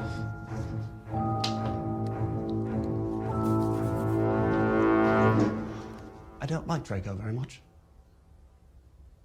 Honestly, this scene is pretty sad. I felt bad watching it. They don't explain what he's supposed to be auditioning for in this self-tape, but whatever it is, Jake Novak has a better chance of getting the role. I want to be the next SNL cast member. Now here's where the movie prevents the second conflict. That's right, this movie has two conflicts. The first is he gets that text with the typo, but the second is that today he has the biggest audition of his career. And no, it wasn't that self-tape audition. I guess they just kind of threw that in for goofs. He's auditioning to be the next Batman. I'm still waiting to hear from my agent about this Batman role. So, throughout the movie, London is faced with two equally important problems. The first, he has to prepare for the most life-changing, career-making audition of his life. And the second is that he's having a little bit of trouble getting a hold of his girlfriend. The stakes can't get much higher than this, folks. But Danny, can't he just prepare for the audition and then try to get a hold of his girlfriend later that day or tomorrow at the latest? No! They could be dead tomorrow, especially that one guy. He could die any second. They have to do both of them today. This movie kind of feels like a Lele Pons YouTube skit from like 2017, but instead of like 10 minutes long, it's an hour and a half long. From the sound effects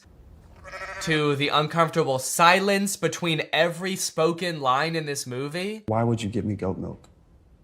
I watched an interview. You said you like goat milk. I can't tell if they're using the awkward silence for like comedic effect to like really hammer home that like, these guys are kind of weird. Or if the silence is more just because nobody knows their lines very well. There's another option that they added in all these pauses in the movie because we're supposed to be laughing at the things that they're saying in the movie. So they added in nice little pauses for us to laugh. She left with a dude?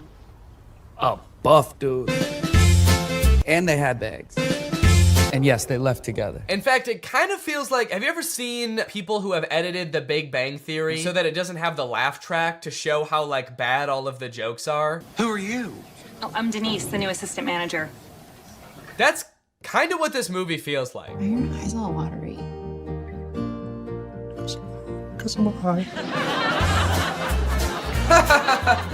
That's way better. Bazunga. It's so fitting that this movie feels like a bad YouTube video from 5 years ago, because I'm pretty sure they filmed this at Rice Gum's old house. Did something happen in that house? Is there like a curse? 100 years ago, one of Hollywood's earliest YouTubers died in that house, and now all the content that's created there is cursed to be mad disappointing. Okay, so now they got to investigate what's happened to Apple. London's phone is broken, so he can't contact her, so the only thing he can do is go looking for her. So he goes to the last place she was seen and talks to Pete Davidson. Did you see Apple?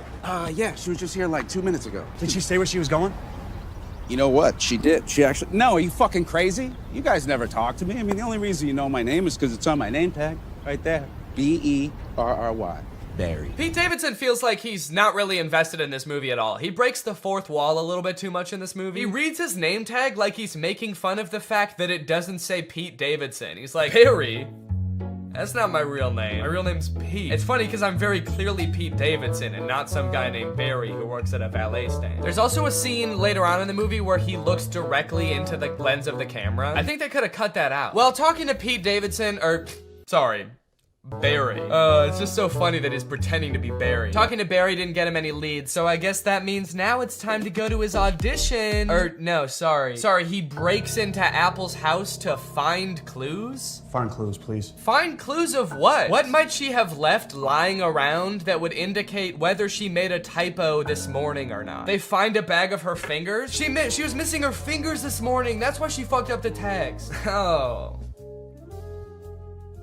We should probably call the police, right? I'm not breaking into my girlfriend's house.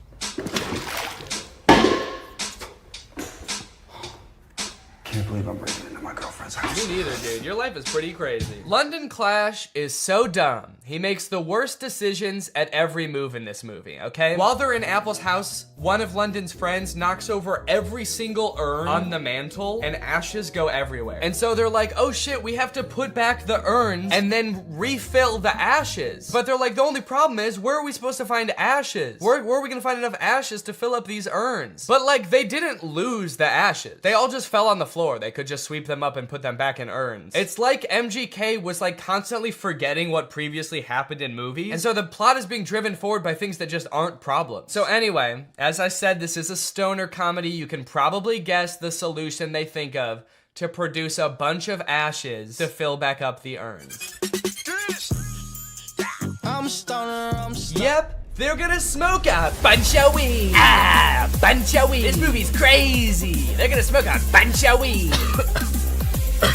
Well, at least this dumbass plan that doesn't make any sense is gonna result in like some crazy shit happening, right? Something funny's bound to happen now, right?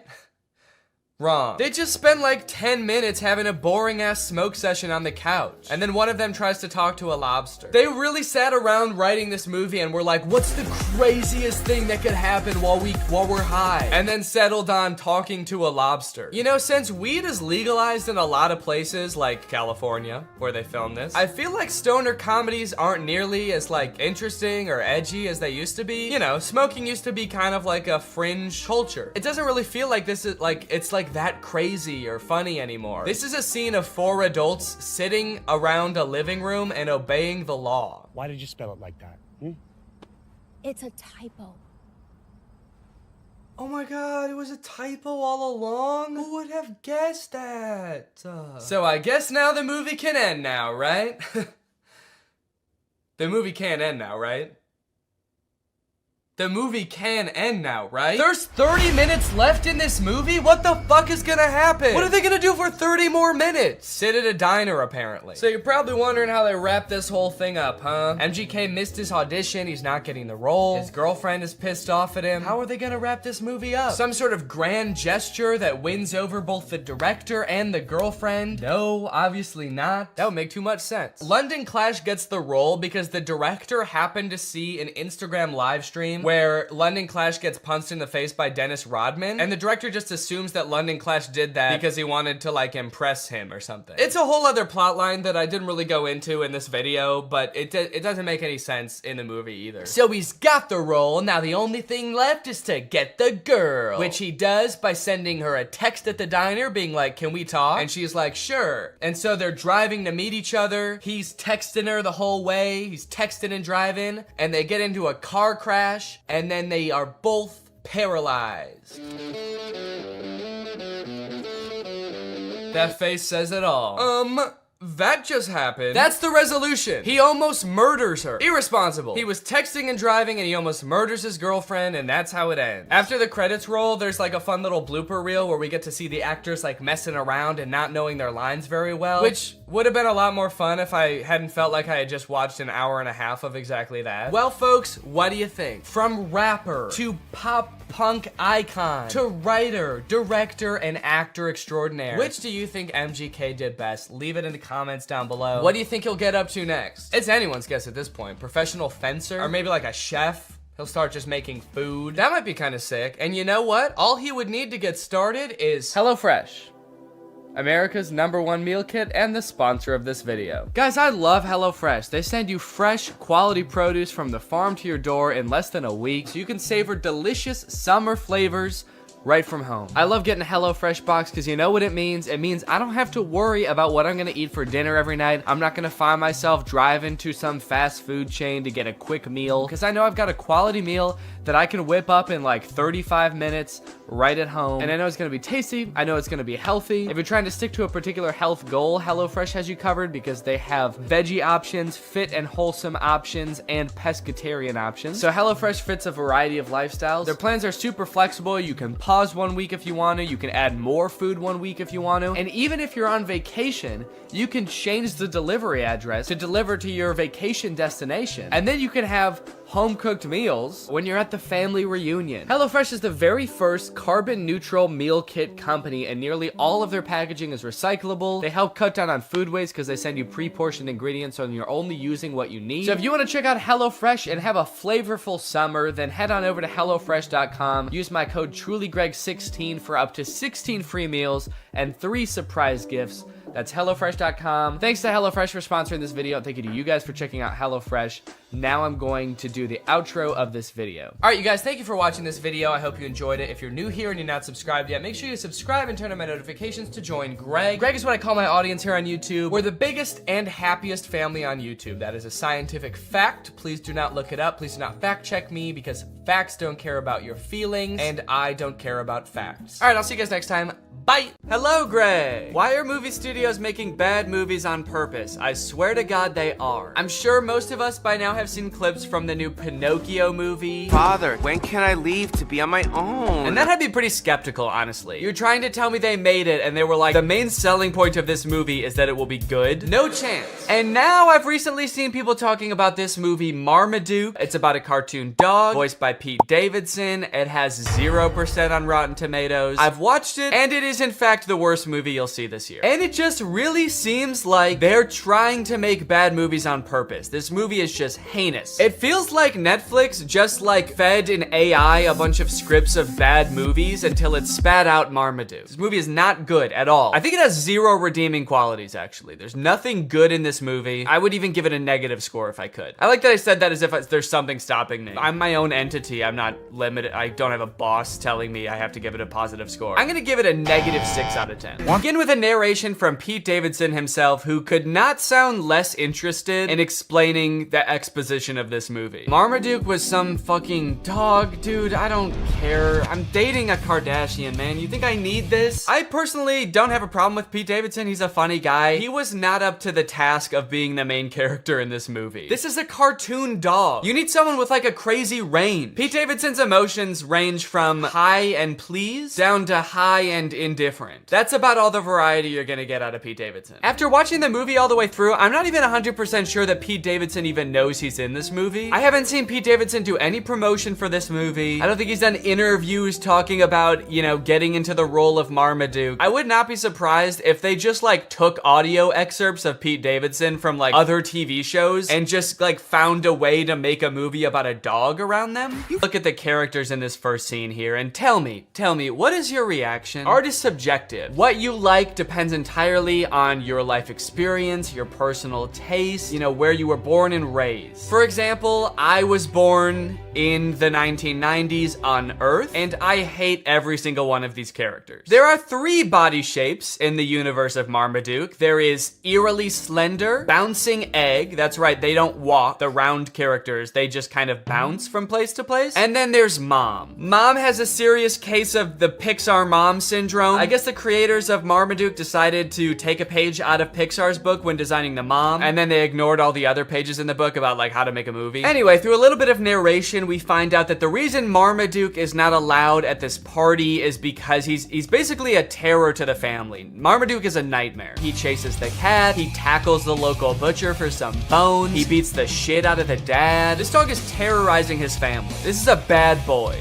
Guy, being like a world famous dog trainer, sees Marmaduke, this poorly behaved monster, and decides, hey, this would be kind of an interesting challenge for me to transform Marmaduke into like a good boy. At first I thought this guy was gonna be the villain of the movie because he's like rich and British, and I think that it's the law in cartoons that the bad guy has to be rich and British, but this guy is actually, he's not that bad. He's a little greedy, but he's not the bad guy. So Guy goes over to Marmaduke's house and talks to the owners and is like, hey, if you let me train your dog and enter him into like dog competitions, we could win $1 million, and I'll share the $1 million with you, which is actually a very nice thing for a rich British man to do in a cartoon. The family says yes, so Marmaduke gets to train with this experienced, highly awarded, rich and famous dog trainer, and they start training right away. Or actually, sorry, Marmaduke doesn't want to train at all, so the trainer starts beating the shit out of Marmaduke. It's enough for today. That's enough for today? You didn't do anything. You just hurt a dog. You didn't teach him any tricks. He doesn't even know how to sit. All right, the first trick we're gonna learn today is how to dodge a punch. Okay, it looks like you didn't get it today, but we'll try again tomorrow, okay, buddy? Anyway, I guess after showing Marmaduke how violent he is and all of his like cool martial arts skills, Marmaduke is like, wait, actually maybe I do want to get trained by this guy. And they make it seem like it's because like Marmaduke is so impressed. I personally think it's because Marmaduke is so scared. He does agree to finally be trained, so cue Marmaduke getting trained montage. Or sorry, Marmaduke getting tortured montage.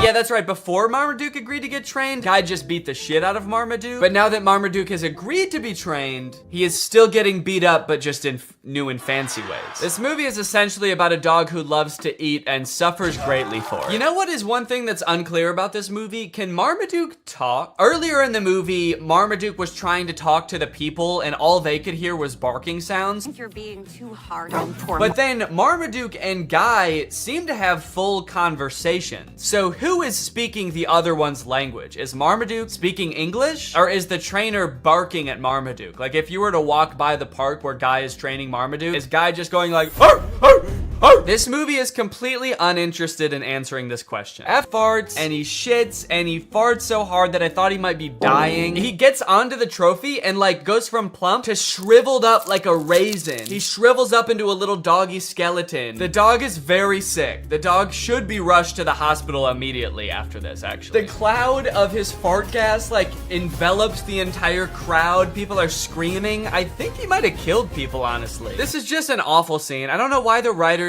thought that this would be fun for anyone, even for kids. It's like, is your dog pooping in the wrong spot ever that funny? I don't think I've ever like come home and my dog is like pooped somewhere she wasn't supposed to and been like, that's hilarious. That's actually good one, Sunday. Dude, you fucking killed it. I should be mad, but that's actually mad funny. To be fair, if I did have like a comically big trophy in my house and I came home and the dog had pooped in the trophy, that actually might be kind of funny. But not if she was also like sitting on top of the trophy as like a shriveled up skeleton and my house was full of noxious gas. That was a disgrace. This movie's getting kind of dark. This is a really somber, like, middle section of a children's movie. He's not a loser! It just turns into Marriage Story.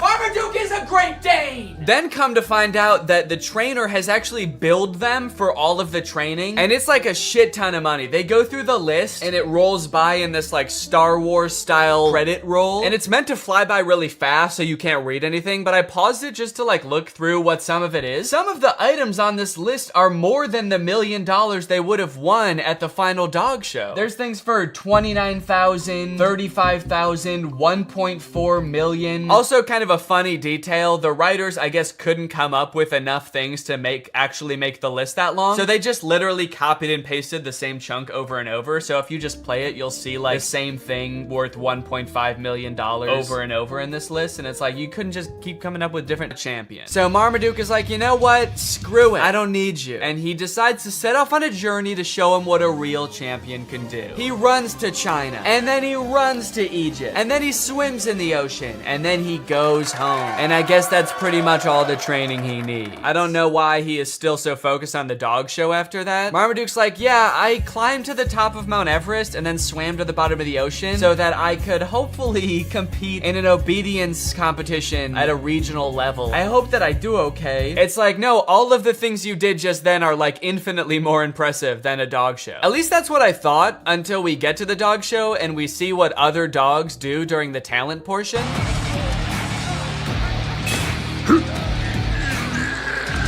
Okay, so the bulldog is winning the talent competition. The bulldog is winning the whole show. Forget about the other dogs for a second. There is no way that Marmaduke can do anything near that impressive. I know he ran around the world, but he just ran and swam. This dog lifted up a convention center. The other dog's not quite as impressive. One of the dogs dances, pretty lame. And another dog did like a half fight, half rap in like a magical bubble environment. So that was pretty cool. I didn't know there was magic in this universe. They just decided to spring that on us in the last like 20 minutes of the movie, but I just don't understand how they were able to continue the competition after the bulldog lifted up the building. If I was in the crowd, I would be on my hands and knees crying after that. I don't think that it's fair to continue the show. Okay, Zeus actually hypnotizes the crowd. That's actually pretty impressive. Yet another use of magic. I like that they're really doubling down on that in the third act of this movie. Also, I'm getting a lot of parallels from the Disney Channel original movie Zapped in this movie. Although I don't think anyone beat the shit out of a dog in that movie. Also, hang on a second. If hypnosis exists in this universe and it is like a thing that can be done effectively, why the hell did the trainer need to beat the fuck out of Marmaduke? If in this world it's possible to mentally make a dog do whatever you want, what sick thrill did Guy get out of assaulting Marmaduke? It's almost like that wasn't even training and he just like, what if he did hypnotize him and then he was like, and now the rest of this is just for me. Anyway, it's time for Marmaduke's portion of the talent show. Now, everything else up until this point is so insane that like anything Marmaduke could do, even if he did something really cool, would be kind of underwhelming. But like, even with that in mind, Marmaduke just does the dumbest shit. His boy owner gets on his back and they just like run around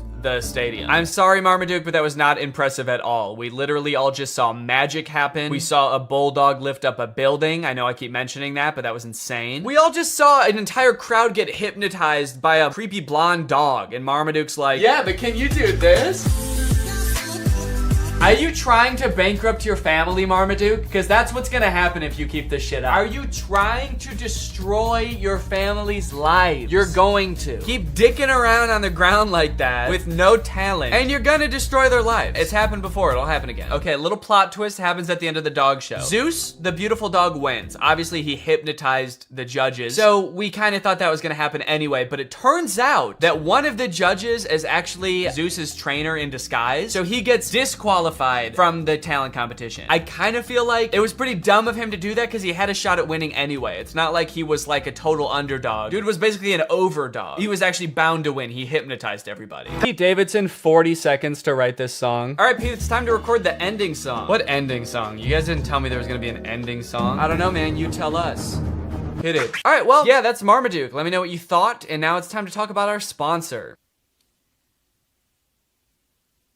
Hello. Guys, did you know in the US it's legal for your internet service provider to sell your data to other companies? They can sell it to ad companies. Heck, they can sell it to whoever they want. This seems pretty screwed up to me. I don't know why this is legal, but what I do know is that Marmaduke is probably responsible. Luckily, today's sponsor, ExpressVPN, puts a stop to this by rerouting 100% of your network traffic through their secure encrypted servers. Those are servers that are both secure and encrypted. ExpressVPN also masks your device's unique IP address, making it much more difficult for like big tech companies or advertisers or really strong dogs from tracking you and matching your activity back to you so they can collect your data. There's a ton of great reasons to use ExpressVPN. You can unblock content that's not available in your country. For example, the movie Whiplash is not available on Netflix in the US, but with ExpressVPN, if you change your server location to the UK, it is available. They have 24/7 customer support, the fastest speeds, consistently faster than other VPNs, and it's easy to use. You can fire it up and get going with just one click. I've got ExpressVPN on my computer and my phone, pretty much every device that can have it in my house. So find out how you can get 3 months for free by visiting expressvpn.com/Danny Gonzalez. That's expressvpn.com/Danny Gonzalez. Thank you to ExpressVPN for sponsoring this video, and thank you to you guys for checking out our sponsor.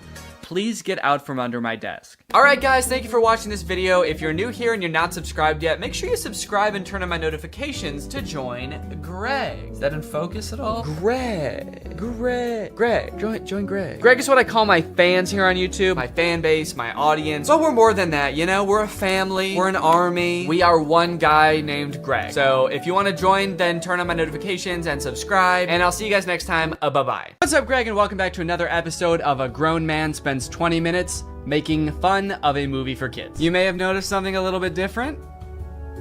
There's a microphone in the frame. I got a new stand for my microphone, and apparently the only way I can get it like close enough to me is by having it slightly in frame. So I hope this isn't super distracting. This would be kind of a crazy way for like one of those faceless YouTubers to film videos. What's up, guys? So today we're going to be talking about Zapped. And after watching this movie, I'm starting to think that the writers of Disney Channel original movies are not capable of writing a movie that's not about a teenager trying to control the opposite sex and mold them and craft them to their liking. You got Pixel Perfect, a movie about creating like the perfect girl pop star, How to Build a Better Boy, pretty self-explanatory in the title on that one. And then you got this movie Zapped, which is about Zendaya discovering that her dog training app can actually train boys to obey it can train boys to obey her every command. It's not actually Zendaya. She's not playing herself. It's Zendaya's playing a character named Zoe. I think that's probably pretty clear, but I just wanted to clear that up. This movie is full of dark magic. I'm convinced of it. There's something deeply sinister going on in this movie. I don't know what it is, but I'm gonna figure it out. Let's go ahead and watch it. The movie starts out with Zendaya's character Zoe giving a maid of honor speech at her mom's wedding. She's marrying this new guy, so her family is about to be merged with his family. So it's Zendaya and her mom, and then this man and his 3 sons. So it's like a family of women mixing with a family of men, which makes a lot of sense because, as we know, women give birth to girls and men give birth to boys. First off, I just want to say how happy I am that my mom has finally found love again. She is the most giving person I know. Her speech starts off sweet, but then she immediately just starts like kind of complaining about having to live with 4 new guys because they're stinky. 4 guys and their mysterious odors that they always blame on the dog. Yeah, she sort of takes the opportunity to complain and just make her mom, I guess, like feel bad for marrying a guy. It's the happiest day of her mother's life. And also this guy, her new stepdad, is the happiest day of his life. And her speech is like, I hate my new family, my new stinky family. And this wedding will certainly ruin my life. To make matters even worse, towards the end of her speech, the boys lose control of their pet dog, who is at their wedding for some reason. They lose control of the dog, and the dog goes crazy and knocks like a chocolate fondue fountain all over Zendaya. And at this moment, I couldn't help but remember that Zendaya's character in Euphoria is supposed to be the same age as Zendaya's character in this movie, and their lives are drastically different. Throughout this movie, you will find that the characters are like super weird. They're like caricatures of people that don't exist in real life. And to show how much it's gonna suck really living with the boys, the writers of this movie decided to have the next day start with Zendaya's new stepdad screaming in the hallways, getting everybody ready for school. But then when he sees Zendaya come out of her room, he like doesn't know how to talk to her. Hey, morning sport. I mean, hi girl. Hi girl. It's like, dude, you're 50. Have you never talked to a girl before? The movie then establishes why each one of the new guys that she lives with is like gross in some way. One of her little brothers is really messy. The other one's always like cooking gross stuff. Which is like a weird character trait. I get the messy younger brother, but like the gross cooking younger brother, is that a thing? Is that something I'm supposed to be able to relate to? And then the oldest of the brothers is like always frantically running around. He's like always late for something. He's really scatterbrained. My pants. Where are my pants? Where are my pants? Where are my... Okay, excuse me, can we just establish a few ground rules here? You're not wearing pants. Please stay out of my personal space bubble. Look, Zoe, I have morning basketball practice, and then a players meeting, and then a captain's meeting, and then even more practicing. Kind of weird to respond to a request about like not invading my personal space when you're not wearing pants by saying like, but Zoe, I've got basketball practice. Like he fully like bumps his butt on her while getting ready in his underwear, and she's like, can you not do that? And he's like, sorry, sometimes when you're busy you just gotta rub up on your stepsis in your underwear. What don't you get? I'm in many extracurricular clubs, okay? Along with moving into a new house with all these boys, she also starts attending her new school, which is the school that her brother goes to. And you know how in Disney movies there's always like the distinct cliques, like there's the popular crowd and then there's like the stoners, but they never say stoners in the Disney movie. They're just kind of like, these are like the kids who wear jean jackets. This movie has the most insane high school posses ever. You got the skateboard boys. Okay, that's pretty normal. The next group she sees are the shirtless workout boys. And then just the straight up stinky boys, where the only like defining characteristic is that they're dirty, flea-ridden, smelly boys. You can hear like flies flying around them. What clique is this supposed to be in high school? And then there's the popular group, one of whom is also pretty stinky himself, actually. The Tripster? The Tripathon? It's me. I'm Trip. Oh. Fart bomb. Oh. The movie sort of writes this off as like, well, this is just something boys do, you know? New school, you gotta kind of accept what boys come with it, you know? Boys will be boys. No, that is actually not what boys do. That is something that just one very specific boy does. It's me, I'm Trip. And he needs to be stopped. I cannot remember a single moment in high school where a boy walked up to a girl, let alone like the new girl who's already like scared and doesn't know anyone and is like, hey, I'm gonna fart in your face now. Welcome to the school, smell my ass. But it's not all bad though. She does make a friend on her very first day. And in typical Disney Channel movie fashion, she is wearing a fedora. Every Disney Channel movie has to have a token fedora blazer wearing character. But the boys here are cute, aren't they? All of them. I think we have the highest percentage of cute boys in the entire greater Westlake area. Unlike Zoe though, she actually kind of likes the boys at the school. She's like, sure, they may have their flaws, but they're pretty cute. Wow, you seem a little... Oh, boy crazy? Yeah, that's the official diagnosis. Hold up, this girl has a picture of a boy that goes to her school in her locker? Is that a thing? I remember in like middle school, girls would have pictures of like celebrity boys in their locker. Imagine seeing a picture of you in somebody else's locker. I'd feel like I was being hunted. It's weird to have his picture in your locker. It's even weirder in the movie when we find out that she also actually has pictures of him printed out on her pillows in her bed. Nope. That's scary. Imagine if they start dating, she's like FaceTiming him in bed, and she like accidentally tilts the camera a little bit to the side, and he just sees his own face next to her. Wait, what was that? Is that me? Of course, Zoe does have a love interest in this movie, and he is introduced early on. It's this guy. Every boy in the movie is depicted in a negative light except this guy, because this guy, he's not like other guys. Mr. Kale, pay attention. There will be a quiz. On the praying mantis? Sphodromantis viridis, carnivorous member of the phylum Arthropoda, class Insecta. Wow, he really is different than all the other guys. He knows about praying mantises. Most guys around this school don't know shit about bugs. Yeah, the movie really seems to depict this guy as like the way that guys should be. Guys shouldn't be stinky and messy, okay? Guys should wear beanie and sunglasses and know shit about bugs and be 35. I know I talk about this in like every Disney Channel original movie video that I make, but this guy literally looks like he's 30. Maybe he was held back for being too cool or not not being stinky enough. That seems to be a requirement at the school. He went on stage to accept his diploma and they shook his hand and they were like, wait a minute, why isn't your hand sticky? Actually, there's no flies flying around you. Get out of here, dude. Back to freshman year. No wonder you do the silent lone wolf sunglass rebel thing.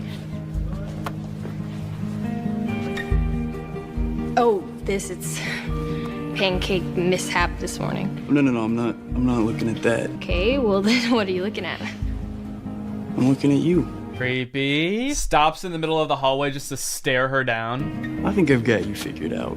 Oh, really? Mm-hmm. Yeah, I don't know, man. This just comes off as creepy to me. I guess this is supposed to be romantic, but it's not really romantic to me. Just scary. I can see inside you. Another one of the plot lines in this movie is that Zoe wants to join the dance team, but the girl who runs the dance team is like the popular mean girl. She doesn't want Zoe on the dance team because she's too good at dancing and it's gonna make her look bad or something. Anyway, by now you're probably wondering, when the frick does this app thing happen, right? When the frick does Zoe discover that the dog training app works on boys. Well, at first, it doesn't. Zoe's just trying to train the family dog because it's all just like the rest of the boys in the house. It's stinky. Gross. And it like destroys her room and shit. Breaks this thing that her dad gave to her. She downloads this app called Listen and Obey, which is kind of an ominous sounding app. Sit.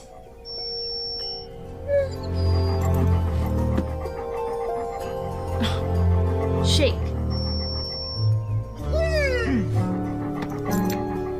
Right away, this app is already clearly cursed with dark magic, right? And the dog can even tell too, because you know what the dog does the second he realizes what's going on? He grabs her phone and runs off with it and tries to destroy it, presumably to break the curse. And then what happens next is honestly the most confusing part of the movie, okay? So the dog drops the phone in the bath. Her brother gets it out and tries to swing it around to get the water out of it. It flies out the window, swings around a satellite dish, slides down a solar panel, and lands in dog food. And from here on out, that app is now able to control boys. Any man or boy this app can control against their will. Sit.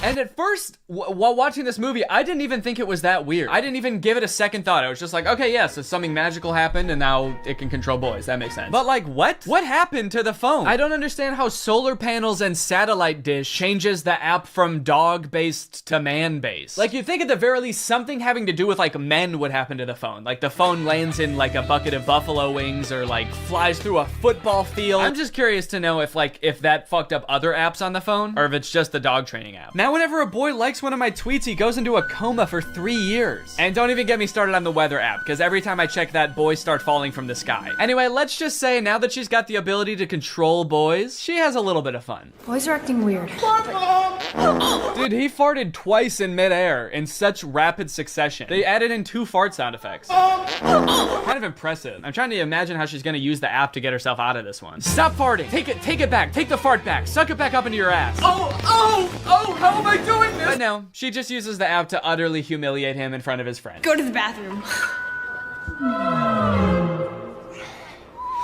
Oh, wait, no, not here. I'm still confused about some of these clicks, by the way. Like, what are these nerdy kids supposed to be? Look at this kid in the green sweater. How he acts when nobody high-fives him. What is that acting? I guess your dog app doesn't work on girls. Maybe because girls aren't dog-like enough. They're too catty. Ah, that's funny. Girls are catty. What the fuck does that mean? Boys are dog-like? What the hell? I mean, I guess in this universe they kind of are. They're like flea-ridden, mangy boys. Why do we smell like we smell? So pretty much like the majority of this movie is just Zoe using the app to like get what she wants and make all the boys at the school act exactly how she wants them to. She turns the skater boys into gentlemen. She goes up to the nerdy gamer kids and tells them to like go do yoga instead of playing video games. Let's go do some yoga. And her brothers, dude, don't even get me started on what she does to her poor brothers. I'm taking the brothers' side, all right? They did nothing wrong. Her poor brothers were just living their lives until Zoe moved in and tries to fix them. Be clean. Holy moly, it's filthy in here. Her messy brother, she tells to be more clean, which turns him into this like hyper-hygienic husk of his former self. I need a sponge and soap and paper towels and a power washer. For the rest of the movie, he's literally he's scrubbing everything frantically in a panic. Anytime there's a mess, he's like, I gotta clean it up. She tells the gross cooking boy to cook less gross stuff. Start making less gross food. So he's like cooking 5-star meals for the rest of the movie. And then the oldest brother, she tells him to be more focused. Be focused.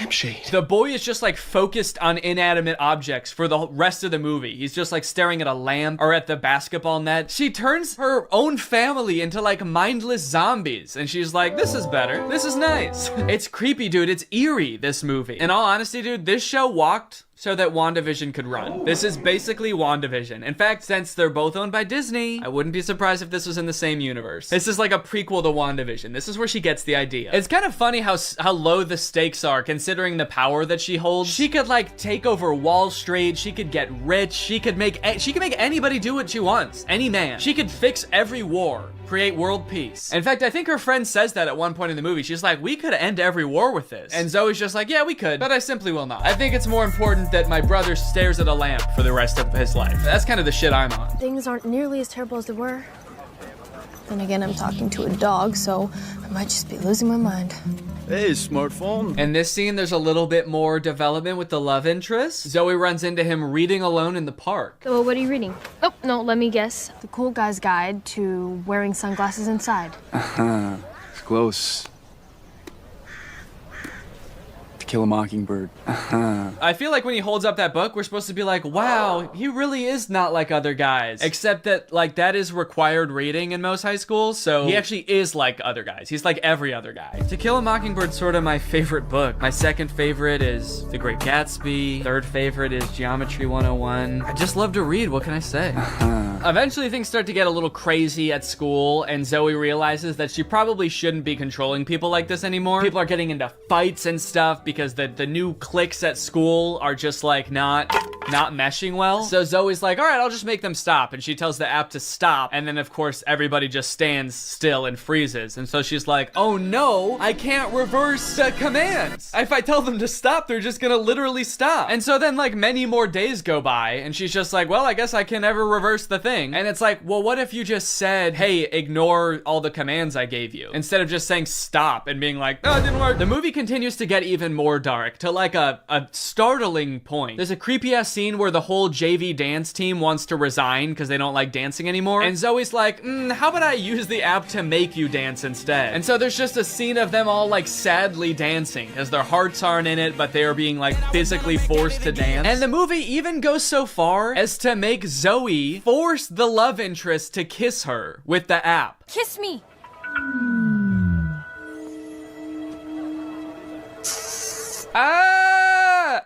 She just forced a guy to kiss her. Disney, what are we doing here, dude? What's going on? We need to have a talk with the writers of these movies. Anyway, Zoe feels bad after this, and she gets all stressed because there is a college scout coming to the basketball game. But Zoe's brother obviously isn't playing very well because the only thing he can do is like stare at an object for hours at a time. Welcome to a new season of Husky basketball. The Huskies have been struggling with practice, and there's a college scout in the stands. So tonight's game could be